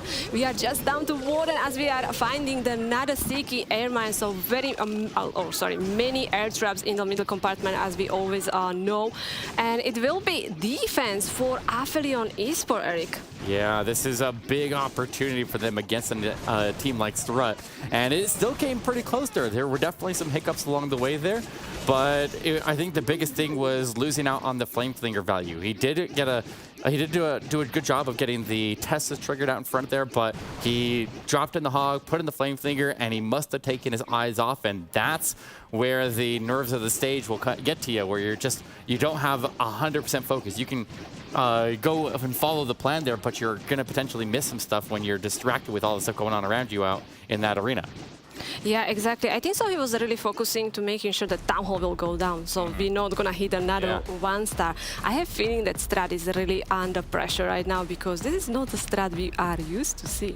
Yeah, exactly. And they had that 1-star in the previous war, so they're going to be a little bit hyper-focused to make sure that they end up not, or make sure they don't have that happen again. But you see the Queen did end up making it to the Town Hall. She had her ability attack, so he had really good management of his Queen right there to preserve her ability until after she locked onto the Town Hall, using the spells as necessary, even if it sacrifices the Dragon Rider push there to ensure that the Queen reaches that Town Hall and has the support she needs. So, I mean, you gotta hand it to him that he kept that pretty alive for how things were going with it, and it didn't go exactly perfect, but he still ended up with a really solid percentage on that one. Yeah, when I look at the attack again, I think so with that Flame Flinger didn't have to deal with the Skellies. We actually could hit a triple. Yeah, definitely. I think that Flamethrower did get more value. We would have had a really solid chance of making it through. If it just took out just a couple more defenses, because it had plenty of time to work up there, but it got taken out really early, and that really hurt him a lot. So big opportunity here for Aphelion if they can keep that pressure on. They've already forced them to crack under pressure a little bit there, and now they just got to keep it rolling and try to avoid this elimination. Yeah, I think like the teams like Strat is used to, you know, like they were in many different situations. You know, they were in situation where they are leading the war, but also in the situation where they start not well. But just look at the previous war. You know, the first 2 attacks, all right, they were defenses, but after they actually hit 3 triples in a row. Yeah, that's very true, and I've seen in many past tournaments where Strut was able to start with a pretty significant disadvantage and then overcome it and come back. So they can definitely pull it back, and we'll see if Aphelion can keep that pressure on here as Gandalf is going to be coming in with an Electro Dragon attack, an anti-2-star base on defense out of Yo-Yo, and he's got a Stone Slammer selected, not even going with the safe Blimp here. So he's really going to have to make sure that he puts the spells in the right positions here to ensure that he gets down, opening with the Raged E-Drag to one-shot the air defense and start to form the fall inside, but immediately gets locked onto by that single Inferno. Yeah, very nice value, like taking down that air defense, and also that means these dragons at the start not taking that damage from it. But yeah, he's using the slammer here, so he's taking the risk because we are going against our ring base. So if something will go wrong in the core, we could see the 1-star. Yeah, you don't have a lot of backup methods for this. You have your Royal Champion, and you definitely want to hold on to the Royal Champion until after the Town Hall is secured. But you can see where the Electro Dragons are able to destroy the CC, and any ground CC troops that are still within it, and you see he still has that poison on standby. Now we can use it for the defensive Royal Champion on the backside, but he does engage that Town Hall. He has the spell support necessary, and he is able to take it down. And the E-Dragons are not really, for the most part, they're avoiding the Town Hall poison. The Warden, he's unfortunately standing right in it, though. But wow, what a start from Gandalf. You know, we didn't have any problem in the core of the base. The Town Hall went down very easily. We still have Royal Champion and the Queen alive with the 2 abilities and plenty of spells. Yeah, and with the poison to stall up that defensive Royal Champion and the freeze to lock her down, he'll keep his Queen safe here. And if he can get his Queen to reach over there and get the air defense and then protect that Electro Dragon that's working out on that right flank there, he's got so much time. That E-Drag's going to take a while to get through all those collectors on the outside. So there, the Queen and the RC work together, take down all of the air targeting defenses, and this is definitely a triple as Aphelion connect again. 2 on the board against a former world champion over at STRUT Esports. Amazing job from them. We are talking a lot about Strat, but Aphelion Esports, this is a huge match. It is now kind of single elimination. You lose, you are out, and they are facing team like Strat, and they are amazing. Both their hits were awesome. Yeah, and it's a high-pressure situation for both of the teams, and I mean, it's definitely ramping here as Aphelion pulls into that lead, and they got to be feeling good about that one. Like that'll settle their nerves a little bit and give them a little bit more confidence up there, showing that they are here to play today. Do you think that Aphelion Esports is surprising Strat? What kind of strategy they are bringing? Do you think that Strat was already with different like bases were set up to defend different strategies? I mean, so far you see this anti-2-star base here, and it makes me it does make me question. Maybe they were banking on them not being able to handle the anti-2s, because a lot of people do get nervous when they go against the anti-2s, and they try to play it overly safe to ensure they get that Town Hall down, and they end up putting too many resources into the Town Hall takedown, and it costs them in other parts of the attack. But they're handling it well right now. We got Yo-Yo 23 now on offense, coming in with a, looks like the Log Launcher kill squad. He's got the King going in with the Log Launcher, skeleton spells to tie up the defenses in the area, especially the defensive Grand Warden. That defensive Grand Warden hits like a truck. He puts the World Champion with the King, and this Queen will push off to the right while that Log Launcher shoots logs at that multi in the middle. I love to watch a Log Launcher. This is one of my favorite siege machines. Like, look at this multi-Inferno going down any second. Royal Champion, perfect. She going for the second Inferno. Queen is walking on the right side, so she can actually go for the scatter shot. This is amazing start from Yo-Yo. Yeah, now adding more skeleton spells to protect the Golem and his Queen from the defensive Queen. Everybody's converging onto that defensive Queen. He's got the CC 100% under control, and he's going to end up picking up a lot of value out of this Queen. That skeleton spell placement to be able to tie up those defensive heroes has done so much work to preserve the HP of everybody else in this attack. And look at the area where the Queen's in right now. Like, there is very little damage in that area, and I think our Unicorn could top her off through all of it. He's just got to get this Lalo through the Town Hall, and I think he's got this triple. Amazing that we have still actually the Yeti alive from the Log Launcher. The Queen is still keep going. Very nice use of the spells in that corner. The loons were fighting. There was Tesla farm, so a lot of going on. Beautiful Warden ability. Now we have to take down the Town Hall where we are using the heal spell. Yeah, and the nice part about the heal spell, when paired with the Warden ability, the Warden army, because he already used his Warden ability, he's going to be ending onto the Town Hall. But if there's at least one full health balloon that can survive and get out of that, but the Town Hall boys will start to rip him up. I don't think very many balloons are going to survive there. They all start to drop, but he had extra on standby. He's now able to throw down a cleanup. But look at the clock here, Susie. Look at the extra spells he has on his bar. He's going to start to swag him as Yo-Yo rips that base to shreds. This was incredible attack. Like, he's swagging 3 spell. I cannot believe that Queen is still alive. You know, very nice use of the heal spell because he went with the Warden ability early and still was able to 3-star.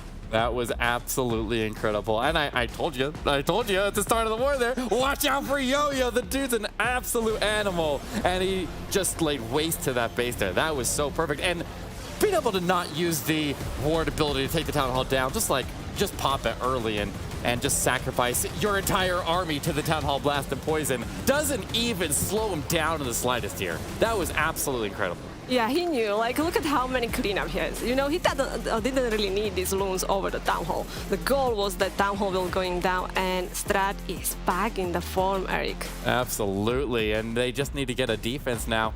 They're only 7 buildings behind here, and they'll keep some pressure as they trail behind Aphelion Esports. And they'll just wait for their opportunity, wait patiently, keep getting those big triples on the board there. They will definitely need some if they, well, and we'll see what Aphelion, their average attack stars was 12.5 was their league average. So they could definitely see a couple defenses, but I've also noticed that a lot of the teams really step up their game here once they get to these big stages and once they get further along in the tournament. So, I mean, the numbers sometimes lie to you. And now, because they start with the 2 triples, I think, you know, momentum again are growing, you know, the confidence. I think we can see the night that Freestar, not trying to jinx anything, but it looks like the muffin. It's all right. Let's see if they can make it happen here as they get ready for the next attack. That last attack was so fast that they get a little bit more time to plan before. Looks like Muffin will be striking next. You see the banner behind his name there, marking the player who is up next to attack. And here we go. He is live. Muffin for Aphelion Esports. What's he got? He's got Inferno Dragon Riders. We've seen a pretty good representation of this attack so far, using a little bit of lightning, kind of a moderate number of freezes. We've seen other attacks so far in this tournament with significantly more freezes, and he's going heavy on those skeleton spells, and that lightning will make sure those Inferno Dragons don't get knocked back, because you have to remember, they are basically, they're an Inferno. They have to charge up their beam, and if they get knocked back by a sweeper or their target moves like a defensive hero, then it's very important that you get rid of sweepers and you anchor heroes down so they aren't moving around, and that can maximize their damage output. Yeah, this is all making easier life for these dragons as that sweeper is gone. And now we have to be like very smart when and how we're gonna be using these spells. We are pushing with the Slammer there as well, so we have big group of the Inferno Dragons dealing with the CC using the nice poison, but we have the King and the Queen coming from the top side, and maybe they actually can clear the Eagle. I like the use of the skeleton spells over the defensive heroes and over those single infernos. Tie them up as much as possible. Minimize any incoming damage. He did have to use the ward ability really early in the attack there, so he has the heal that can help him get past that Town Hall, but he continues to freeze that area, try to relieve that damage. A lot of his troops here are going to be sitting in that Town Hall poison while they try to finish clearing out the core, but I think he's cleared a lot of the base here, and he got all the defensive heroes down. He's got the CC dealt with. He just needs to keep his queen with a unicorn attack and just give a little bit of protection for the World Champion, and I think he set up very nicely here. Wow, that poison was so savage. Look at how many dragons, even we lost the ward, and the Royal Champion will be using the shield any second. Boom, boom, boom, sniping some defenses. Queen actually should start patting towards the scattershot. We have over 1 minute 25 seconds, so we are good with the time. Just needs to keep the Queen alive. He'll probably lose the Royal Champion here, but the Queen has her ability intact there, and after she gets through the Scattershot and Expo, she's gonna make it through without having to use her ability, and that will make so she can use her ability into the Arch Towers, into the backside, but she's gonna come out of that with relatively low HP, so the Cannon Arch Tower combination might be too much for her. She goes to the Collector first, she steps around, her archers are taken, and she's got it, Muffin with the triple, and a nice celebration there, as they will maintain their lead against STRUT Esports. Wow, beautiful job from Aphelion Esports. We are 3 for 3, Eric. Absolutely. This is a brilliant performance for them. They are holding their own against one of the biggest name teams in Clash of Clans Esports. STRUT is a titan, and they're trailing right now, and they're not giving the Aphelion is not giving them opportunity to get ahead in this war here. They're just taking full advantage of that miss there by STRUT, and they're keeping that pressure really ramped up here. Yeah, definitely pressure on STRUT, because seeing Aphelion Esports hitting this 3-star, you know, they haven't stopped them with any defense yet. Yeah, this was a really nice attack here. Really good allocation of his skeleton spells there. Really good protection of his heroes as they were working off to that left side there and wrapping around. And if they can just hold on to those hero abilities and set that Royal Champion up to sweep it to the end, and then let the Queen just go in and clean up whatever is left. It's a very effective way to take bases down. And it's all about just spotting those key targets and sweeping those Inferno Dragons in and taking it. And it's put them in a really, really strong position. Looks like we're going to see asked from STRUT coming in for our next attack here, though, Susie. Yeah, we actually also see so many different strategies in the war. We saw some Queen charges, we saw also the dragons, and yeah, I'm really curious what we're gonna be seeing next. If the Az is the next who is attacking, we saw he was using the E-Dragons. Do you think he will go with the different one? He has been using Electro Dragons a lot in the recent tournaments, and he's been very good with them. He's had a really, really high hit rate, but he's gonna put him away for this one and go in with a Queen Charge into Hydra, using a little bit of lightning. And normally when we do the Queen Charge Hydra, we're gonna charge the Eagle Artillery and try to get the Queen to walk along the edge of the base there near the Eagle Artillery and try to punch into another carbon down line. So I like this setup. The Queen just needs to stay to the right here, go into the Eagle Artillery, and then make the transition over to the Scatter Shot. And then the left side of the base there, very, very thin. And I like this attack. It's honestly one of the safer attacks there, as long as the blimp makes it towards the Town Hall, then it generally triples, but even if the blimp gets caught, then the dragons can a lot of times go in and pick up the Town Hall late and at least get the 2-star secured. So very safe approach, I like it, and it's all about this Queen Charge though. Yeah, it's not gonna be that easy Queen Charge because we have 3 enemy heroes on the way for her. So I hope so the Queen will start walking for the Eagle. Yeah, she is going that way, and he's got 1 headhunter. That's all. There's a lot of heroes right there, and they're gonna have to do some real big support here to get this Queen through. But I think with all the rages that he brings to this attack here, the dragons don't honestly need that much spell support. So he will start them in from the left side and let that headhunter come in and help the Queen get through the defensive king. And the Queen over there can just sail on that way and just keep an eye on her, toss a rage every once in a while, and hopefully she doesn't run into trouble. But he needs to focus for a moment on the dragons and get in the front form there with the king. And here comes that blimp, and watch his ward ability. There was MVP Headhunter. Took down the enemy king, but also pulled many traps. So that Queen was distracted by the ground skellies, but far away from the defenses. But Eric, we still have that move the Inferno up. Yeah, he did end up hitting a tornado trap there with his blimp. and he had to pop in a freeze to make sure that he got the Town Hall. A second freeze as well. He got the single down. The Royal Champion sees an opportunity. The CC on defense is destroyed, and the Royal Champion should have free reign over the backside of the base here. This is absolutely crushed. STRUT will keep the pressure on. This Queen's going the distance. The Royal Champion's going the distance, and these Dragons will not be stopped. Look at how many troops we still have. So many dragons, we have heroes, abilities, and also time is good. Like we still have some 40 seconds left. So very nice job from STRUT, hitting their second 3-star. Yeah, he's just going to hold on to that Royal Champion ability so he can swing the shield back across to the other side of the base and take out the last standing structure. So he doesn't even have to walk over there. He doesn't need to spend any time. And the RC just improved the time efficiency on the backside to prevent the walk back across the base as he takes a victory lap. Doesn't need to. He can just walk away and have his victory anyways. Yeah. Let the shield take the lap. And now when you look at this match, it's really close because Aphelion Esports is holding that 1-star lead against STRUT, you know. So STRUT is just waiting if they can see if Aphelion Esports can make their first mistake. Yeah, and so far they haven't. I mean, STRUT is staying right there on their heels, and they just gotta get them to make a mistake there. And like we said when we were talking about in the pre-show, the base building in STRUT is world renowned. They have such good attackers that they're known for their defense, and it's always been a difficult thing for teams to get triples again, but it's a very offensive meta right now, and I mean the attackers over at Aphelion are no slouches. Yeah, definitely. Like STRUT, how you say, very well know, they study the opponent teams. They are having ready the bases to defend their favorite, strategies to stop them.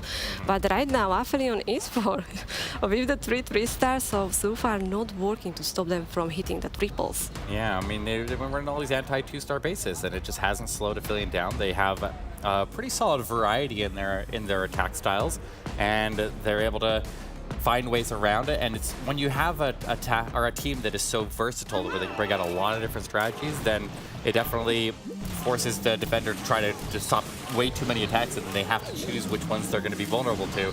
And in this case, we have a Queen charge into a Lalo. Got a Blimp select. The Blimp's going to go in here and take out the single Inferno and allow the Queen to round around. Notice how he has not dropped his healers yet. Delaying the healers here makes so that the healers would not transfer forward to the Yetis, but the Queen is going inside of the base a little bit there. And keep an eye on those healers, make sure they don't transfer forward to the Yetis. The Queen is, he's throwing his hands up. Oh, wait, what? What? She died? Queen? No way! That's why he threw his hands up. That is a big problem here for Eyewitness, and a huge opportunity for STRUT Esports. He's gonna have to go to a backup plan. What's your backup plan if the Queen charges down and you already use your blimp? He's in a lot of trouble here, Susie. We are going against the ring base, so we really have to go in with the troops. Right now we are doing the King Walk, deploying the Royal Champion, but we still have both enemy heroes there. He decided to go with the raid spell, Headhunters, getting some hits on the enemy King. Royal Champion going for that ground X-bow right now nicely. That King tanking that ground X-bow, so the Royal Champion wasn't taking that much damage. Yeah, but he still needs to secure this Town Hall, and right now the King is he going to activate it there? I don't know if he will or not, but he kind of needs the King to activate the Town Hall here. He's going to get stalled up, and if he can at least get the King to activate it, then the Royal Champion can target the Town Hall finally, and then she can help take it down. He might be able to recover this to a certain extent. There it is. He gets the Town Hall down. Crisis is averted. That now he just needs to get the percentage as high as possible. Are you serious? I am in shock. Like, look at the value of the King and the Royal Champion. They saved this hit so far. You know, they cleared the core of the base. We still have that one multi-inferno up. Sadly, the Loons doesn't look like we got split. We have the group of the Loons. Warden ability catching every Loon here. We are looking good. Yeah, he's recovered this fantastically. He just needs to get the defensive Royal Champion down. He had his Electric Owl chipping away here for a second, but the Warden pulls the Owl north and needs to go back and pick that up there. Now, he's going to get the decent amount of the perimeter buildings freed up here, which is a mix so we can pick off a lot of this percentage. And that's going to get the percentage up to a pretty decent amount, but it's not going to be as high as what STRUT had on their miss. So a massive opportunity for STRUT. If they can triple the next attack, then they will pull into the percentage advantage here. So they cannot waste this opportunity. Yeah, I have to give credit as Witness. You know, like, he lost the Queen at the start. He didn't panic. Like, he was keep focusing main focus, get the Town Hall down, which he did. But you can see it will be lower percent than Strat. So now Strat has the opportunity to take the lead and change this war. Absolutely, this is crazy. I mean, you gotta hand it to Eyewitness. I think a lot of players would have started in that situation, because when you already used your blimp right at the start of the attack like that, it is very, very difficult to get the balloons into the Town Hall, to find the path into in, because there's still so many. The defense is off on the right and left side of the Town Hall, so there was no direct path into it, and so he couldn't just like send in a bunch of haste of balloons and then range them at the Town Hall. Like, there was a lot of big obstacles if he didn't get the heroes in. And he was able to navigate them into the middle base there. He invested the freezes to make sure that he got all the way in there, preserved his queen from, or his king, I mean, and he basically did a king charge, let's be real. Yeah. That's kind of impressive in its own right. That was incredible, like seeing the king and the royal champion still got the job done. So yeah, still very nice try, but Strat has now 2 attacks left, so we still have Mask and Boom with the attack left. Who do you think gonna be that final attacker? Oh, looks like it's gonna be Mask coming in for STRUT Esports, and he's got a queen charge Lalo. He's got a log launcher here, and oh man, I wonder if they're gonna do that. We see, okay, I'm not sure what his exact approach here. Does he use the log launcher with the king, or does he use it with the queen here? The queen's coming in on the left side, and there are open walls to be able to drive the queen across and maybe weave her into the Town Hall later on. But we'll see what his approach here is, Susie. Yeah, so far he's just funneling for the queen here, so probably that log launcher will go with the heroes if the queen will be moving for the Town Hall. For now, we are using the free spell to protect the queen, as there is Scattershot and the enemy royal champion Gram Expo still on the queen, Eric. Yeah, we see no Tesla farm popping in those compartments on the adjacent sides to the Town Hall. Normally, if you see the queen in a Scattershot compartment in one corner and the royal champion in the compartment in the other corner on both sides of the Town Hall, you expect a Tesla farm to be in one of them, and he's able to avoid it for now. Would have been nice to find it with the queen charge. Always a good thing to find a Tesla farm with a queen charge, and he'll have to figure out where it is and deal with it later on. But you can also see that he's already establishing the funnel to let the queen leave the base over on the left side of the compartment and then drive back towards the Town Hall later on. And there is the log launcher. Invest in the warden, the royal champion, and the king, all to drive in there with skeleton spells to provide protection up ahead. This one can be insane value. Like, we have all heroes on the right side, 2 Infernos, Eagle. We are even finding the Tesla farm. Like, beautiful plan from Mask. Right now the queen looks like she will be walking towards the Town Hall, so that's all good. Warden ability use, protecting everything. We are even using the raid spell there to help with the Tesla farm. Yeah, just needs to get the queen to path into the Town Hall, and he should be really well set up. He's starting to Lalo in from that top corner. No defensive heroes left on the base. They're raging up the Yetis in the middle. If those Yetis just give the queen the protection for the single photo, he's going to be in a really, really strong spot. Starts to freeze up over there. There is so much alive here. He just needs to get the Town Hall down. And I told you, this team is fearless. They will take the risk. They'll come in opposite of the Town Hall. He's got the queen ability and that RC ability, and he absolutely has the triple. STRUT Esports takes the lead in this war. Incredible attack from Mask. Wow, what comeback from Strat. Like, they start with the defense and now hitting these triples, and we will go to the round of the final attacks.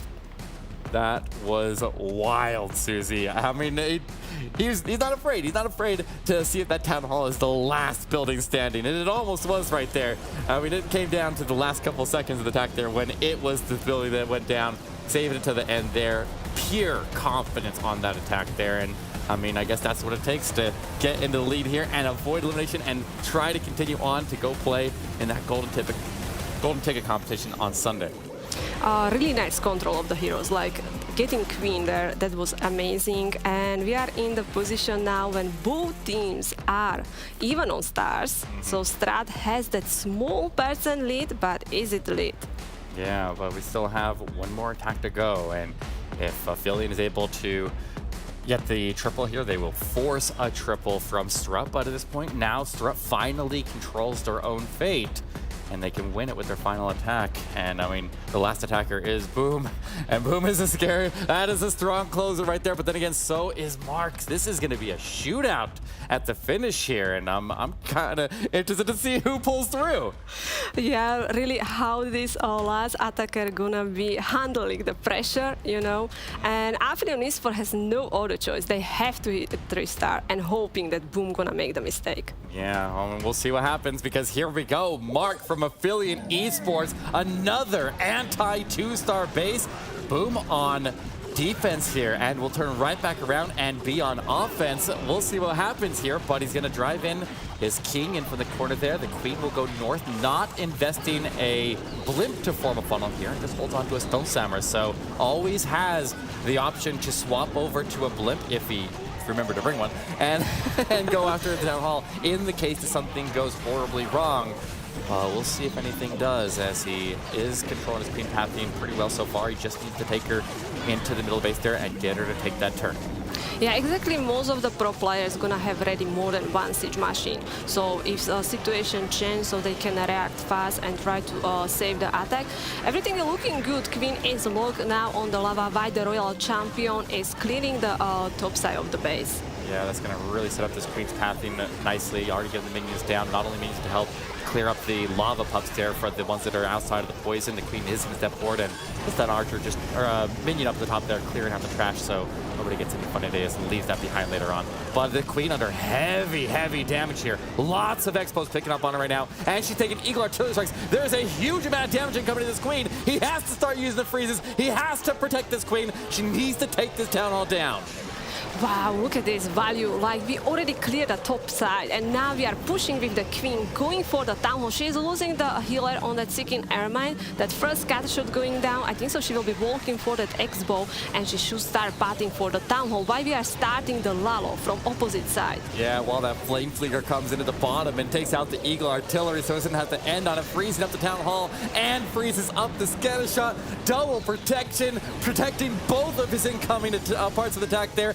Able to take the town hall down, grabs at the scatter shot. The last standing major defense is that defensive queen. He's got her under control, and Aphelion is going to put the pressure onto Strut. And one of these teams, this is going to be their final war, and it's going to come down to this final attack, as Boom will have to come off of defense and settle it on the battlefield into this final attack. What the hit from Mark was it? Like, this was pressure hit, you know? They know they had to hit a 3-star, and that was beautiful attack, that queen charge. Oh, wow. Like, she got so amazing value, so many loons still left, and also plenty of time. Yeah, so much incoming damage on the queen, but he kept his composure. He was able to get the freezes right where he needed them, secure, or just slow down the damage a little bit so the rages could keep up, and that was so brilliant. I love this freeze that he put here onto the town hall and the scatter shot, protecting the queen, because their healers might have been in a potentially dangerous position there, but he had his queen ability still intact there. So one way or another, that town hall was going down. He was able to safely start in that Lalo and not have to worry about setting in backup balloons to go after the town hall at that point there, and he just absolutely picked that base apart. And the queen charge Lalo is very strong against those anti-2s, but we've seen already where they can go very wrong very quickly if the queen charge has a problem. Exactly. I am very nicely impressed from Aphelion Esports. Going against Strat, they know it is big match, and look at the score. They finish with the 14 stars. We were talking like Aphelion Esports in the top bracket, they hit the 12 stars, so it wasn't like high star war. But here, we may be gonna see both teams with the 14 stars. Yeah, and if you remember in the last war that sent Strut into the lower bracket, we did end up having a handful of swag spells there and some issues with the queen charge going down early out of Boom. So I hope he's able to shake that off and get back into this, because this is what counts. Here we go. Boom is live. It all comes down to this. One team is walking away and the other team is moving on to the Golden Ticket Sunday. Boom is coming in with the queen charge Lalo in from the top corner, and looks like that king immediately coming down to dive into the town hall compartment. I like it. Nice and safe, get that out of the way early and get high value out of this king.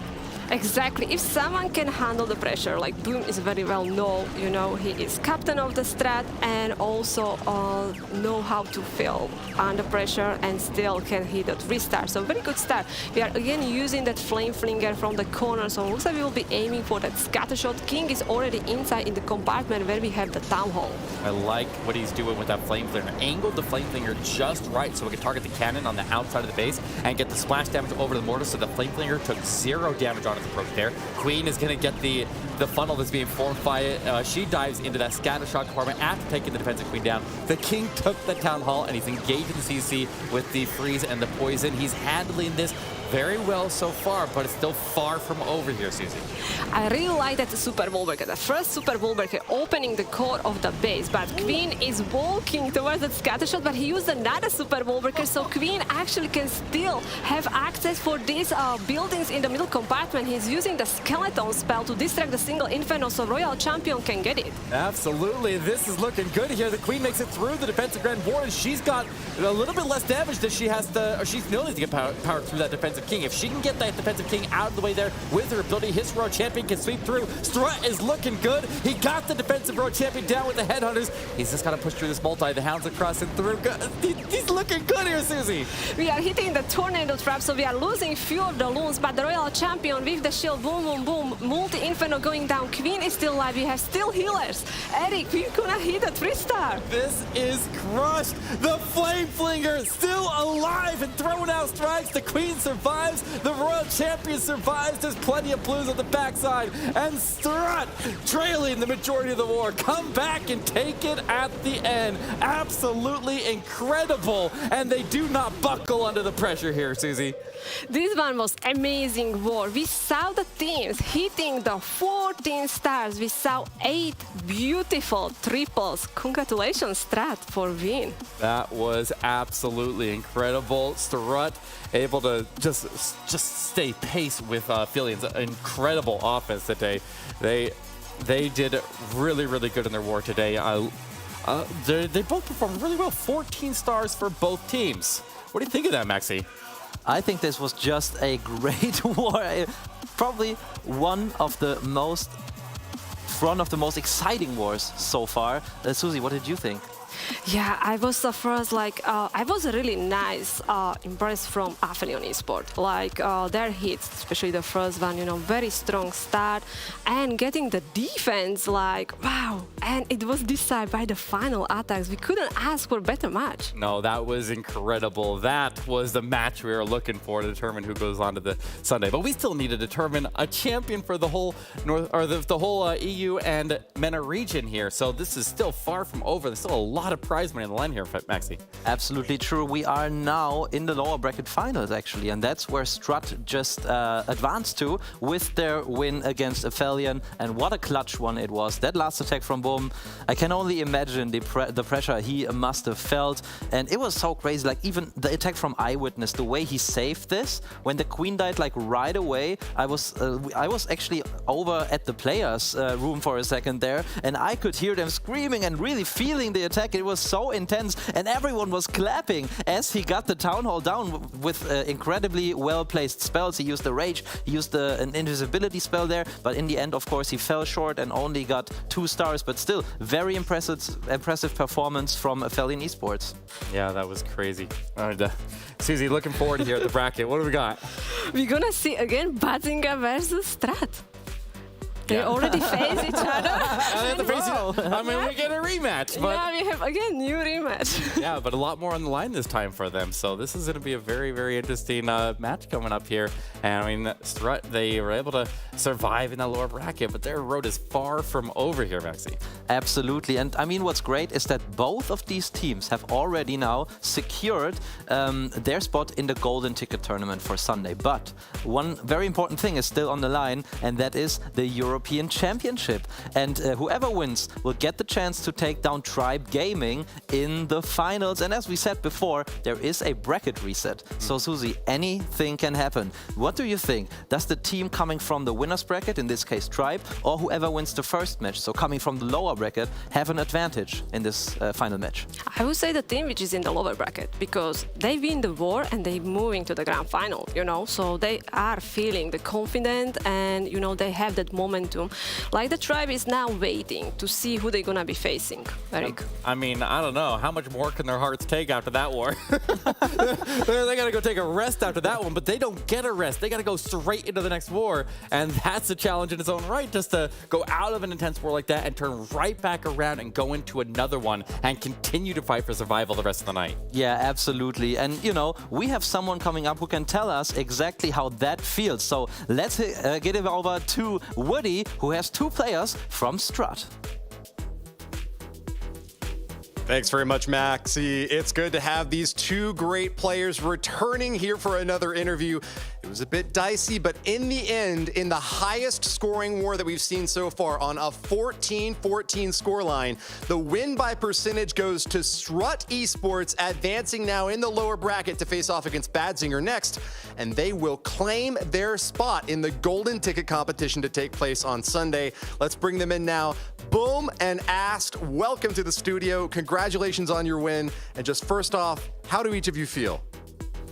Thank you very much, Rudy. We are so relieved that we are sitting right now on the seats. I was actually like sweating like the whole war because Aphelion Esports crushed our bases like really like from the beginning to the end. I actually did not see the fail, but I'm so happy that we managed to get the win. Yeah, I mean, it was so close. It was really nerve-wracking. I'm really glad that maybe with Boom's past experience, he made us go through that last attack. But not only for the European Championship, but it's so important that we're now through for the Sunday for the Golden Ticket, because the Worlds is where we want to be, and that was our goal when we got here. And yeah, super happy to be on Sunday. Well, you've still got another great shot to make it happen, but your fans have not had the easiest time cheering for you today. It's been really up and down. You still have one or maybe two more wars left today up against BADZINGER, a team that you defeated in the round-robin challenge season, but that just today has knocked you down into the lower bracket. What do you think is going to be your approach up against BADZINGER, a squad that actually, out of the 4 wars that we've seen today, out of the 8 efforts in those wars, they've had the bottom 2 average destruction percentages. So it seems like if you get another percentage tie, you might have a good chance against them, but they bested you today. So what are your thoughts in general?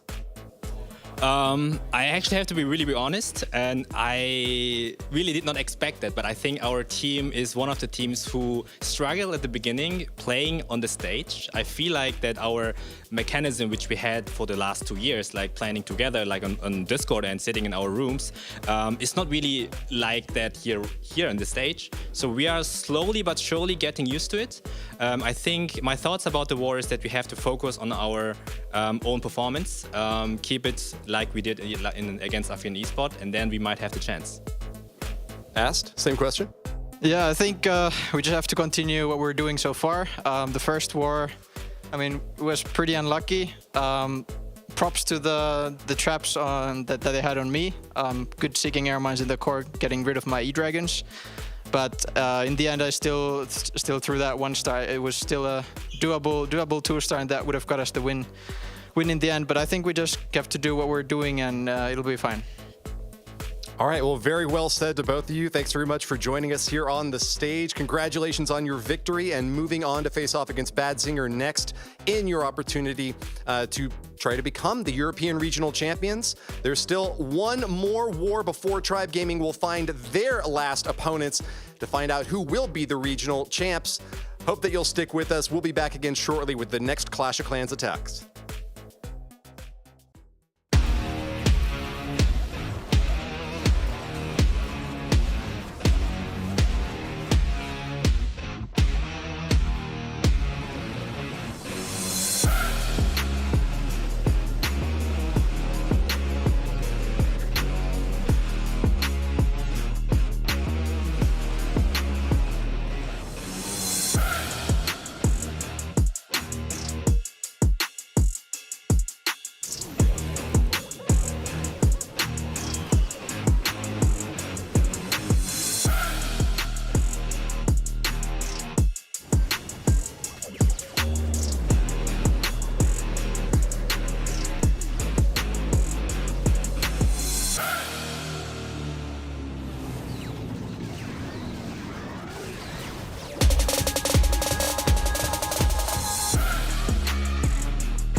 Hey, this is Itsu and Boom, and we are bringing you the mobile DHL pro tips. How do you prepare actually for matches? And we're talking about now about the offensive preparation. What are you looking for to make sure that you're as good prepared as possible? All right, so regarding the offense performance and practice, I would say that all of our team members practice their own performance by themselves, because not only all of us have the same time, the same day. I would say that we continue pushing and attacking in Legend League, which is very, very important. Second of all, we do a lot of friendly challenges. I mean, we have bases prepared on our accounts. We just attack them regularly, daily, with different strategies. And third of all, I would say that we are also watching streams from other teams, just to see maybe some new approaches, some new ideas of how you break down a base. And I would say those three things are the preparation which we do for offense. That sounds really interesting. And one thing which I'm really specifically looking for is a lot of players are asking how many strategies they should try to master. Because I feel like nowadays it might be already enough to maybe master 2 or even 1 strategy. What is your opinion on that? Yeah, I think nowadays I would completely agree with you that a pro player, to be successful actually, like in competitive wars, you do not need too many strategies to work on. It is even a better choice to just go with maybe 1 or 2 strategies which you're really, really comfortable with, that you know that on every base you can somehow use and force these certain strategies which you are the master from. And I would say that it's the same for me. I'm actually using 1 or 2 strategies right now in the war and pretty successful with it. So Boom, there's one more thing we want to talk about regarding this question, which is the defense. Obviously, defense is a heavy role in Clash of Clans. So when you're going into a match, what are you looking for in preparation to make sure that you might have an advantage over your opponent? Yeah, this is also a really important topic. I would say it really depends on your financial situation. For example, if your team can afford a specific base builder who is specifically building for your team, this is obviously the best choice, which we also do with Sir Iron in our case. And he would scout the enemies and try to analyze their attack strategies, preferred attack strategies, and build specific bases against their strategies. And at the end, afterwards, after he's building those, designing the new bases, we as players trying to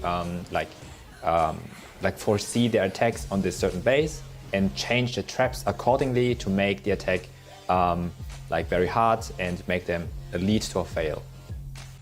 Okay, that sounds intense. So when you're looking at a base, what would you say on average how much it takes to actually go from 0 to hero, what does it take time-wise, on average, let's say like that, for you to get one base ready? Yeah, I would say I actually asked our builder, how long do you take to design a new base? He said around 30 minutes to an hour, so we already take 30 minutes to an hour to design a new base, and then it comes to testing the bases altogether. I would probably say 2 hours maximum for testing the base. So overall, maximum of 3 hours for each base, but it can be also shorter or maybe sometimes longer than that.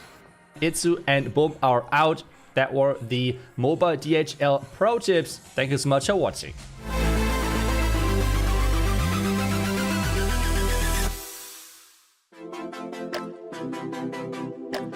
Who is most likely to text on my way when they're still not ready? Hugo. Me, of course. Hugo. Hugo, yeah. He's generally quite late to things. Hugo, it happened today. He said he's ready and he was in the shower when we were meant to leave the hotel. Who is the team comedian?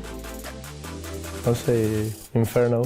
I think it's Inferno, he's the manager. Me, or maybe Robert is funny, I think. Anna. Who is most likely to forget someone's birthday? I guess all, I don't know. I would say me again. Hugo. Dama. Hugo. Who is most likely to get scammed? have no idea. I would say Anno. He doesn't pay attention to every message he gets. Maybe Rupert. I don't think any of us would get scammed, to be honest. We're all pretty, on it, I guess. Rupert. Because he's Rupert. Who is most likely to miss their flight? Rupert. Rupert missed his flight, so I would say Rupert. Rupert. He missed twice his flight. Me, I missed my flight on the way here, actually. Rupert. Because he did miss his flight on the way here. Who is most likely to fall asleep during a match? Anno. I would say Anno. Jimo maybe, because he sleep early. I'd say Anno. Probably me. Who is most likely to fail a lower town hall diff attack? Rupert. I would say Rupert. No one on my team can fail lower tunnel. Alfonso. Rupert. Who goes for the most creative attacks and who goes for the easiest attacks? I think Hugo goes for weird plans sometimes, and myself I go for simple plans. I would say Alfonso goes for the most creative attack, and the less creative attack, I would say me. It depends, maybe Jimo is a creative attacker, and for the simple plan I go with me or Rupert. I say Alfonso goes for the most creative, and Hugo does the most simple.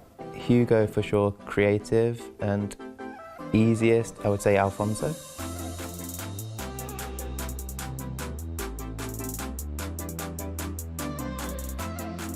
Who is most likely to spend all their money on something stupid? Rupert. Oof. Anno. He wants to buy a new iPad and a new iPhone.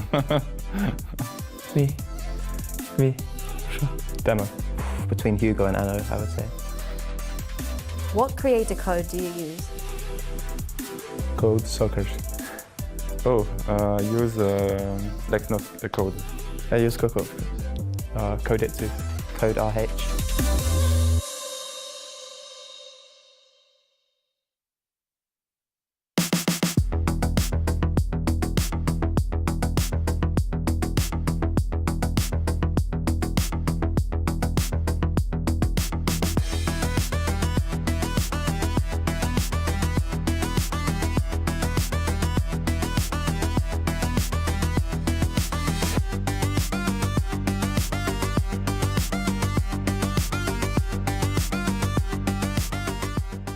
The Snapdragon Pro Series is brought to you by Snapdragon Elite Gaming, Monster Energy, and DHL.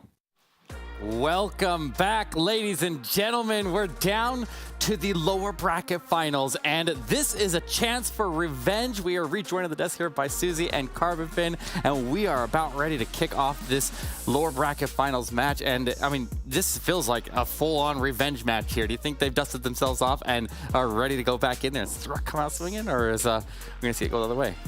Yeah, we have actually the same match we saw a few hours ago. STRUT versus BADZINGER. We saw that BADZINGER won. Do you think what's gonna be different in this match? I think what's going to be different is STRUT's going to be saying we are not going to be getting a 1-star because that is what cost them in the last one. They're going to be focused and at least secure the 2-star and make sure that they have a better chance. Yeah, that really cost them, but they came out swinging in that other round. In the next round, they came out swinging in their last match there and put up 14 stars. They trailed, but they came back strong. But BADZINGER's a really tough team, and they've already proved that they can beat them once today, so already put some pressure onto them right there. Yeah. Exactly. And I'm really curious if they're going to be changing what bases they're going to be using, because they already saw what kind of strategy BADZINGER brought today. Absolutely. They have seen what they're bringing here today, so that could definitely be playing a role in this matchup. But the thing to take note is that both these teams, no matter what happens as the outcome of this, is going to be advancing to Sunday, because Tribe, who's waiting in the grand finals, already has a golden ticket, and they can't play in it as you know, there's no prize pool. So they're going to let the teams who have a chance at getting another golden, or at least to get their first golden ticket, be able to be the ones to play in that tournament, Eric. Yeah, absolutely. And none of this would be possible without our awesome sponsors, Snapdragon Pro Gaming here, and they have definitely put on an awesome, incredible event here. Cannot ask for more. These wars have been absolutely fantastic, and we've had a crazy, crazy show here. But look, now that you've had a chance to look at the stats there of the two teams and the history that they've had here so far, you got any predictions on this match here, Susie? I think because BADZINGER was like waiting now, STRUT just won huge match against Aphelion Esports. That was 14 stars, boom, with that final attack under pressure. I think I still will go with the STRUT because just of the reason of this final attack, like STRUT was so happy, and with the 14 stars, it's still amazing job. Yeah, absolutely. So you're taking STRUT then. I'm also going to be picking STRUT. Even though BADZINGER did win, well, I would put a little asterisk because of the 1 star that came in from Ast, which played a huge role, as STRUT could have been a completely different outcome in that one if it didn't happen. So they're definitely going to learn from it. So I think STRUT is going to win. And if they do, that would mean a rematch against Tribe Gaming, who we saw in the Queso Cup put up one of the most unbelievable performances we've ever seen, 15-15, and it really only came down to Tribe being a little bit quicker in their attacks. Yeah, that's absolutely crazy. But if you guys want to learn a little bit more about BADZINGER, put something a little special together for you here.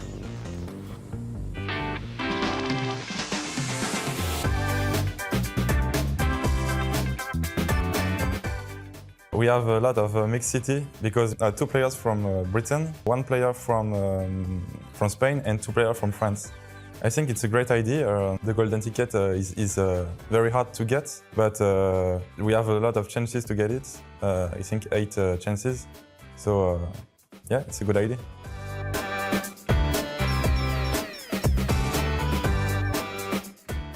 We tested some bases with our builder Dima, who unfortunately cannot go to Poland because he lives in Ukraine. We also did a lot of wars to prepare our attacks, and that's it. I wish them good luck.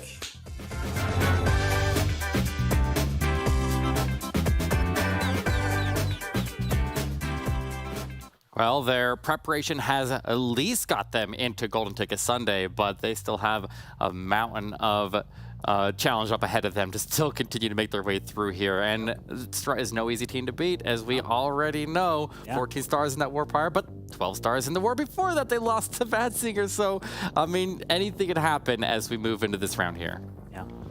Exactly, and I think so is very different now because they know they are gonna be playing for the golden ticket. So I think so that pressure not gonna be really there, you know. Definitely, the pressure can be a little bit easier. They can take it relaxed, but you know they at least want to win, right? Because prize money can affect it. If they win, then at least they will be guaranteed second place, meaning they'll get a little bit more out of the $50,000 prize pool here today for these EU and MENA teams. Yeah, they are deep in the money right now, but there's so much more that they could gain here if they can keep on going. But well, let's take a closer look at STRUT Esports as we have something for them as well.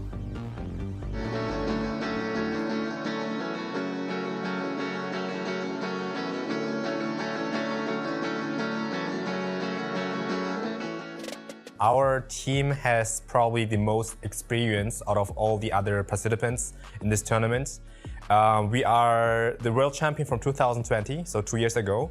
We know exactly what it needs to win such a huge tournament.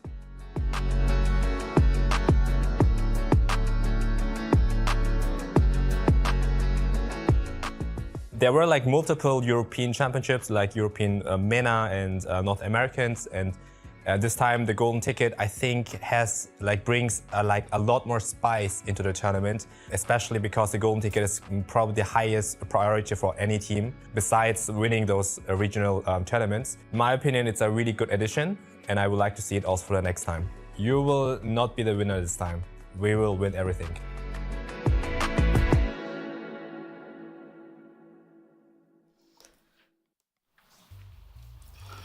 And we are getting ready for this next match in the lower brackets. kind of the finals in the lower bracket. Winner of this takes on Tribe Gaming. We're taking a look at STRUT as they are preparing, and I actually, well, I wasn't casting the last four, so I went down and I was sitting down in the front row watching these teams, and they have these noise-canceling headphones on, and actually you could hear them talking because since you can't hear yourself, you talk pretty loud. So these players are talking to each other, and it's awesome to hear what's going through their plans and what they're kind of worried about in this also.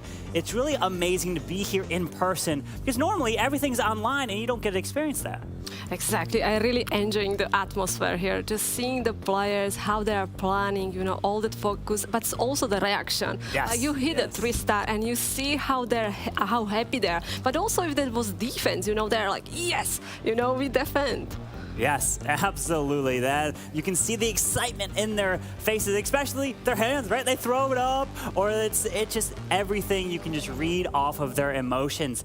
But the one thing I said what I was going to do was after the war that BADZINGER and STRUT played, remember the ice? We saw the Ice Hound in the wall record from Ano. Well, I asked him, Ano, did you purposely use a wall wrecker to go in, not a blimp? And he said yes. He purposely wanted to use a wall wrecker in that attack. The reason is because he saw some incredible value next to the scatter shot and the multi-target inferno. But then he said, and then I was like, wait, why did it fail? He said because he dropped the wall wrecker one tile to the left side, and that caused the wall wrecker to hit the scatter shot, and so it could not continue into the compartment or touching the walls that would lead into the multi. So it's literally a game of tiles. One tile cost Ano in that attack, which it was awesome to kind of hear their input on it.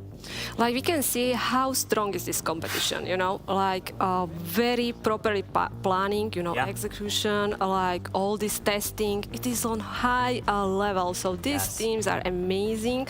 BADZINGER did well against Tribe. They lost it, but they lost by 1 star. They haven't started well with that 1 star as well, you know. So I think so BADZINGER are ready. We saw STRUT amazing against Aphelion Esports. I think so we will be looking again for a very close match here, Carbon. It is going to be a fantastic match here, and you know, all the answers that we were listening to that interview was Rupert, Rupert, Rupert, Rupert for everything. Like, who's going to miss their flight most likely? Rupert, every single person. So I'm going to be curious to see what Rupert does here in his attack that will be coming in, but he's not the first. For the first of BADZINGER is going to be Demo, and he's got one bat spell. Oh, it's because it's going to be a Skelly Donut looking to grab the Clan Castle. The multi-target Inferno as well. Doesn't look like he's going to go and grab that single here, but that's some nice value. I can't believe, like, Demo is taking that risk, you know. He is using the Skeleton Donut 3rd time, all right? He failed at first one when he didn't get the Inferno, but here, working everything perfectly. We got Clan Castle and the Inferno, and now we are starting with the Hero Dive.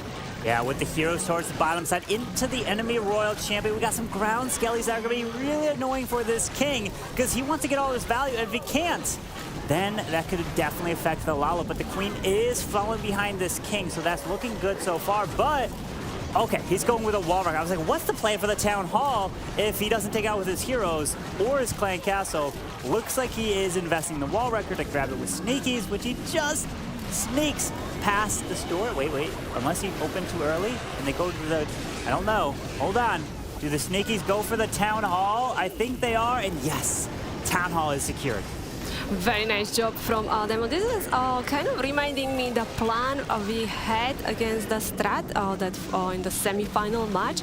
Royal Champion just finishing some defenses building in the corner, but she is crossing the poison, so she's not gonna survive for the long time. But look at the value of the queen here. She totally cleared the bottom side of the base. Wow, how is that queen still up here of Demo? The queen got some effect, and she found a giant bomb, but she's got like 1 bar of health left. It's like just anything hits this queen, she's going down as he's continuing his way through. There's the ground expo, which he pops it and actually clips the queen, so that expo could have killed the queen if the balloons didn't take it out, but he's continuing his path around with the enemy queen frozen. Scattershot air. Is that an air expo? I think it might. No, I think it's ground. I can't even tell as the balloons take it out super quick. This is amazing attack from Nemo. Like, we have still so many spells, beautiful warden ability, like catching the queen like that. We will be finishing on that single Inferno, but where we look how many loons we have. Very strong start from BADZINGER, and again, Nemo was using that skeleton donut. I can't believe, like, he is taking the risk in this kind of competition where we are in this stage. Yeah, the risk that he took, but it's paying off unless he can't get back to that single target Inferno. We got a full health warden who's following these balloons slowly around. I think he should follow the balloons. I guess, never mind. He wants to go to the minions. As the balloons try to path their way, they'll go straight for the single. Hang on here. It's not guaranteed just yet. That single target Inferno has a little bit of damage taken off of it. So he doesn't, it's not full health. Okay, we are not finding any air traps, Carbon. More than getting hit. And wow, BADZINGER with the amazing 3-star from Demo. Brilliant job there, getting it the 3-star. What a way to start off this match for BADZINGER. And now STRUT is going to have to answer, right? If you want to make it to the grand finals and at least guarantee second place prize money, because all these teams have already secured their golden ticket spot into the tournament on Sunday, since Tribe Gaming already has it, they know it's not as much pressure. Granted, they definitely want that little extra money, or even win it all to take the $20,000 first place prize. Exactly, you want to be the champion of the Europe and MENA, you know? It's gonna boost your confidence, so definitely. But yeah, so BADZINGER, very strong start. I really like how much value that queen did. And we will see how STRUT gonna be answering. We are actually live here. Yeah, Yo-Yo is coming in with a skeleton. No, wait, is it? No, he's got a poison spell. He's just using these bat spells to provide a distraction on these point defenses so that these balloons can go in and test for seeking air mines, and then the blimp will follow. Exactly. I really like how people are using this bat spell. You know, they are staying there longer than the free spell, so they are really nicely defending or distracting everything around. Blimp land, and of course we're taking down the Town Hall and also pulling the CC here. So notice that he went with a Rage, right?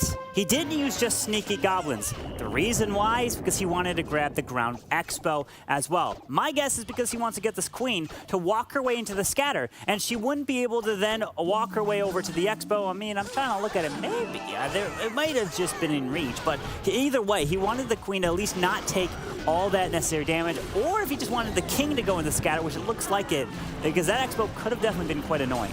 Yeah, we will find out during the attack right now. Looks like the king will be actually joining the queen. Baby Dragon just nicely funneling. We are using the Yeti on the other side, so we just are very patient here with the funnel, and let's see which way the king and the queen will go. Okay, so the king's gonna make his way up to the multi, not to the scatter, so the World Champion is coming in to help assist. Is that a skeleton spell? It is. I don't know how Yo-Yo does it. It's just insane value that he gets. Where's the king going? Okay, I guess the king ignores the bomb tower. That's kind of good. He's come back to help protect the queen, so Yo-Yo must have had some way to say, King, move away from there and go help your queen. Oh my. Yeah, he's joining the rest of the group of the heroes. We are using the invisibility spell on the Royal Champion. Can we actually get a single Inferno? Wow, she got it. A beautiful start with the Lalo. We have big group of the loons going for the multi-Inferno. We are using the freeze and also the haste spell. And look at the Warden. Even catching the queen and all these loons. What a Warden ability. Protect everything. The Ice Hound pops, helps grab the air defense, the Expo, so that these balloons are massive, massive overkill from Yo-Yo. Beautiful attack as the balloons are pathing their way down. Drops a haste because time. STRUT of all teams knows that time could cost you. So no matter what, use your spells. I mean, the only thing you can't really use it, if it's at the end of the day, is like a freeze unless it's a king to stop him from moving around the platform. And if you think you can't, if you have an invisibility spell, you're like, I can't use that anything. Well, the invisibility spell is actually kind of useful at the end to use it on, let's say, the king, so that minions or anything that are attacking him can then stop hitting him and start to go clean up. So think about that in your next attack. Yeah, very good point, Carbon. And how you say, STRUT especially has this experience that wars were decided by the time, so it's very smart play here, trying to save every second, every troop, you know, being fast. Yeah, and another thing that I was interviewing, asking the players when I was off casting here was, I was sitting out in the audience and I was talking to Kronos. And the funny thing he said was, when you're in the chairs here, and when there's a 3-star, all the viewers there are clapping, right? You can hear them clap for your 3-star. But then he also said, well, there's one more thing that you can hear from the headphones. You can hear Woody. You can hear Woody through the noise-canceling headphones. Of course you can. I thought that was absolutely amazing that Woody is always there. You can hear him, but it's just amazing to be able to speak to these players, get their experience, because the players that are here are playing for the EU and MENA. NA players are sitting back. They don't play till tomorrow, so they're kind of getting some experience looking how the players are playing, how the voice chats are going on. So it's really awesome to see them communicating and potentially also giving them each other some tips. I really like also how they're supporting each other, you know, like when, how you say, when 3-star happen, you know, everyone is clapping. That is not about like now we are NA and we are Europe and MENA, you know. It's like they're one team and I really want to see beautiful war. Yeah, we definitely will be getting the beautiful wars here. Not only this one, but also in the grand finals, whoever wins this matchup between STRUT and BADZINGER. But Ano is now with that queen charge towards the scatter shot. That blend grabbing the value, right? You help set the funnel for your queen to get where you want her to go. In this case, up towards the town hall, he has 2 more super wall breakers. Let's see if he can open by that wizard tower compartment. Yeah, I'm still in the shock. I remember the first attack from Ano in that previous match between STRUT and BADZINGER. That was an amazing hit from him. So we are using the Dragon Rider strategy, which we are seeing often. Nice freeze over that enemy queen wood, and also the scatter shot protecting this queen, so she doesn't have to use the queen ability. Yeah, if you're able to keep that queen ability for as late as possible, it's going to make a huge difference. Queen ability usually for the town hall will help. And look at that! I wasn't even looking that he dropped the wall breaker because all of a sudden the wall just opened up. It was like magic. Beautiful job to charge this queen all the way through, and what an epic charge so far. I really like that Kukul finding the black airmine and also protecting the queen, because that single inferno was on the loon. He's very strong star from Ano. Love that super wall breakers, how you say. I think we have the king on the top side just clearing some buildings, but as we open the wall, like queen has nowhere else to go, you know. She has to go for the town hall and clear that compartment. Beautiful job there with an invisibility spell as well, so the queen can clear the town hall and not even use her ability, because the next step for her is through this town hall poison. So ability here is going to be clutch, but a tornado trap is going to force her into the wall. It's the Dragon Riders and the Royal Champion are coming around, but notice he even still has the king ability intact. We have the king, queen ability here, plenty of dragons. This one is very strong attack from Ano, and we are actually going to be seeing the second triple. So yeah, second triple from BADZINGER. Yeah, brilliant attack here, and that's what they need to keep pace with STRUT. They did it once, but can they do it again is the question. And if you're wondering about the lower bracket teams making it into the next match against Tribe, well, what if the team from the lower bracket wins? That means you would have a bracket reset, right? Then, because Tribe hasn't lost. Well, that's not the case here. There's not going to be a bracket reset. Whoever wins the grand final match next is the winner. That's it. That's how it's set up for this. So keep that in mind. So the players that are coming from the lower bracket no longer are going to be less motivated because they have to win 2 matches in a row. They just have to win the grand finals to be crowned the first place champions of EU and MENA. Yeah, exactly. I'm very impressed how this war going. I think that because they know they're gonna be already playing for that golden ticket, it looks like that. Yeah. Like we have so strong hits here, Caravan. We are having incredible hits indeed, and I just don't understand how they can get so much value with their heroes.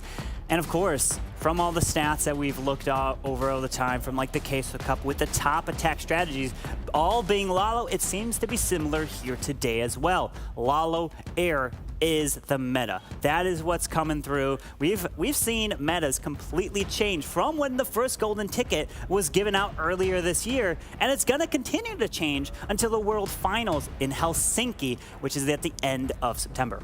Yeah, I really enjoying to watching the Lalo attack. So guys, if you're like new to the game, definitely try to practice the Lalo because you can see how good attacker you can be. But we have second attack coming in here from STRUT, as is in, and we are using Skeleton Donut. Look, wait, the first thing that stuck out in my mind was 7 Dragon Riders? Okay, it's not a Queen Charge or anything. He's going Skelly Donut to take out the clan castle, and yes, he gets the value there. I think he used an extra invisibility spell just in case because he didn't want to have that CC stay up because unfortunately Ast in his first war against BADZINGER did get a 1-star, which is going to be playing a role in his mind right now. So let's see if he can put that out of his mind and focus on tripling here. But I think he can really feel confident here because Skeleton Donut with Savit, you can fail it very easily, but this one was very nicely done here. Flame Flinger on the top side, I think so the Flame Flinger is very safe there, and we are just using the heroes in that corner. We already take down the enemy queen, and we still have Royal Champion here with the ability. The Royal Champion's ability is going to help get... Oh, there it is. Goes off and skips the damage to the Inferno, but down she goes. Look at this. Drops some balloons onto the cannon because he realizes that the queen's going to be walking around. He wants to loop this queen into the town hall to get that value. But where's he going to drop the Dragon Riders? We have a ground expo to the left side. You could drop maybe a couple balloons in a Dragon Rider, grab that. I would assume the rest of the Dragon Riders come in from the top multi to go grab that Eagle Artillery as fast as possible because we only got about a minute and a half left in this attack. Oh no, he's going from the opposite side. Never mind, he's going to let the Flame Flinger grab it. Yeah, that's surprising. I actually thought that the troops from the Flame Flinger are going to be joining the Dragon Riders here, but we are actually finding the Tesla farm in the corner, so we went here with the wooden ability. Sadly, this dragon's going away from the raid spell. We are using the free spell, but we still have enemy Royal Champion alive. Now the enemy Royal Champion needs to go down, but I don't see any headhunters there, but there's the minions working onto her, which they are going to go down. Out comes some Rocket Moons. Dragon Rider help as the Eagle Artillery does go down. Owl, go for the RC. Owl, go for the Royal Champion. Yes, wait. One more. Finally. Royal Champion. Very nice job from Electro Owl. But the minions actually help a lot. Now we are picking up some the Black Airmines, but we have 35 seconds. Cleanup looking good on the top side. And Warden with these 2 Dragon Riders, are they going to be able to clear the rest of the base? Looking good. They're giving the fist bumps around. They know it is coming through with a 3-star. And it was pretty cool to be sitting with the pro players watching in the front row, getting to be able to look at these attacks, because what the pro players are doing is I was hearing them all around. They're like, oh, he still got a rage. Oh, he still got a freeze. Oh, this is a 3-star. They knew like halfway through if it was going to work, if it wasn't going to do it. They were calling it out exactly. It was great to hear their input on the attacks as it was going through. And of course, they were always talking about how much value heroes were getting. They were like, oh my, look at the value, and especially they were saying that when Yo-Yo is attacking. So I don't know, he just gets some incredible value for that. But look at that, the answer is in, and it's keeping the war all tied. And look at how close this war is. So we have 2 triples on the both sides, and when you just like sneak in and check the time here, so we have 2 minutes 39 seconds for STRUT, 2 minutes 38 seconds for BADZINGER. Wow, I didn't even think about looking at the time, and you're straight going to the time, and it's a 1-second difference in BADZINGER's favor. That's incredible. Yeah, like, I don't know. Do you think we will be now seeing also some dragon hits? Are we gonna be going back with the E-Dragons? We have Alfonso coming in here, and we're actually going here with the Zap Lalo against Boom. Yeah, let's see if Boom's base is gonna be set up to try to stop this attack, or Alfonso can add another 3-star. We're gonna try to get this king towards the mortar. Unless some balloons under the... Okay, there's the... Oh, we got some Teslas popping. Ground skeletons. Queen's down. She's going to be taking quite a bit of damage through here. Maybe even add the Royal Champion to grab the scatter because... Okay, there it is. Because I was going to say, does it have a wall... Well, it does. I don't think he wanted a wall break into the scatter if the RC can grab it. Do you think that he will try to take down the Town Hall with the Queen? Like the Royal Champion with the King are clearing, and he took care of the enemy hero there and also the Inferno, so she should start walking that way. Yep, he wants that Queen to make her way all the way to this Town Hall. The biggest threat now is that Air Expo. Queen's gonna walk her way into the storage, so that means it's gonna slow her down. No, there's a freeze. Okay, but where's the Queen going? She needs to loop her way into the Town Hall. A Royal Champion was a little bit distracted because she had to fight the enemy king, and actually he's surviving. But the Queen with the ability, Expo still on her, she got it. We got the Town Hall down here, and now we are starting with the Lalo. And Queen is alive! But the Queen, she targeted the Town Hall. It's not like she went to the storages. I thought she was going to go to the storage and then the elixir storage, but no. She goes for that Town Hall perfectly for Alfonso. As it looks, look at this. He has an archer. And the brilliant thing is you drop an archer in the corner to try to lure the Lava Hound. But if you have headhunters running in with under your Lalo, of course the Lava Hound will then follow the headhunters, as it only targets the ground units in that case, as the Lalo with the Warden Belly already goes off, freezing the bottom side as the Hound now unfortunately does pop. Yeah, so we will have some cleanup this track. Warden nicely still following this big group of the Loon. Slammer is, by the way, almost full health. He's using his last free spell over that single Inferno and the Sweeper. Looking good so far, as he's got a ton of balloons. One little wizard he could drop, and it's looking good. I look straight at the player cam. I'm like, okay, do you think it's good? He gave kind of the sign that he liked it. And I think it's going to be a 3-star indeed for Alfonso to keep the pressure on Strut. Only about 35 seconds left. Moving its way through, and just a few buildings left. Clan Castle is going to go down. Elixir Collector as well. Brilliant triple from Alfonso, keeping the pressure up. Wow, we have again another 3-star. We haven't seen a fail yet. You know, we saw the previous war between STRUT and BADZINGER. We started with the 1-star. There were some defenses, but here is like watching totally different match. Yeah, totally different match indeed, as they are feeling confident. They've gotten some victories now under their belt, moving through. But STRUT, the big question mark was asked, and I was going to see, well, he 1-starred against BADZINGER, but then he came in before. He was calm, and he tripled. And that is what matters, as I'm sure they are continuing to plan, because once you triple, your job's not done. Your job then becomes the spotter.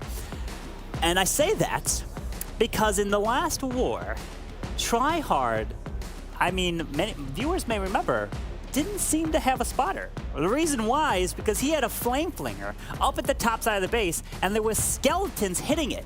And the Flame Flinger was about, I don't know, 70% health, and then the Flame Flinger was taken out from the Skellies. If he had a spotter, would have said that take out the Skelly somehow to save it. So you definitely will have to think about, well, were they all planning for their attacks? Were they confident in Tryhard to say, you go on, or we're going to continue our plan? So you never know. Well, maybe we have to ask them after this. Exactly how you say, like that spotting is very important. You can see most of teams are using that, because while you are focusing on big part of your attack, you know, something very important, your teammate can keep focusing on your heroes, or for example, the siege machine. And you're focusing now, and look who's attacking. It's Tryhard, of course, right on cue. With that blimp, does indeed freeze up the Town Hall here, as I'm looking. Did he, I don't even know how many lightning spells did he have? Did he have 3? Did he have 5? Because if he had 5, that would be enough to take out a single target Inferno, as it's going to be getting repaired eventually, as the single is still up, as the Town Hall is secured here. Now he can continue his way around, but he does have some... Okay, so it's kind of like a Zap Hydra a little bit, with some Dragon Riders in the mix. Exactly, like this was nicely clear the defenses around the Town Hall. So the dragons, as he deploys, especially like you guys, if you are using the dragons, you know, you need to set up the funnel. So that's why you see the players starting with the 1 dragon on each side. So your main group of the dragons gonna stay and flying inside in the base. Absolutely, but the thing is that single target Inferno is up, and it's gonna be a problem, but he's dealing with the enemy Queen and a Royal Champion under the same poison spell, and that's going to be clutch. So they go down quick. They get slowed down. Down they go. Dragons continue their way through, take out that clan castle, and Trials looking good with the King ability still intact. RC yet to even be deployed as a Tesla farm pops up by the right side Scattershot. I really like that rain spell in the core. Very nice value. The dragons clear the core very easily here. We have now all 3 heroes on the bottom side, so that's gonna be pushing the dragons, start flying towards that multi-inferno. But when we look at the corner, we still have the Scattershot with the Tesla farm there, Carbon. Yeah, that Tesla farm is going to be the biggest threat now with the Rage being utilized. Still has a freeze, but Queen and Royal Champion ability is looking pretty solid. This RC ability will skip through, take out some of these point Teslas. Oh, the point defenses. Uh-oh, it went to the right a little bit. Hang on, ground skeletons pop. It's not over just yet. This Queen and Warden are going to need to clutch this up, but this Warden is on air. So, yeah, if he gets too close to the air defense, he'll go down. Yeah, look at him. Yeah, trying to save this, getting some hits on that air defense, but we are losing the Warden, so we have still Queen ability. Don't tell me Tryhard's gonna fall short here. The Queen ability goes off. Giant bomb, small bombs, and down she goes. Oh no. Unfortunately, the Unicorn now goes down, and look at this. The archers are left. And an interesting thing that I also learned when speaking to the players down there was that, let's say you have one archer all left and there's a storage. You can't cancel out attack. It's against the rules. You gotta go and let the attack finish all the way out, right? So that's something that also can play a role in these attacks, is you have to make sure to let it go all the way out until it ends on its own. So there's no exiting out early. Yeah, good to know that. Like, Tryhard was looking good. Like, that star was nice. Like, we still have plenty of dragons. What do you think went wrong in this attack, Aaron? Well, it was the perfectly placed Tesla farm that was there. It did so much damage on the back side of this attack there that it was just unfortunately took down his heroes and did a lot of damage. So now BADZINGER looking again to be taking a lead even more if they come in with another triple. Yeah, like, look at them. That 93% is really huge, you know, like, it's a high percent, so STRUT, we saw them, they still can come back, you know. We're still gonna have plenty of attacks, but Carbon, we are live. We have Rupert coming in here against the Mask. We'll be using the Queen Charge Dragon Rider, so we're actually seeing many Dragon Riders in this war. Well, you know, I'm surprised Rupert's attacking. From all of his teammates picking on him, it seemed like he would have been the most likely to miss his attack. But he's in. All right, Rupert, what do we got? With that Queen Charge Dragon Riders, good luck. Starting that Queen off to the right side. She's going to make her way up. She could even loop her way back to the Town Hall. We have the single target Inferno behind it. Okay, there it is. We got Lightning. We got Earthquake. Activates the Town Hall. Healer's a little bit late, forces the Rage. But he could go with a Wall Wrecker, or he could switch it up with a Flame. Nope, he does decide to stay with the Wall Wrecker to grab the Town Hall. Yeah, exactly. So that Wall Wrecker is kind of safe. It has a lot of HP, so it's gonna make it to the Town Hall, and Town Hall will go down. We already set up some funnel for the Queen, so I don't think so she will be walking, but maybe she will be pulled by the Town Hall. Oh, no, no, no, no, no. I don't think the Queen is supposed to go that way. She's got to go up to the Ground Expo. Okay, she does. She hit you. Help that. Oh, wait. Oh, no, she coming back. What is going on? No! You were supposed to continue your way up. The Queen's throwing for Rupert. Oh, my. He will have to change the plan. So he immediately adapting here as the Queen going wrong way. He actually trying to keep the Queen alive. So we are using some spells, but there is still Warden statue up. So she will be taking some damage while we are coming in here with the Dragon Riders and the Royal Champion from the top side. As the Dragon Riders are moving in under that Warden Eternal Tome, the Queen pops the Hound, and she went down, which means these lava pumps are going to do even extra damage to the Dragon Riders. And we still have the defending King, which I think they were able to just get through now, but the defending RC is still up on the backside near a scatter shot. And exactly, look at these lava pups. They will be now chasing his troops, and we know that Dragon Riders are not attacking the heroes and the troops, so they will be keep taking the damage. Royal Champion trying to take care of it, but now we are just down to the heroes. RC with the shield, boom, boom, boom, getting some hits, but look at this. Tesla farm showing up on the bottom side. Where is the scatter shot? Look at this. Mask with the defense.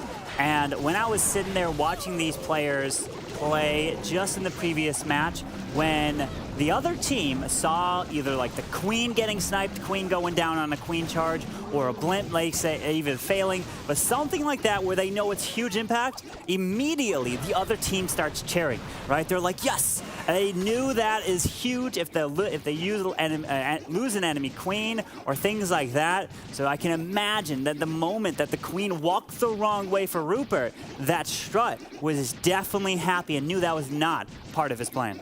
Yeah, that queen was confused. For the second you thought she was going up. After she changed the minds, she changed the mind again. Yep. But this one, Carbon, wasn't high percent. Right now we are looking around 61. I still see minions have 2 seconds. They got the storage, so it's gonna be 62% here. Yeah. It definitely will be a lower percent, which is now going to give a huge advantage to Strut if they triple. But if they fall short, there we go. We're taking a look at, well, 2 of the players right there on the screen. We have Ari and we had Stefan, who is Tribe's base builder. Yes, so if you're wondering why and how Tribe's bases are so good, that was Stefan right there. So a little peek on how they are doing. Unbelievable. But now it's time to see if Strut can answer the call in their next attack. Yeah, definitely Stefan deserves a lot of credit because we see how Tribe is still able to stay in the top bracket and they're all looking amazing. But we are now live. Mask is in. Let's see what he is using. He will go also with the air strategy here, but we are only bringing 1 invisibility spell, so don't think so we're going here with the donut. Yeah, Mask here is planning his attack, but Mask is definitely the most vocal on Strut when planning a hit. He's not only planning his, but he's also helping all the others, as at least from my perspective, I was hearing him planning it with everybody and kind of going through everything out loud. Because you have the noise-canceling headset on, so you can't hear your own voice, so you're definitely a lot louder than normal. But Mask, with this plan, has 2 Ice Hounds. So the Snow Low indeed, trying to get this value with the invisibility spell onto his queen to try to keep her alive, as her ability is still intact as he wants that Town Hall. Exactly, like very nice start here. Heroes right now trying to clear that scatter shot. And as you say, we are using these ice lavas, so we are kind of want to get some nice value of them, because when they die, they're gonna be freezing all these defenses around them. Yeah, it definitely will be some beautiful value. We may have a tornado trap near the Town Hall. That's a typical placement for tornado traps. So if this is the case with the town being down, if it's placed over there, he won't activate it until the very end of the attack, as the Stone Slammer is now down, trying to go for the multi. Yeah, exactly. So that Stone Slammer is going to be nicely patting for the X-Bow, and after that multi-Inferno is next. And here we go. There is the Ice Lava. So Ice Lava should be popping soon. Maybe we can catch the Eagle and the Freeze. We'll see deploying the another one. So you can see like he froze all that compartment where he moves right now. But that multi-Inferno is still up.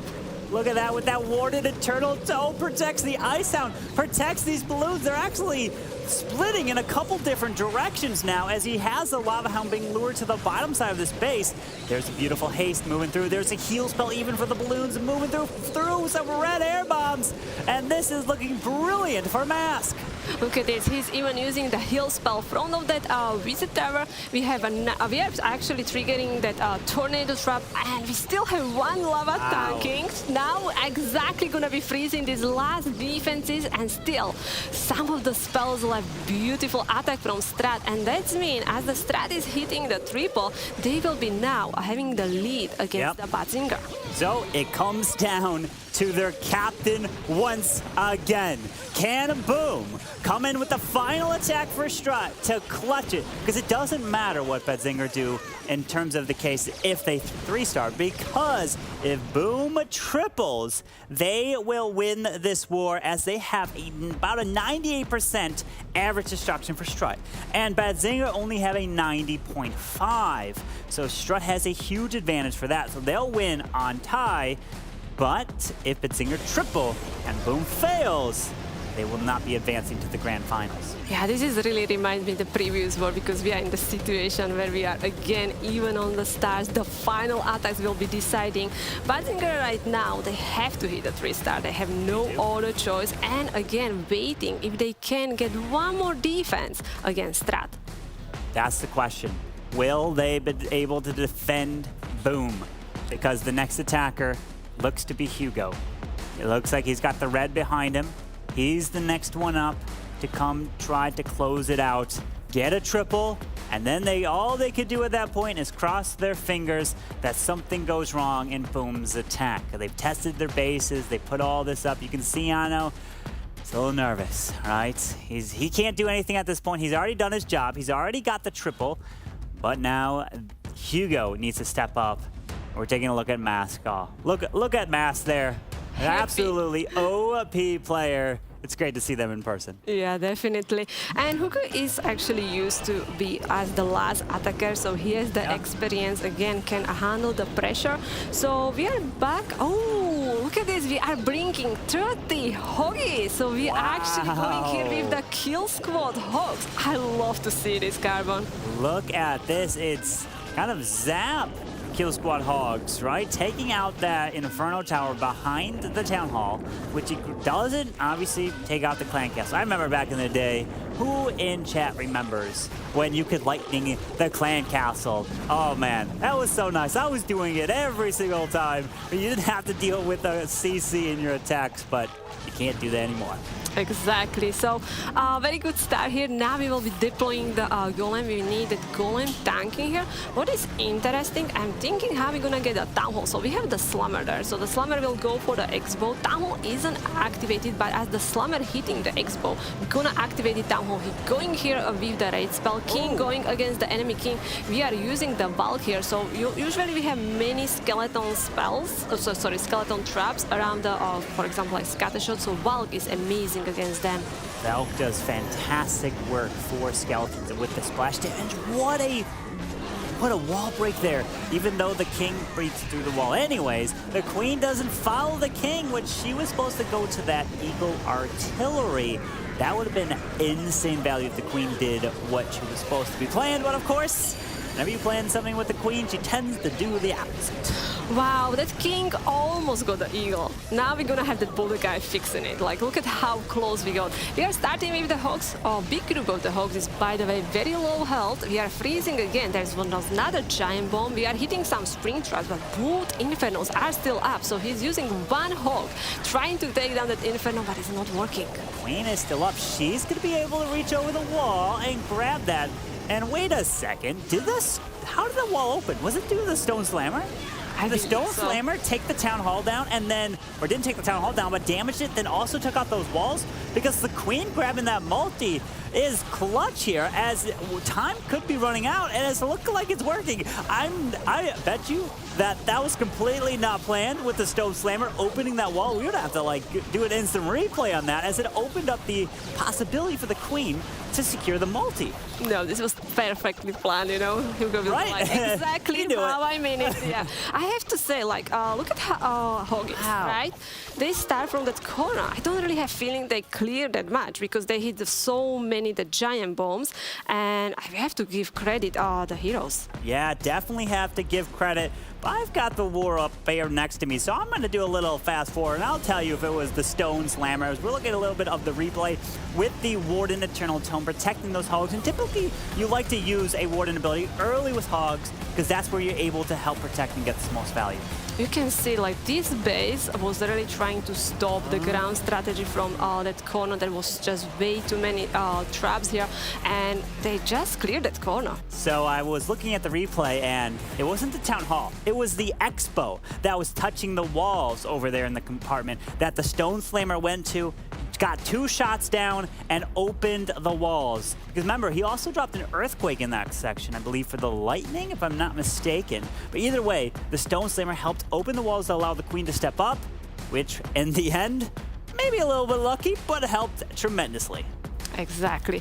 Now we are waiting for Boom. So that is a very simple situation. Boom has to hit a triple if they want to win. Anything less than 3-star, it will be win for BADZINGER. Imagine back-to-back wars. You have to be the one that clutches it for your team. Can he do it again to now get them out of the lower bracket and into the grand final match against Tribe Gaming? Good luck to you, Boom. Boom is the captain of the team, you know, so he can handle it. Like we are coming here with that queen charge, so very nice funnel here. So queen will go towards the town hall. Just need to clear a few defenses around. We are just sending the cocoon. Always, guys, or mostly when you are doing the queen charge, is really worth it to using these cocoons to protect your healers. Yeah, keeping that queen alive is the most important part of this attack here. As the Dragon Riders will come in with the Warden, we see the King with some skeleton spells. Looks to be like he found the Tesla farm, as the Queen's clearing the super minions so far. And do we have anything else in that clan castle? Doesn't look like it, as he's securing it, taken out as the World Champion is now being utilized onto the enemy RC here. Yeah, we are even sending the Headhunter to help against the enemy Royal Champion. Right now, looks like we triggered the Tornado Trap next to the enemy Queen. So we are even using the Queen ability to protect the Queen. And we are starting with the Dragon Riders from the top side. Royal Champion still has the shield. She's now going to be tanking that single Inferno, so her shield. Oh, wow. Let's go with the freeze there. And also with the ability. Boom, boom, boom. That's single Inferno is gone. Look at that. Get the emotes in chat. Incredible. What a Royal Champion freeze to help grab 2 Inferno Towers. And even she's making her way to the Eagle Artillery. And we can see that. Wait for his reaction. He's happy, and he does it. The captain, the one and only Boom of STRUT, secures another victory to get them to the grand finals, and an epic match to come against Tribe Gaming, where the winner will be taking home $20,000 and be crowned the first place champions of EU and MENA, Susie. Exactly, like that hit was overkill. Like the Royal Champion was amazing. She was like, okay, I'm gonna get this Inferno. Why not this one? And wow, there is Eagle, let's go for it, you know? And this is the match we are looking for, STRUT versus Tribe. Yeah, STRUT versus Tribe is gonna be an epic grand finals. You do not want to miss it, but let's welcome Eric back to the desk. What a match we had here. I don't think my heart can take another one of these. 2 back-to-back, really incredibly close wars here for STRUT, but they barely pull through, climbing out of that lower bracket after getting knocked down in that very first round, and they have made it. They're going on to the grand finals here, Susie. Yeah, I'm so excited, but big shout out to BADZINGER. Yeah. Like hitting the 14 stars, that was amazing job, you know. They deserve it, big shout out. And we're gonna see them, guys, playing again for the golden ticket. They just now can relax, study the opponents as well. That is true indeed. They are able to still advance, and that is what matters, right? Even though they lost, but that's okay, because Tribe, who already has a golden ticket, they're not going to play no matter what on Sunday, because there's no prize pool. So now it's going to be the teams who all have the opportunity to get the golden ticket, Eric. Yeah, but speaking of prize pool, the difference between first and second is a difference of $10,000. Wow. So this is a huge match. They survived this far, and they're just slowly racking up more and more money the further they go here, Susie. Exactly. Like also like is just being the champion of the Europe and MENA. Yes. Like that is also huge. I like money, nice, but you know also you're gonna boost your confidence. Like we are the champion, and we're going with this to the fighting for that golden ticket. Absolutely, that's what they want. Because I spoke to Tribe before, wondering, hey, you have the golden ticket. Are you gonna take it easy here? Are you gonna like, you don't have to try as hard here? I didn't mean try hard there, but but either way, they said they are still going all out for this because they want to still be crowned as the first place champions of EU and MENA, even though they can't play in the golden ticket tournament.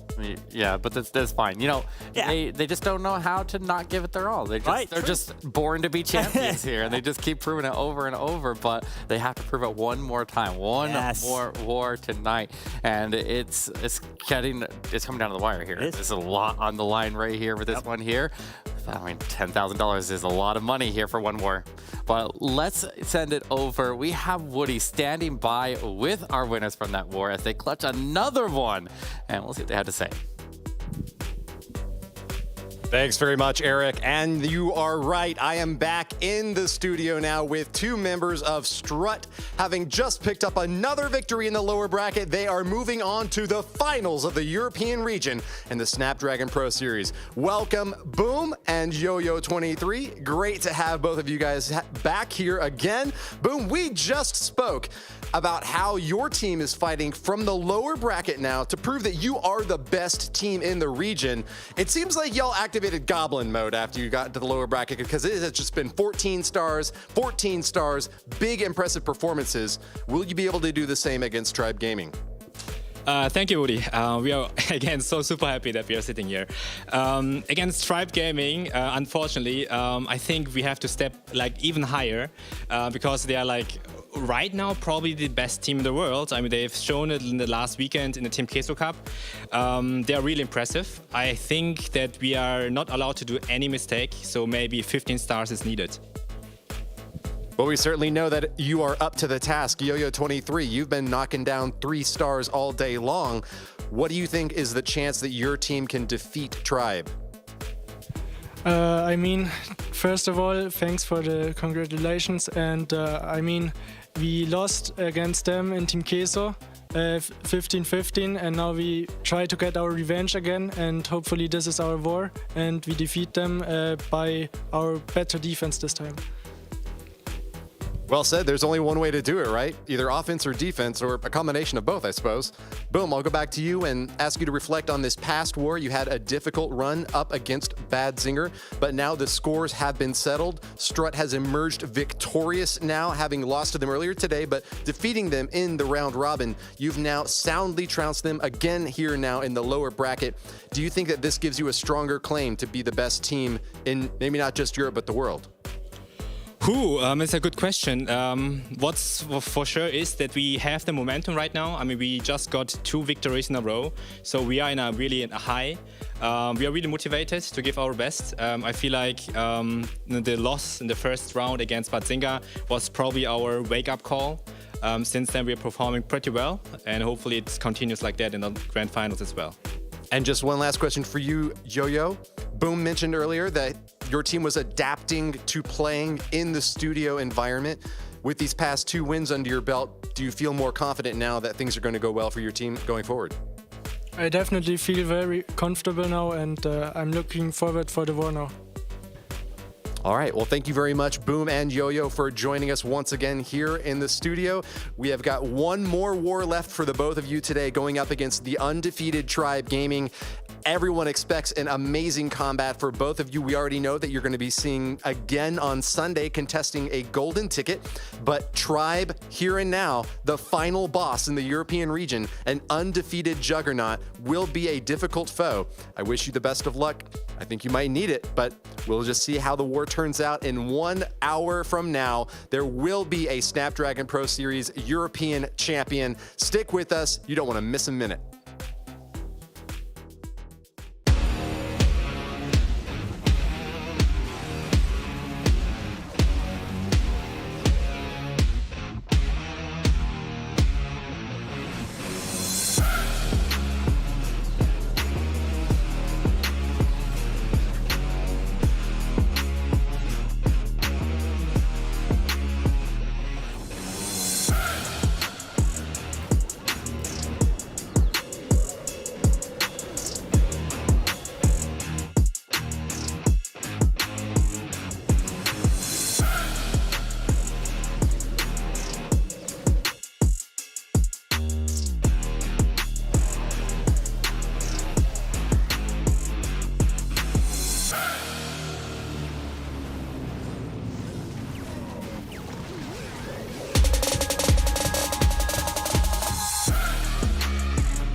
I think he would be a barbarian. He likes to party sometimes and go to a festival or go to the club. Every challenge that is there in its way, he will just go over it and still always stay strong on the battlefield. He's one of the mastermind in our team, building all our base and setting the traps, and I think he will be the builder.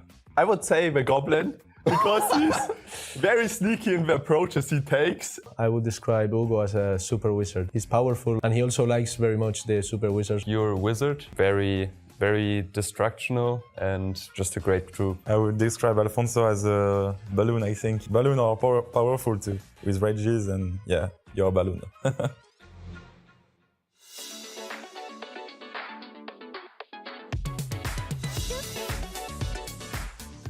I know Kamil for a very long time now. We also met before. I would not like to miss that time. I can't imagine playing Clash of Clans without Alfonso. It helps a lot. He has a lot of plans by himself, so yeah, he's very important in the team. Without Iron, I would not have really good defenses. Like, I need him. Very important part of the game is being together in the voice with other players and with your teammates.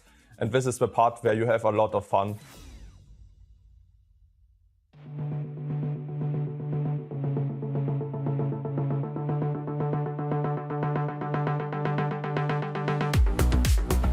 It's very hard to name one player because there are so many different aspects of the game. Yo-Yo from STRUT, because he is such a versatile hitter. He can build bases by himself. He's been in the Clash of Clans scene for so long. He was part of alternate attacks. He's the world champion. Precarious, because I like his Suis. I don't think there's like a best player. There are a couple of them that are in the top 5, top 10. The most motivated player to get the best in the world is Rick right now. He's playing every day. His legend hits. He invests so much time in it. It's just incredible.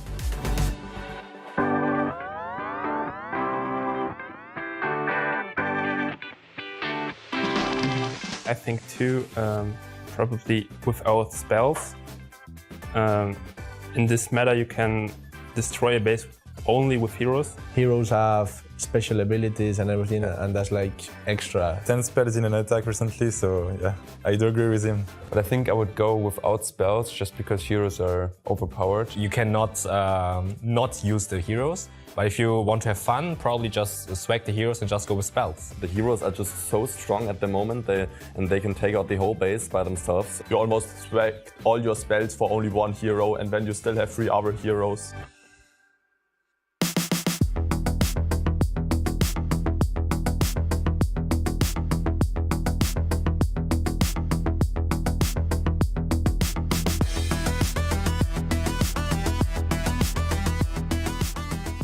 The Snapdragon Pro Series is brought to you by Snapdragon Elite Gaming, Monster Energy, and DHL. I hope that you are ready for a showdown of the ages. The Snapdragon Pro Series Europe and MENA region finals are here.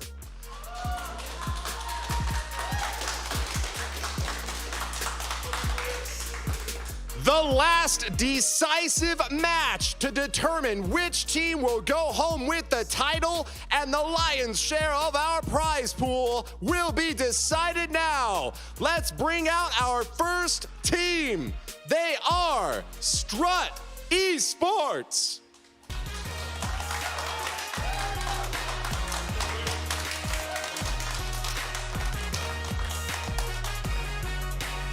STRUT Esports is comprised of Boom, Tryhard, Yo-Yo 23, Ast, and Mask. Your 2020 World Champions and 2021 World's Quarter Finalists, moving up from the lower bracket to challenge their longtime nemesis, who knocked them out in the 2021 World Championship. Which team got 3 perfect wars in that challenge? Which team is now undefeated in the Snapdragon Pro Series European region with a 9-0 record emerging from the upper bracket? Tribe Gaming!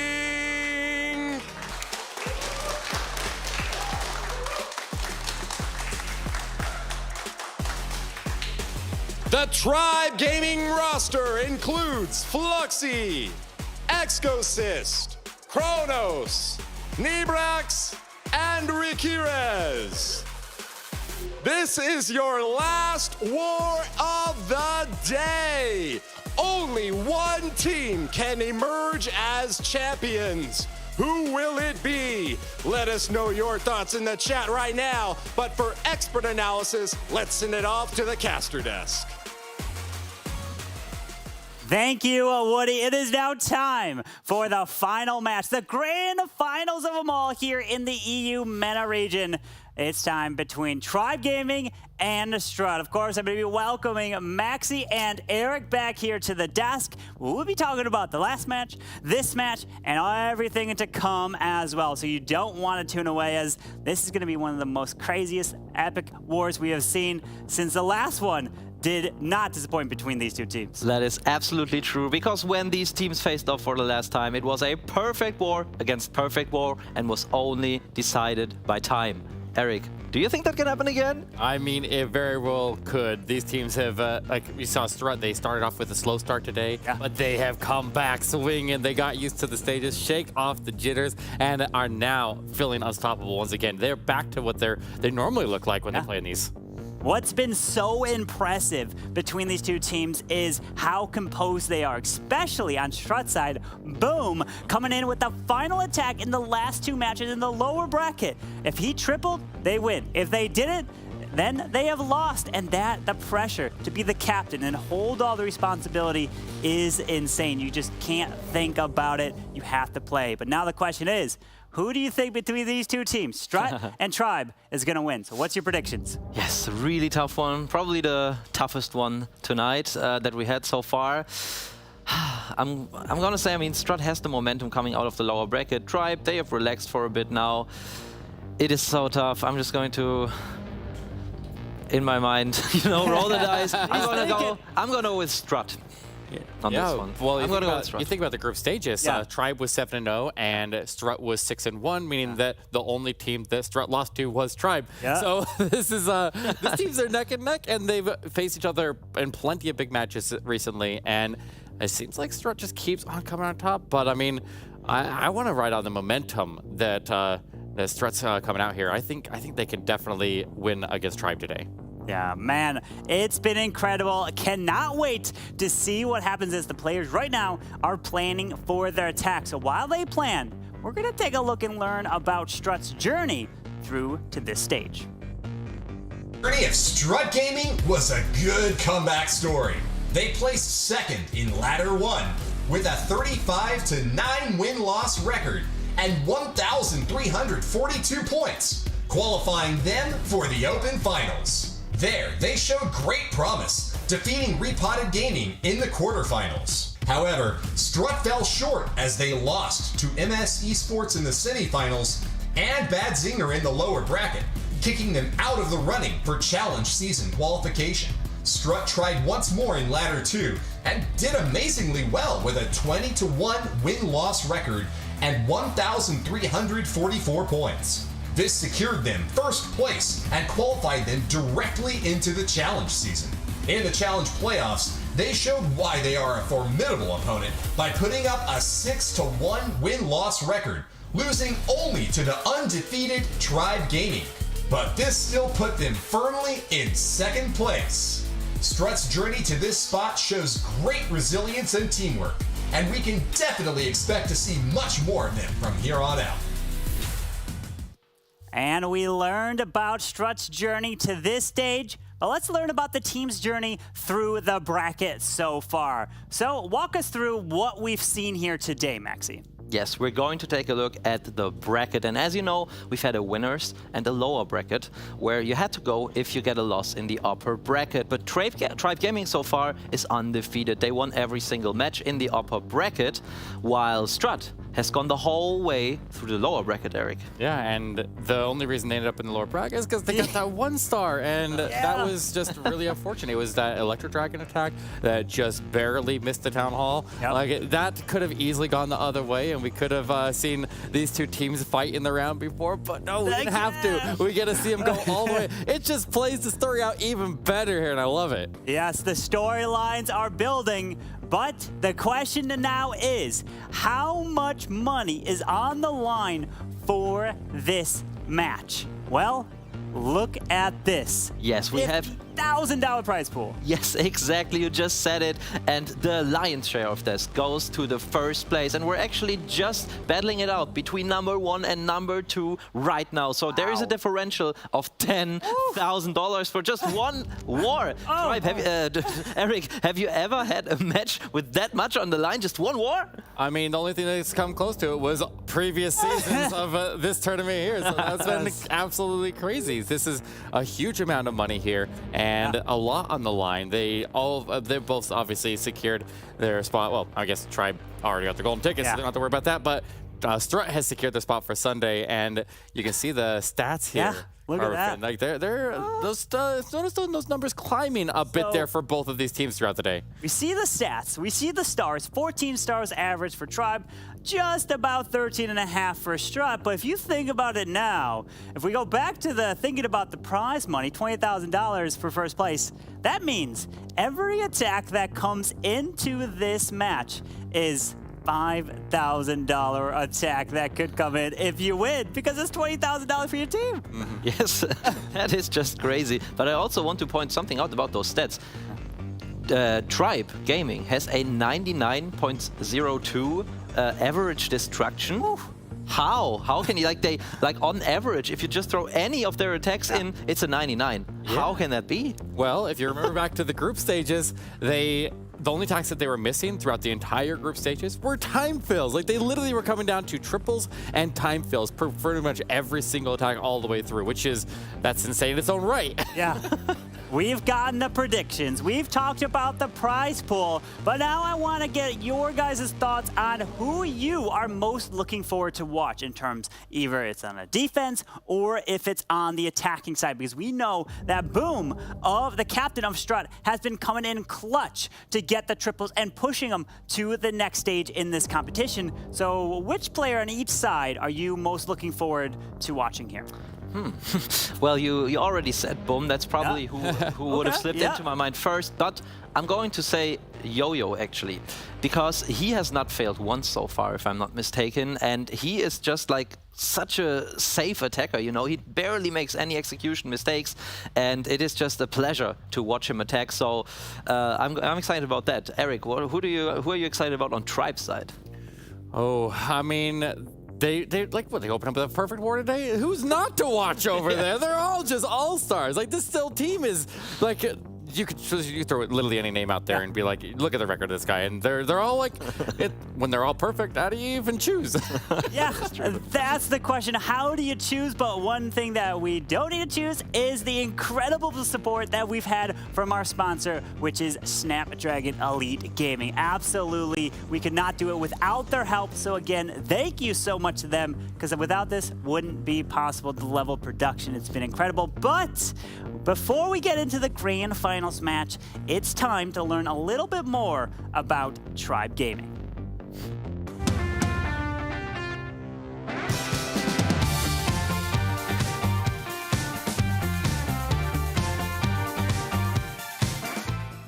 We are really motivated and always we practice, for example, at 3 p.m. and then we say, okay, let's finish the day off. But after 3 or 4 hours, we want to play again, and we have done our job already today, and we are still grinding because our goal is to win the World Championship.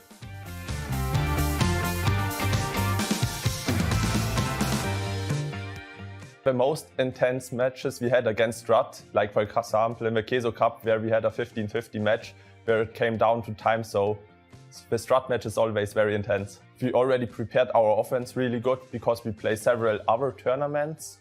So our offense is fine, and base building, of course, we have a nice base building team with Kai, Stefan and Melvin. And I would say that's how we prepared.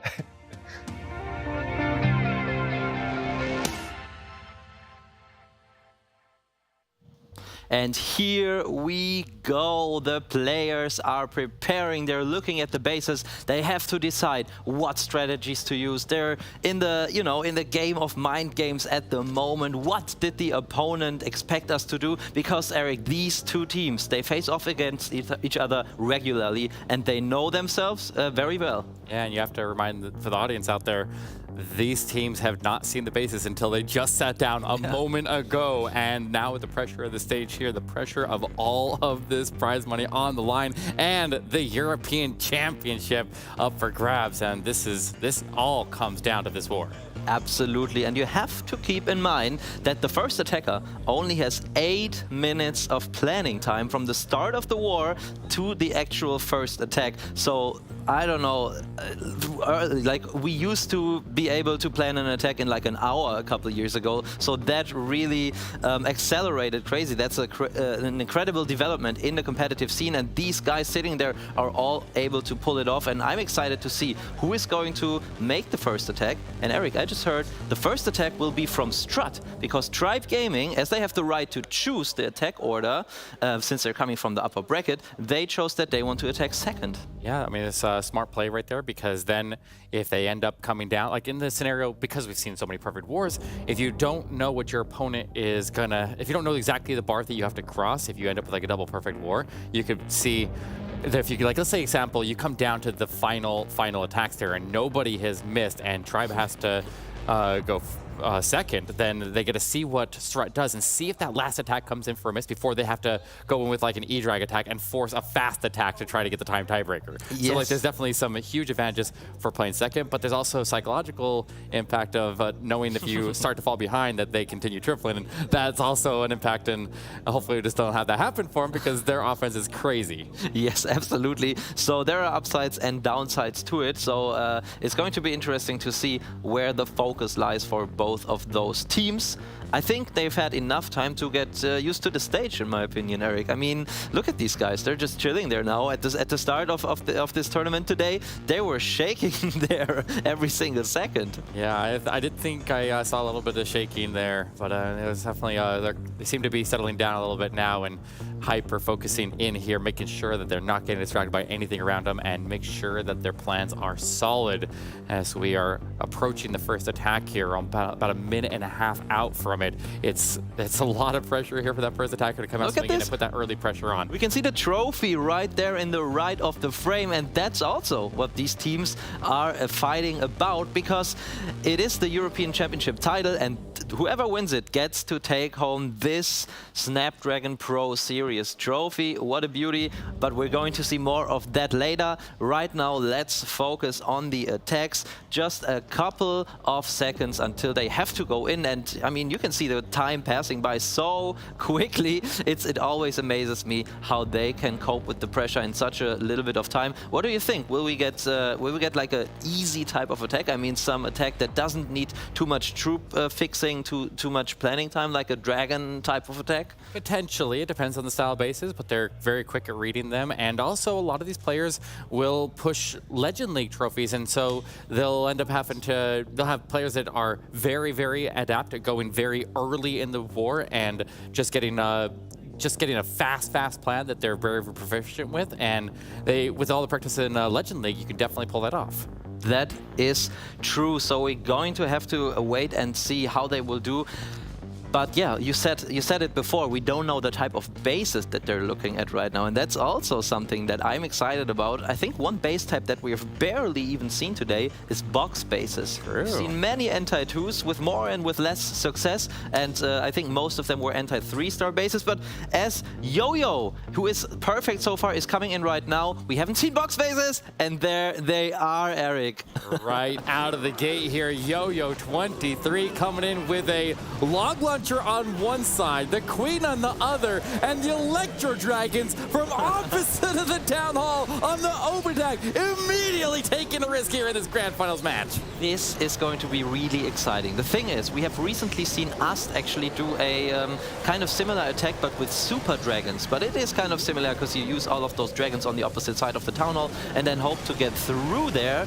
But in this case, Tribe knew that before. So maybe they have prepared something. Maybe they have prepared the traps, the tornado trap or something for that. But I remember us coming in with a super Archer blimp, and that's not what we're seeing today. In this case, Yo-Yo is relying on the Electro Dragons to get the Town Hall. Absolutely, and able to keep his heroes out of the CC right there, avoiding pulling a Lava Hound out, and the CC is now destroyed, and now he just needs to make his way into Town Hall. He's got more spell support. He gave his heroes really solid protection, dropping in the World Champion for the bottom corner there, and really the only threat to his heroes is the defensive King to start to freeze up. The King ability gets him through that, and the poison that he had on standby, bonus poison because he didn't need it for the CC, and if he gets this Town Hall down, he's absolutely got this triple, but he just needs to get this Queen in there, and look at that. She steps her way in. He takes the risk, and it pays off here. Wow, thank God. I was scared there for a second that the Queen would walk towards the outside for maybe some building that she sees, or we've seen some weird Queen's movements today,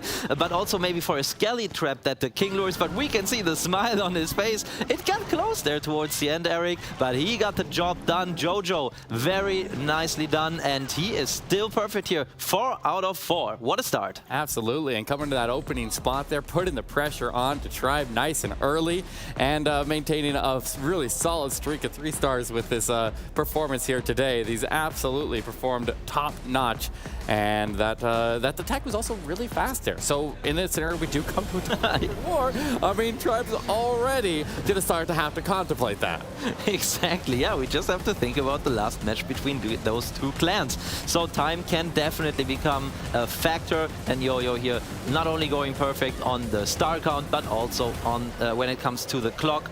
So yeah, taking the risk, but got the reward for it. Now we have to wait what Tribe's reply to that will be, because we talked about the psychological element. Now they see that, you know, Struts are fine with their box spaces, and we see Stefan and Kai Knowledge right there on the left side, who are actually among the viewers here, and these guys are, let's look at them. Kai is smiling and Stefan waving. I love to see it, and those guys are the base builders for Tribe Gaming, so very nice to see a face to those names that we regularly hear here when we talk about the OP defenses that Tribe usually get. But now it's back to Tribe offense, Eric. Yeah, their base building wasn't good enough there to stop a Yo-Yo. I want to also point out that E-Drag, I'm pretty sure it went directly into 2 sweepers and still ripped that base up. So, I mean, just the overall confidence to be able to send in completely opposite the Town Hall and just know exactly where to put your spell. Like, and using the log launcher right out of the gate, so you don't have a back of the Town Hall. Like, there was just so much to that attack there. Absolutely love it.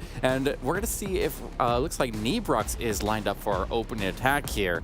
And looks like he's prepping here. But that attack was so fast there from STRUT Esports that he gets a little bit more time to think, but looks like we are live into it. Nebrox is going to be coming in for the open attack of Tribe, and it looks like he's also going with an air attack and breaking out the Hydra. Yes, we've seen it before today from Nebrox, but he came in earlier with the triple clone spell. This time he has 1 single clone spell in his army composition. He's trying to take out this air defense with this Electro Dragon, gets it done, but already a good bit of damage on that Electro Dragon. Yeah, but it at least cleared the area there to form the funnel. That's going to make so the rest of the dragons can be deployed into a very tight pack, which makes so they all get hit by the ward ability when he is ready to use it. He needs to wait until the blimp has passed through the ward ability and catches it right before it leaves it. Rage is up early, get the defensive King and Queen out of the way there, and here comes that blimp. Notice he has got the triple invisibility here, so we can pair that with whatever's inside of the blimp there,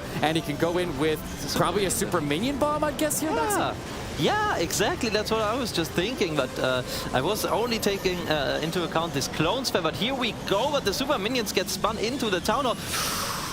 Ooh, he missed the invisibility spell there. Then they got the Town Hall down, and then he was scared and dropped another one, which was unfortunately, I feel, swag, but still. These dragons are pushing through the base strong. Yeah, the last super minion survived to take out that single Inferno, and now joins in with the barrage of dragons looking around the left side of the base there, while the heroes wrap around south there. He got the defensive road champion now, so all defensive heroes that can stop the road champion have been dealt with, and he'll get that air defense out of the way here. I think this is absolutely a triple. The only real threat here is the defensive Grand Warden, and now Ground Skelly's popping up, but look how many dragons there are, and the Dragon Riders. There's a back and air defense. Yeah, is it really going to stop him though? I don't know. I don't think it will. I don't think he knows either, because he's looking insecure onto his tablet. But I mean, the Warden is so strong, a full life Warden with all of these dragons. But it's definitely not going to be as strong. Oh, as he hoped for, I was about to say. But one dragon going up to this storage here, and it seems like he can finish it as Stripe Gaming are cheering and high-fiving each other. So it got a little shaky there for a second towards the end. Well, you were never in doubt, Eric. I was never in doubt. Tribe just doesn't fail. They just come out swinging every single time, and they deliver again in this war here. And when it matters most, they definitely pulled it through. Yes, and what I would really like to know is if STRUT, who obviously are coming in with the anti-3-star bases, so they think that that is the way to go against Stripe, if they expected this attack. I mean, the Tornado Trap was in a very good place against this Super Minion Blim, but usually if you really want to defend it, you would put a lot of more air traps, like Seeking Air Mines or Red Air Mines there. So I think it was just a general Blimp trap for inside of the base. Yeah, but I think that last invisibility that he put down that was like off to the side, I think that was to make so that the super minions would not go and attack those buildings, but they would redirect their targeting onto the town hall. I'm pretty sure that was not a mistake or a panic invisibility right there. I think he was redirecting the minions to actually ensure they get the town hall down, and it worked. You're absolutely right, but he missed the super minions. Not a single super minion. He wasn't targeting the minions. I think he was targeting the defenses to redirect the targeting. Oh, you think he just wanted to get those? Yeah, I think. Maybe. I mean, maybe we're going to see him in an interview later on. We'll have to wait and see, but we're definitely going to find that out today. Because, yeah, now as you're saying that, it makes perfect sense. Maybe that was why. 200 IQ pro players. Yeah. Love to see it, though. We have, looks like STRUT Esports is about to come in for our next attack here, and we'll see if they can come out swinging one more time here and keep that pressure on to Tribe Gaming. Yes. Looks like our next attacker is going to be Mask. Yes, exactly. You can see him highlighted there in the back. Love those player photos, by the way. Some of them really laughing, like look at Yo-Yo and Musk, and some of them are like, I'm serious, I'm a serious player, and I am going to crush bases left and right, and that's what you have to view on my face. But Ast couldn't really, he couldn't really hide the smiling. There's a slight smile on his face. Oh, Yo-Yo's the happiest person in the world, and he just always has a giant smile on his face. I mean, he triples all the time. Yeah. Why shouldn't he be happy? That's right. But now we have Musk, and fun fact, Eric, he is also perfect so far. So those are actually the two STRUT guys here starting us off, who have not failed so far today. So went 3 out of 3. And after last attack, he did a hero dive with the Lalo afterwards. Now he's again back to his comfort zone, the Queen Charge Lalo. I remember at the start of the war here, you said, why haven't we seen many box bases? Here they are again. Tribe Gaming thinks it might be the weakness of STRUT maybe, so we'll see what they do with it. But he gets funnel formed. He's going to walk away from this scatter shot and head south towards the town hall, and we'll see how much value he can pick up through that area. He's got a couple of open wall compartments, so it's difficult to get the wall breaker unless you can just there's just no closed compartment, so it just ends up attacking the outside wall, which will open up wide enough for the Queen to step her way through one way or another. Yeah, and I'm not sure if he knew that, because I think the Queen would have stepped in either way, or if he wanted maybe to check for traps. But it definitely worked. I mean, the Queen is inside, and you said it, box spaces, Tribe Gaming, that is what they think STRUT could struggle with. But you also said that Stripe regularly do their Legend attacks, and in Legends, we both know it, you face a lot of box spaces. So maybe they just know their way around them, as the Queen is inside of the single Inferno, and he freezes just in the right time. And already starting his Lalo at the top side, Eric. He wants to get this base down. Yeah, lots of distraction there. There's lots of ground skills pop on the Queen as she tries to continue to make her way towards the town hall. She goes full beam on the Inferno, forces her ability. He still needs to get the town hall down. He does lock onto it now, and with the rage, and now the invisibility. His healers were getting targeted, but he reacted absolutely perfect to that. He keeps it under control. Yes, and there is not too much now that is doing damage on the Queen, unless she steps into the Town Hall Poison. She's getting close, but look at this Slammer being spun in the Tornado Trap, and these loons actually barely pass the Town Hall Poison. But Eric, I think he's coming in with so many loons to the back, and even using the rage on the Lalo, and I think Musk has got the job done. Yeah, it looked like he wasn't sure if that scatter shot was going to get a fire or shot off onto that big pack of balloons, and he just ward ability as a precaution. caution right as the other balloons were taking it down. And honestly, if he had the option, he could have actually swagged his ward ability right there. It was that crushed. Yes, and in fact, he swagged the Royal Champion ability on the other hand, so that was an incredible attack. Even though he lost the Queen ability, he probably knew that it wouldn't matter at that point, because he felt confident with this attack. I mean, Musk is one of the players who has actually finished top 1 in the world in Legends League. That's pretty impressive. So he didn't really struggle with this box space. So STRUT actually keeping the pressure high here for Tribe Gaming, and we're going to be seeing who attacks next. I think Rikirus usually is coming in very, very early, who is also a legend pusher. Oh, looks like it's Kronos highlighted right now. Right. So, oh boy, here we go, here we go. Pressure is on. The difference of first and second place here is $10,000 difference. So $20,000 for first place, $10,000 per second. And of course, that European Championship title. And they definitely want every bit of the glory that comes along with that. But here we go. Kronos is about ready to go in, and we'll see what he's got and see what the defenses of STRUT have in store for him.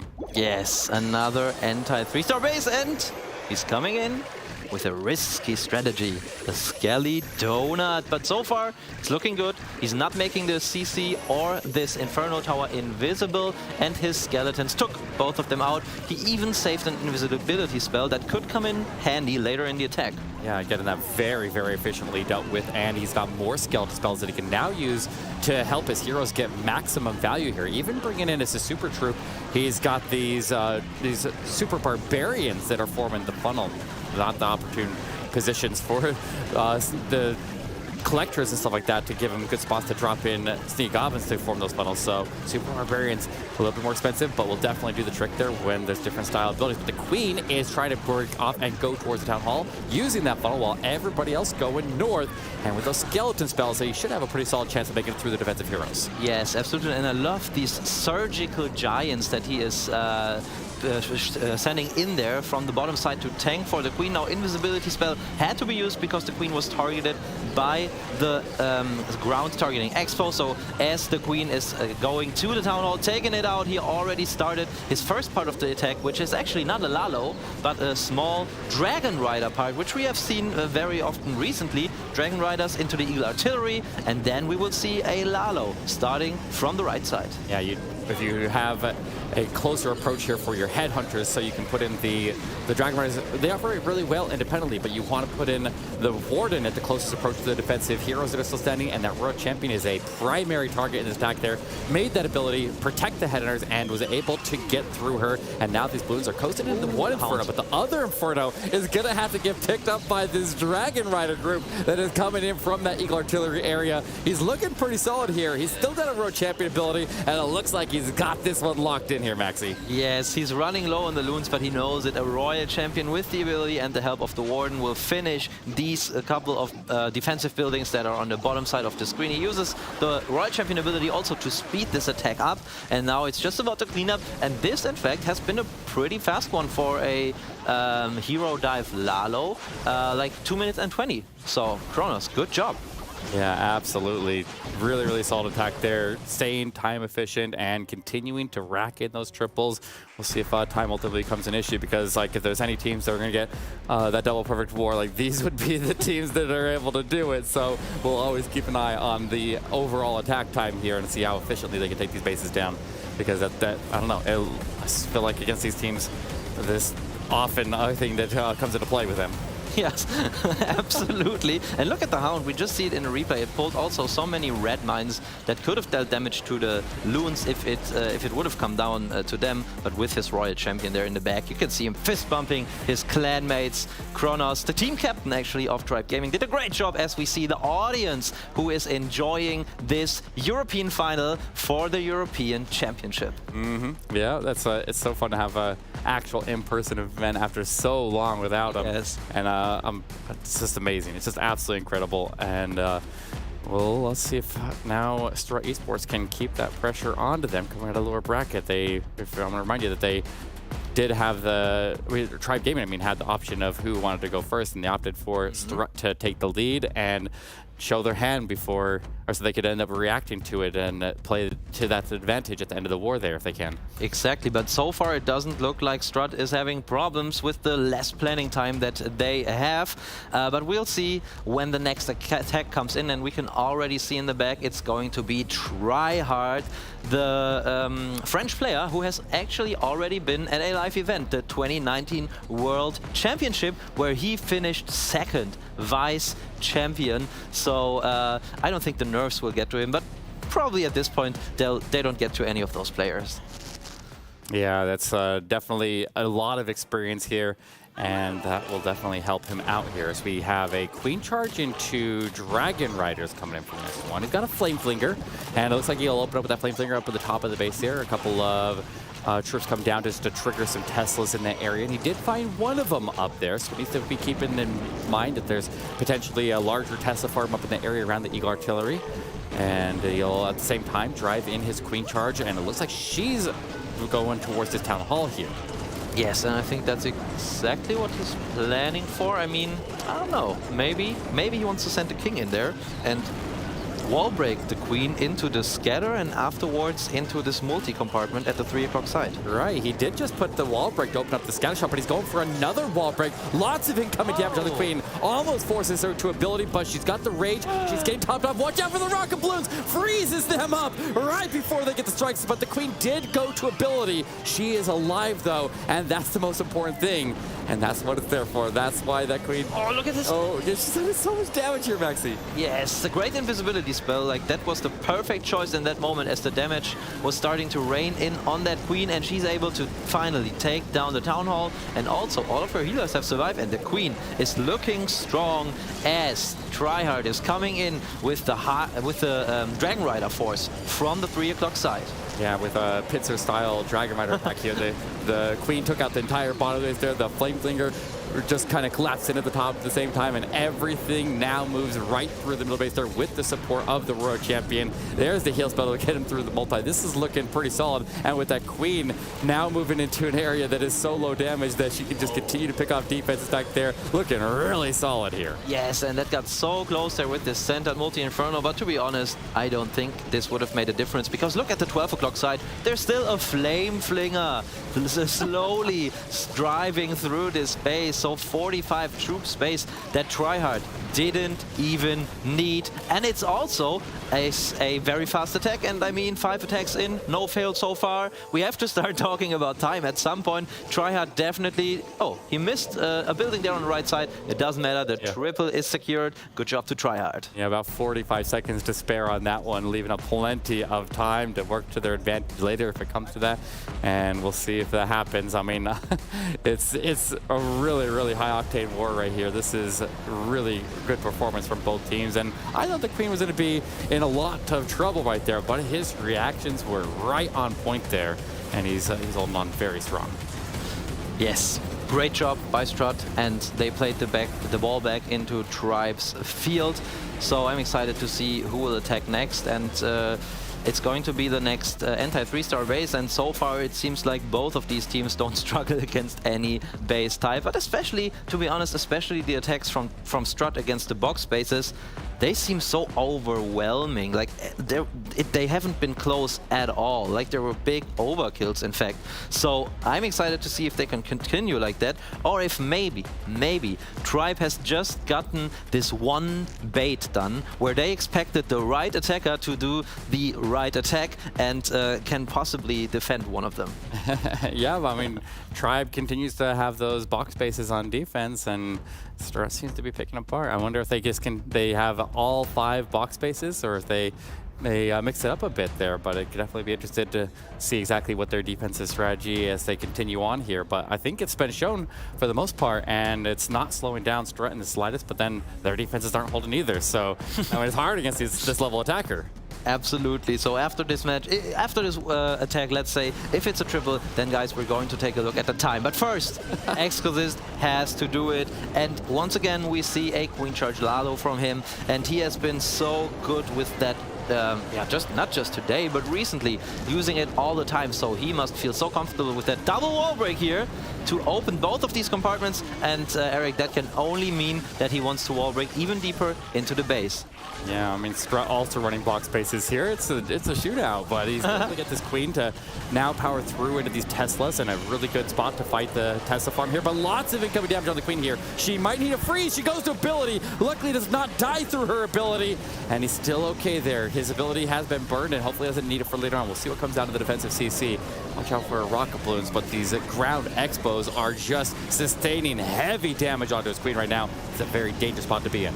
Yes, absolutely. Could have been worth it to invest a free spell there. I think he could have saved the Queen ability, but we know that Exorcist is an incredible expert of Queen charges. But yeah, you said it. The Expos are dealing immeasurable damage to them, but we have to see how much value the lock launcher can get in the center of the base. As I say that, it finds a tornado trap. No, it does, but the Yetis are still right there, and they're throwing a stack of Yeti mites as soon as they come out of the tornado trap and try to get that Eagle Artillery down. I think they'll get it. I don't know if they're going to get a lot past that, but I mean, his Queen is having to burn her last little bit of resources here to get through as her healers are getting targeted now. She's in a lot of trouble. I think she's going to drop. He needs to secure the town hall. I don't think he's going to make it through this attack.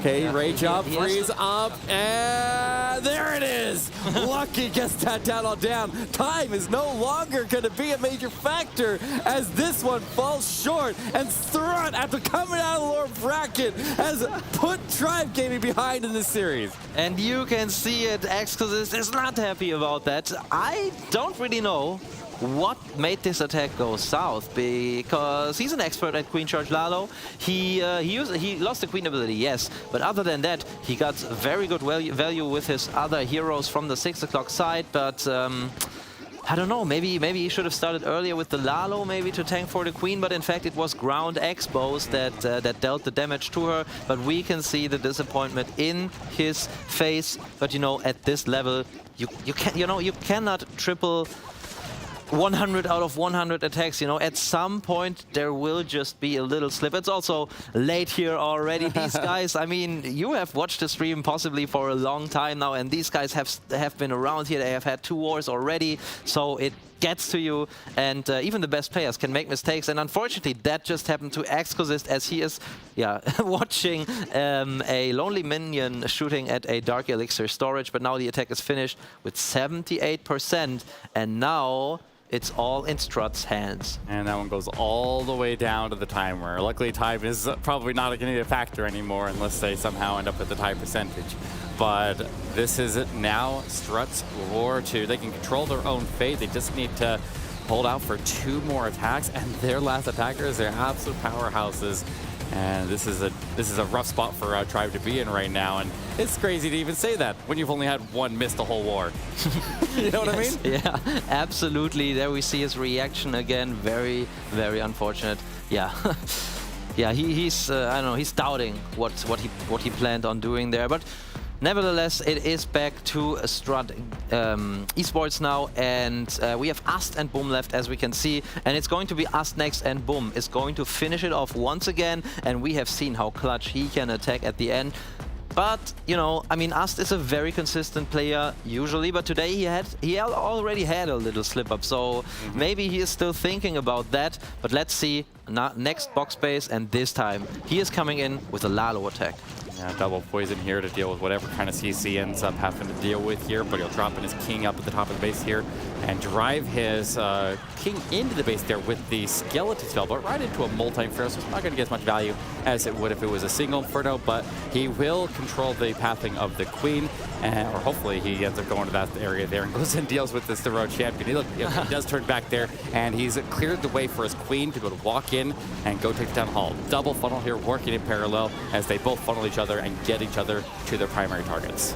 Yes, very good job so far. He's found the Hound CC there together with a couple of headhunters, and yeah, you said it, the queen was about to go the wrong way, but Ast reacted very, very quickly there with this invisibility spell. A great use of this spell, actually. You can not just use it to make your hero or troop invisible, to not take any damage, but also to make buildings invisible, so your heroes or whatever troop doesn't take them into account when targeting the next building. But he's coming in with the Lalo now, Eric. It's getting getting exciting. Yeah, here comes the header. Notice how he spreads all the headhunters out so that they don't all hit the spring trap and get launched together. And with that ward ability, they will get the defensive queen down, surge across the base, and the Lalo ripping through the middle here. He's got additional balloons coming from the rocket balloons, I guess, out of his lane here.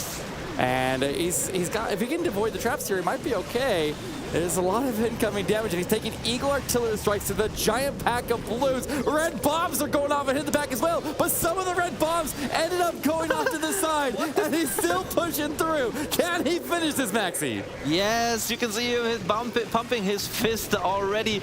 I don't know where these red mines went, but somehow they just didn't do damage to those balloons. But anyways, I mean, he had the Warden ability, and also if you have such a big pack of balloons as Ast had there with this incredible entry on the attack, it is very unlikely that a red mine really takes out all of your balloons. So it was just a very good attack, and even though Tribe set the right traps, it was too good to be defended, and STRUT are in a really good spot because Boom will only need 79%. Ooh, you're right. Massive percentage advantage. 4 triples already on the board, and STRUT has put themselves in prime position to take the European Championship right here, and that massive prize pool that is accompanied with it. This is such a good spot for them to be in, and the only way that Tribe is going to be able to give themselves a chance right here is if their defenses can pull off a miracle, and they can get these triples on the board. So a lot of pressure. It's not over till it's over.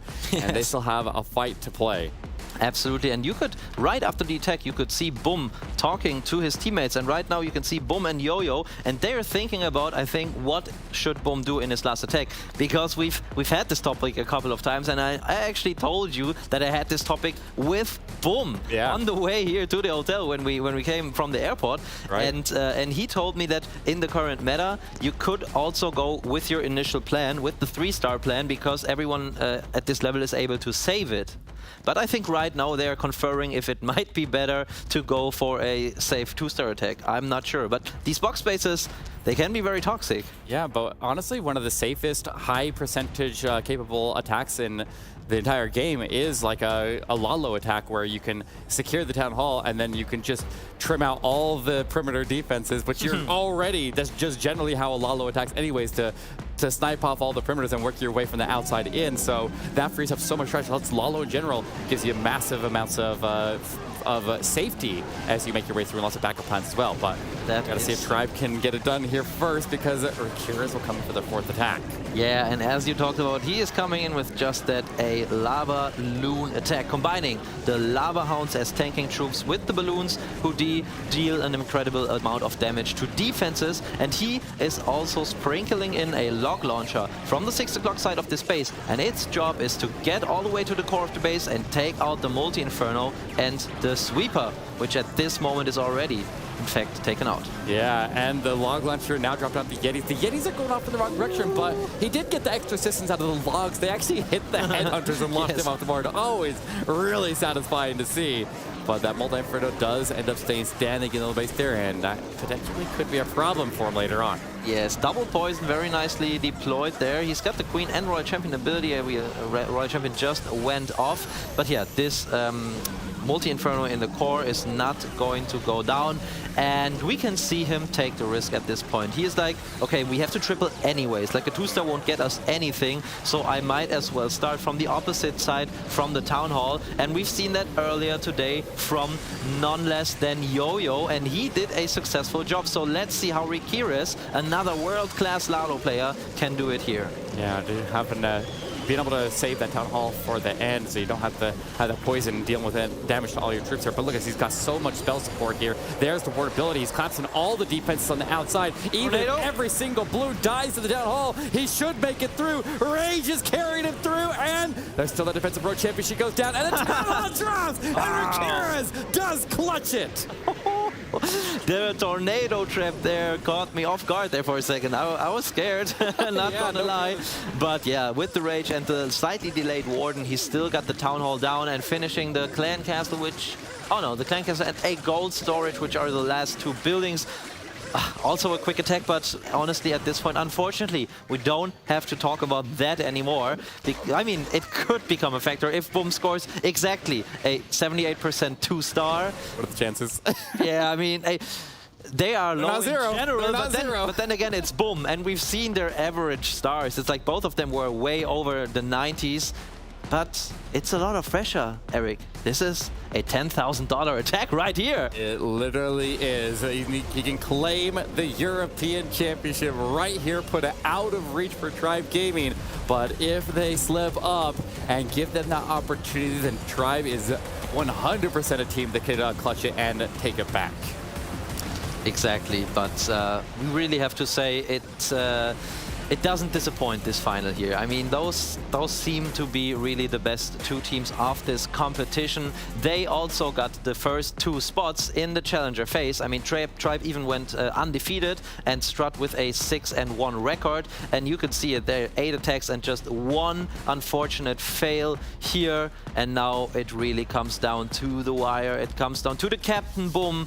And the question is, can he clutch it up once more like he did before? Yeah, I mean, STRUT just wanted to give that freebie round at the beginning so they could, because otherwise they wouldn't have been able to face Tribe in the finals if Tribe won, and you know what I mean? So I mean, they maybe they just were staging this themselves. They planned it all out. Maybe, I don't know. Oh, yeah. They were all really close. We'll have to ask all those them. 14 wars. Maybe you can't plan that. Yeah. You know, I'm just disappointed that most likely we cannot ask Nabrux in the interview what he really intended with that invisibility spell. As we can see, Exclusist, and yeah, the only thing left now for Tribe is to hope for the best, and Boom is coming in now with a Queen Charge Lalo, and we see another box space, and yeah, we see a Town Hall that is not too far on the outside, and I think he's most likely going to try to charge this Town Hall because he's got 3 wall breakers in his army composition.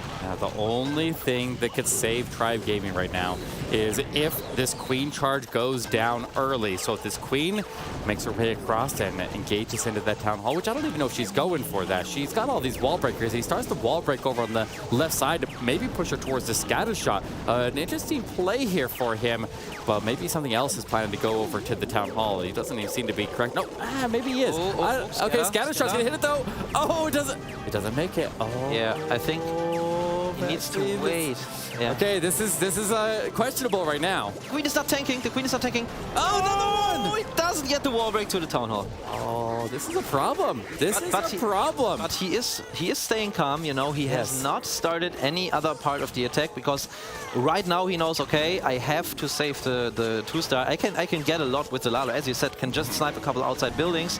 But here we go with the hero dive into the Eagle Artillery. Finds a Tesla farm, finds a giant bomb, and Skelly's right away. So it seems like the base builders have expected this. Yeah, but he had the headhunters right there with all the heroes, all the traps there, able to ward ability and get all the barbarians of the King's ability warded up there. The Queen is not going towards the Town Hall. Thus, we have clearly seen that he is trying to get her to go there. She will cooperate. Now getting targeted by the single Inferno, and he's coming in opposite of the Town Hall. Is he crazy?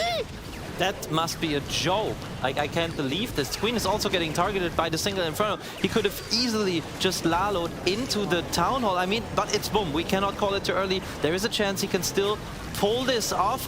Queen takes the single. Queen is doing good. Gets a multi. He's gonna get He's got the ability.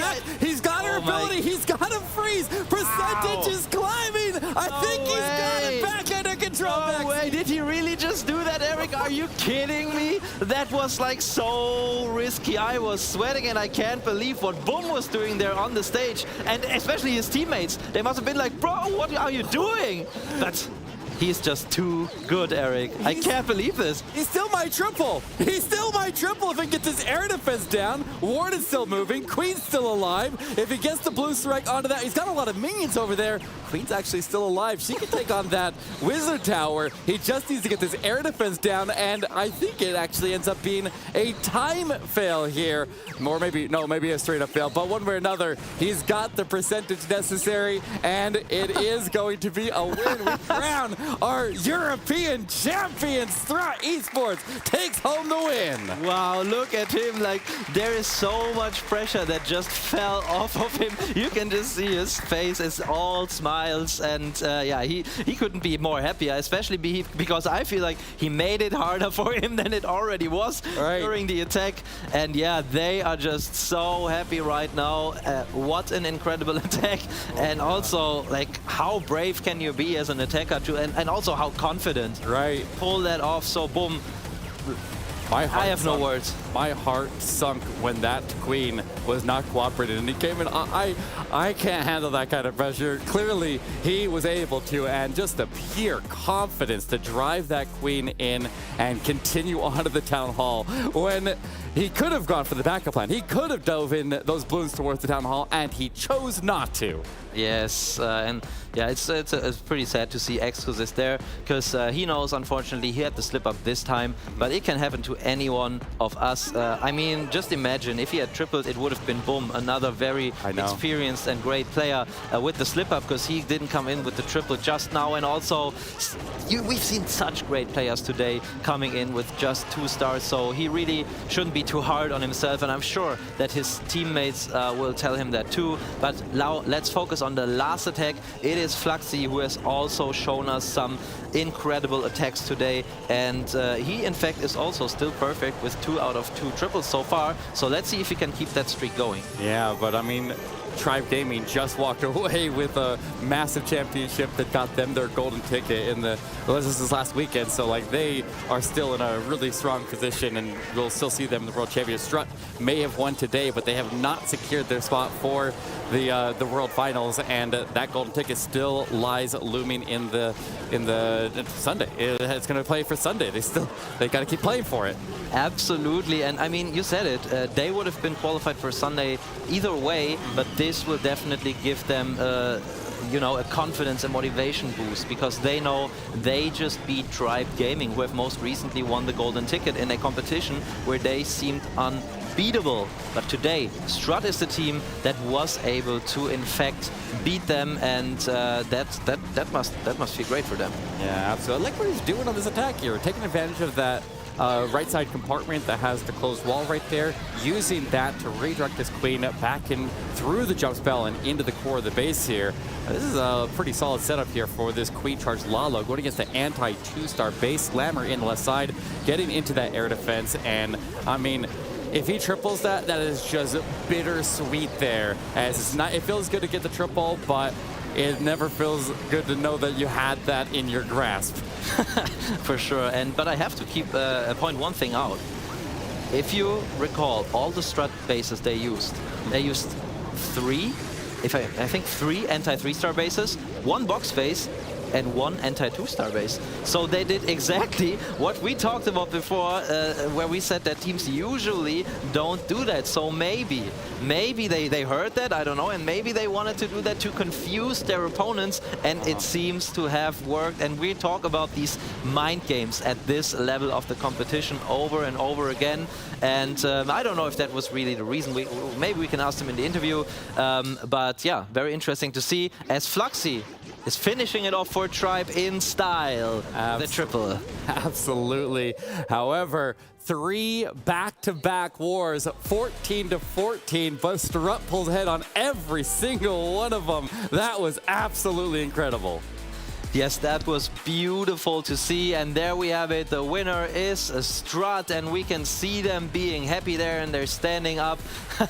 It's all smiles on their faces. Incredible! And welcome back, Carbon Finn. What did you think of that final? Absolutely incredible! But let's throw it off to Woody and congratulate STRUT here on winning the NA or the EU MENA finals.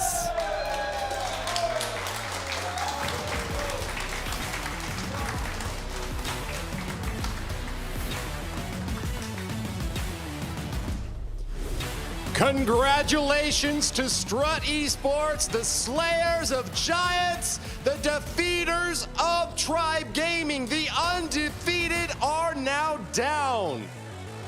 STRUT Esports is your Snapdragon Pro Series Europe and MENA region champions.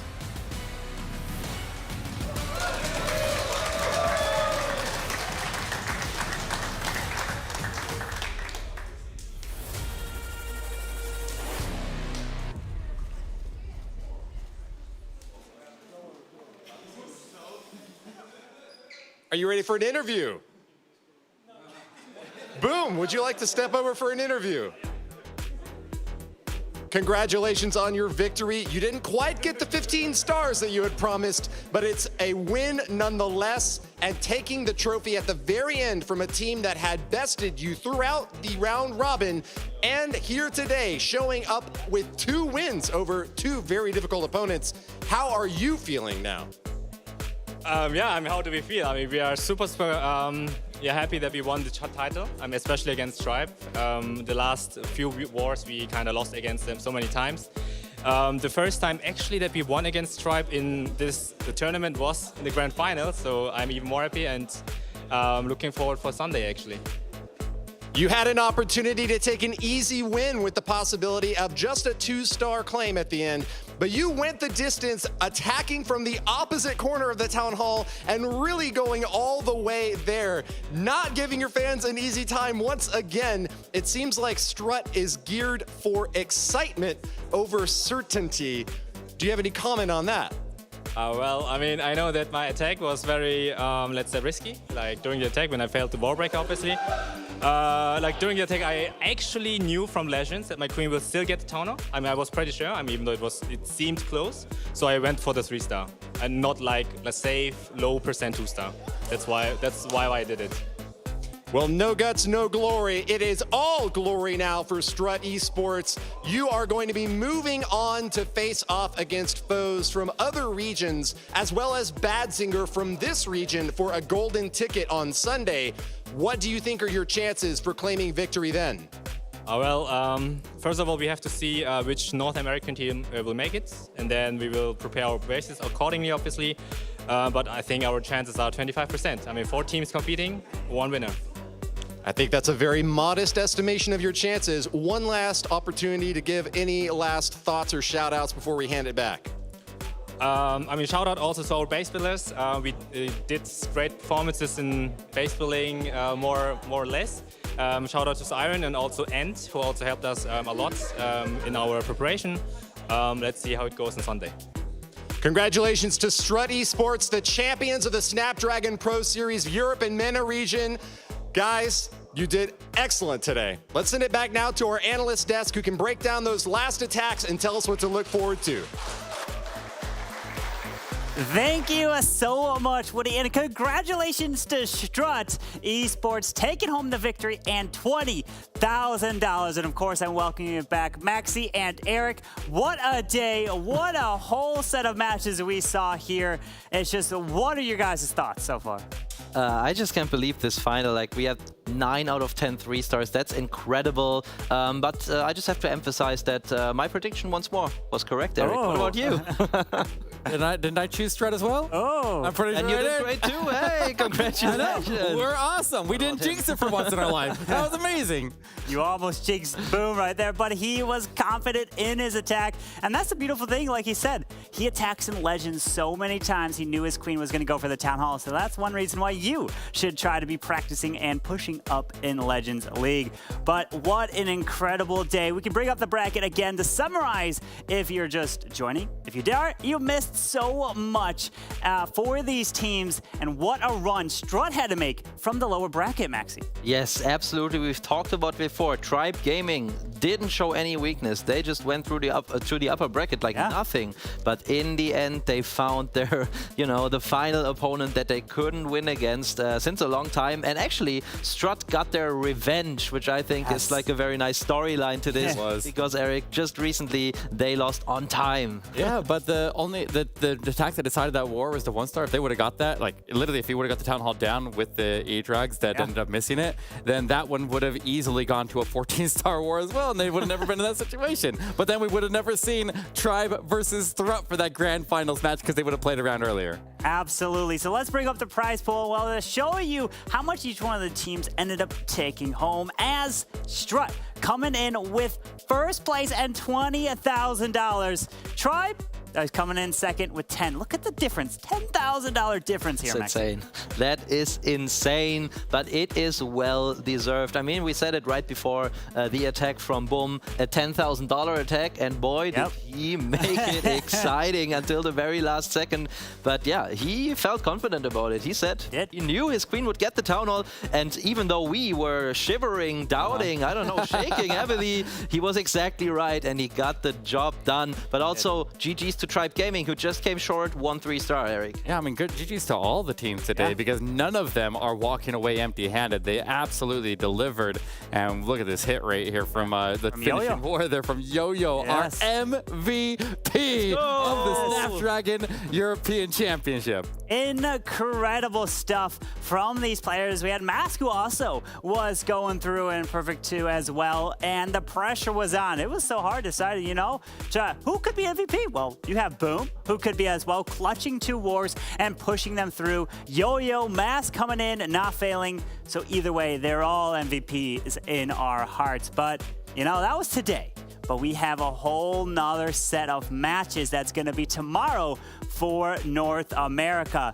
Maxi, take us through what type of matches are you going to be looking for here? Yes, here we go, guys. This is going to come up tomorrow for you. The schedule for the NA Challenger Finals. The first war will be Fuzzy Wuzzy taking on Chazmac Gaming. And Eric, after that, also some well-known names. Yeah, War and Glory, which you might recognize a lot of the players on the team as the former Space Station Gaming, except for Lexnos because he abandoned the team and went over to Chazmac. But that's okay. Now they get to fight it out there potentially as they play through in tomorrow's matches. But Empire Gaming, also a big one to be looking out for it there. They are the second highest record team in that division there, and their hit rates are just as strong as Chazmac's, and they are, between those two teams, those are the two ones I'm keeping my eye on right there, is Empire and Chazmac. But we'll see how that all plays out because we have a lot of wars tomorrow, and we get to decide another $50,000 championship. Yeah, but the thing about tomorrow, though, is we have to take note is only one team, not two, like the Europe and MENA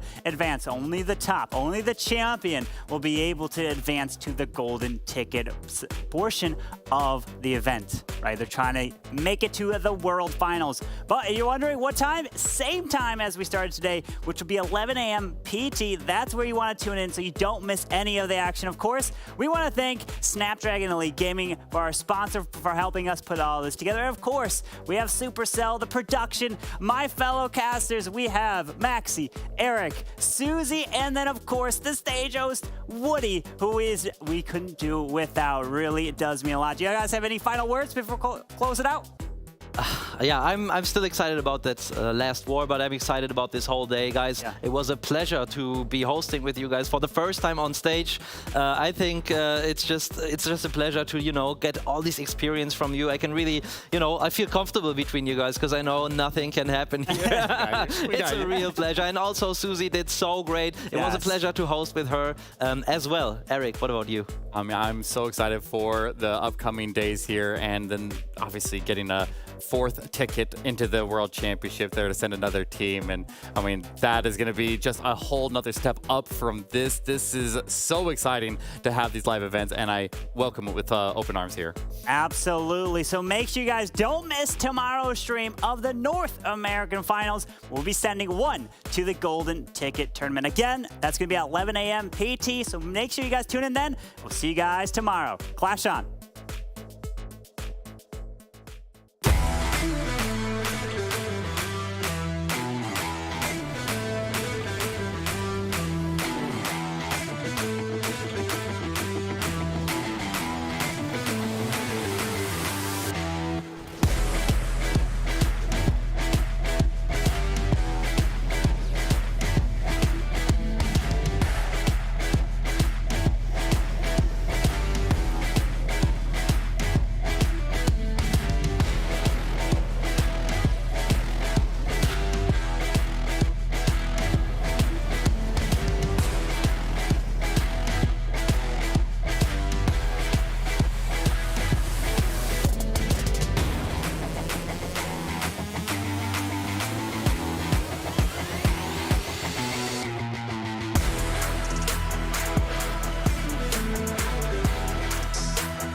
Snapdragon Pro Series is brought to you by Snapdragon Elite Gaming, Monster Energy, and DHL.